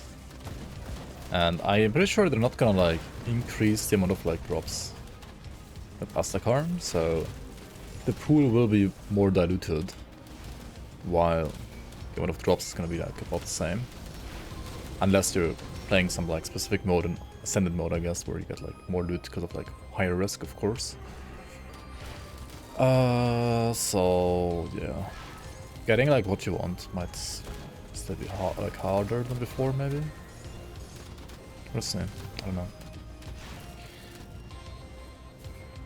Trash loot is just kind of like a part of RPGs in general. I mean, you gotta have like bad loot to have good loot, right? Because otherwise, all loot is the same. There's always gonna be like some loot that's like better and some that's worse. And honestly, Grim Dawn, like almost no loot is like actually trash. Most of the loot, okay, some blues and maybe some like very basic items like yellows as well are like almost always trash, and like certain greens and like certain slots at least are also like always trash. But other than that, I feel like there aren't really like many trash items, because they are just like for another build, right? And because there's like so many builds you can do in this game. You have a lot of items that are probably not going to be for your build, right? There's many more for other builds and not the build you're playing right now. On the other hand, Grim Dawn, like there's some like people that are like new to Grim Dawn and then like say, yeah, but like why not do like smart loot, maybe like class specific loot then? Well, there's so many items that have like triple or quadruple class support. And some of them, they might not support your class that much, like on like the first glance, but the item can still be good for your class because you're like playing maybe like a different build than most people would play on that exact class. Holy shit, I should like pay attention, not die to like Aether Ground, hello. So, yeah.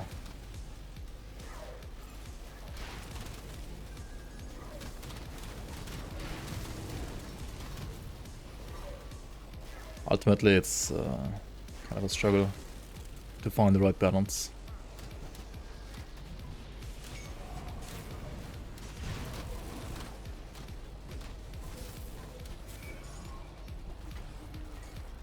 But I do think that they could like reduce the amount of like trash greens overall a bit. Because like let's say you're not dropping anything. Like let's say like loots were like halved for like green items. And At least for like green non-monster frequents. And on one hand, sure, it would be like harder to get stuff. On the other hand, you can also just like, you know, go to the vendor and buy gear. Like, I actually sometimes do in Act 1.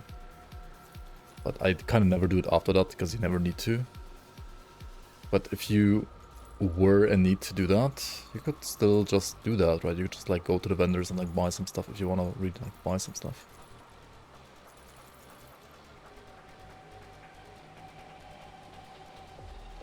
Speaking of vendors, they could like probably like also buff vendors a bit, but that's like another. Okay, but like do they need to buff vendors? I mean, there's like these vendors which have like kind of garbage gear most of the time. But something like this, even like Mighty of the Honor Guard, could in specific situations like actually be good for your build, to be fair. Like if you didn't find something else that's better. So it's interesting. Okay, do I want to use the Black Grimoire of Ognapesh? I think I do want to use it actually. It's a really nice item.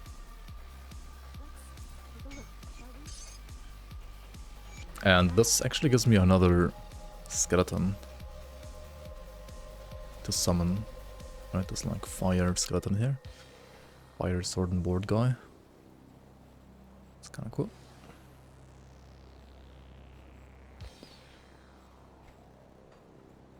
And we have 5 more points to allocate here, and I have honestly, right now, no fucking clue where to put them. Because it kind of also like depends on like what kind of damage type you want to play. Like, depends a lot on that.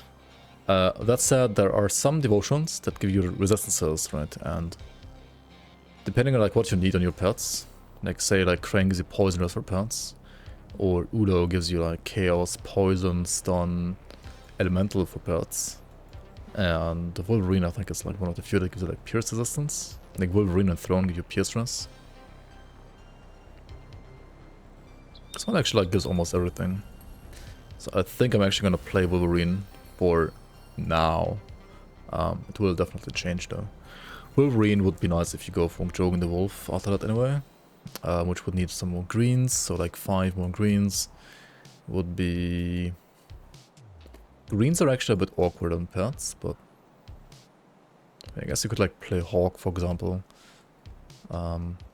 Still like 2 more greens needed actually.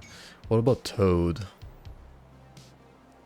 Toad has not really the same like great resistances that Wolverine has, right?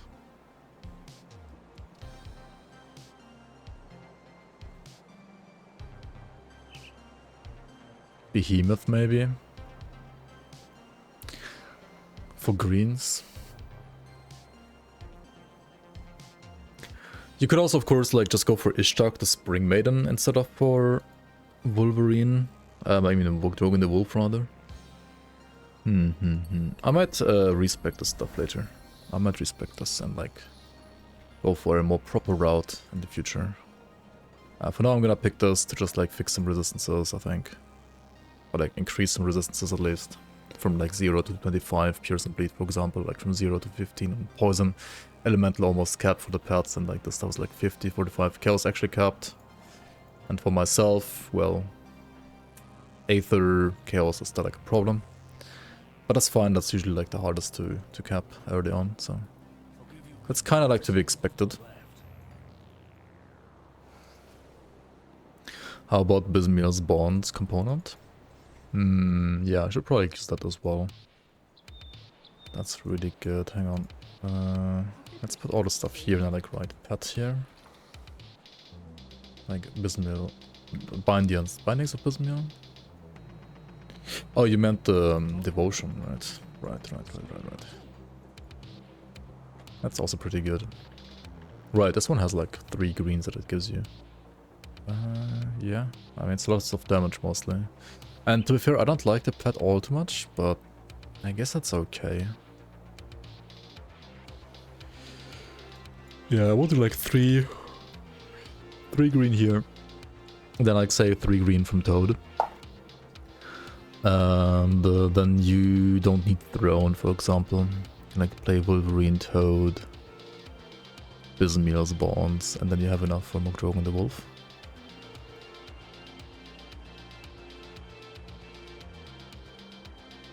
Makes sense. Sounds like a decent idea. Maybe we're gonna try that next time. Anyway, I gotta go. I am kinda tired, and this skeleton Necromancer is level 40, which is a good like time to make it, like to do a break here. Take a break here. See you around on the next one. Okay, level 41 even, I guess. Some more points here, and that's gonna do it. I'm gonna, of course, put down Rune Tools links down below on the YouTube VOD, as well as post them right now in chat once again.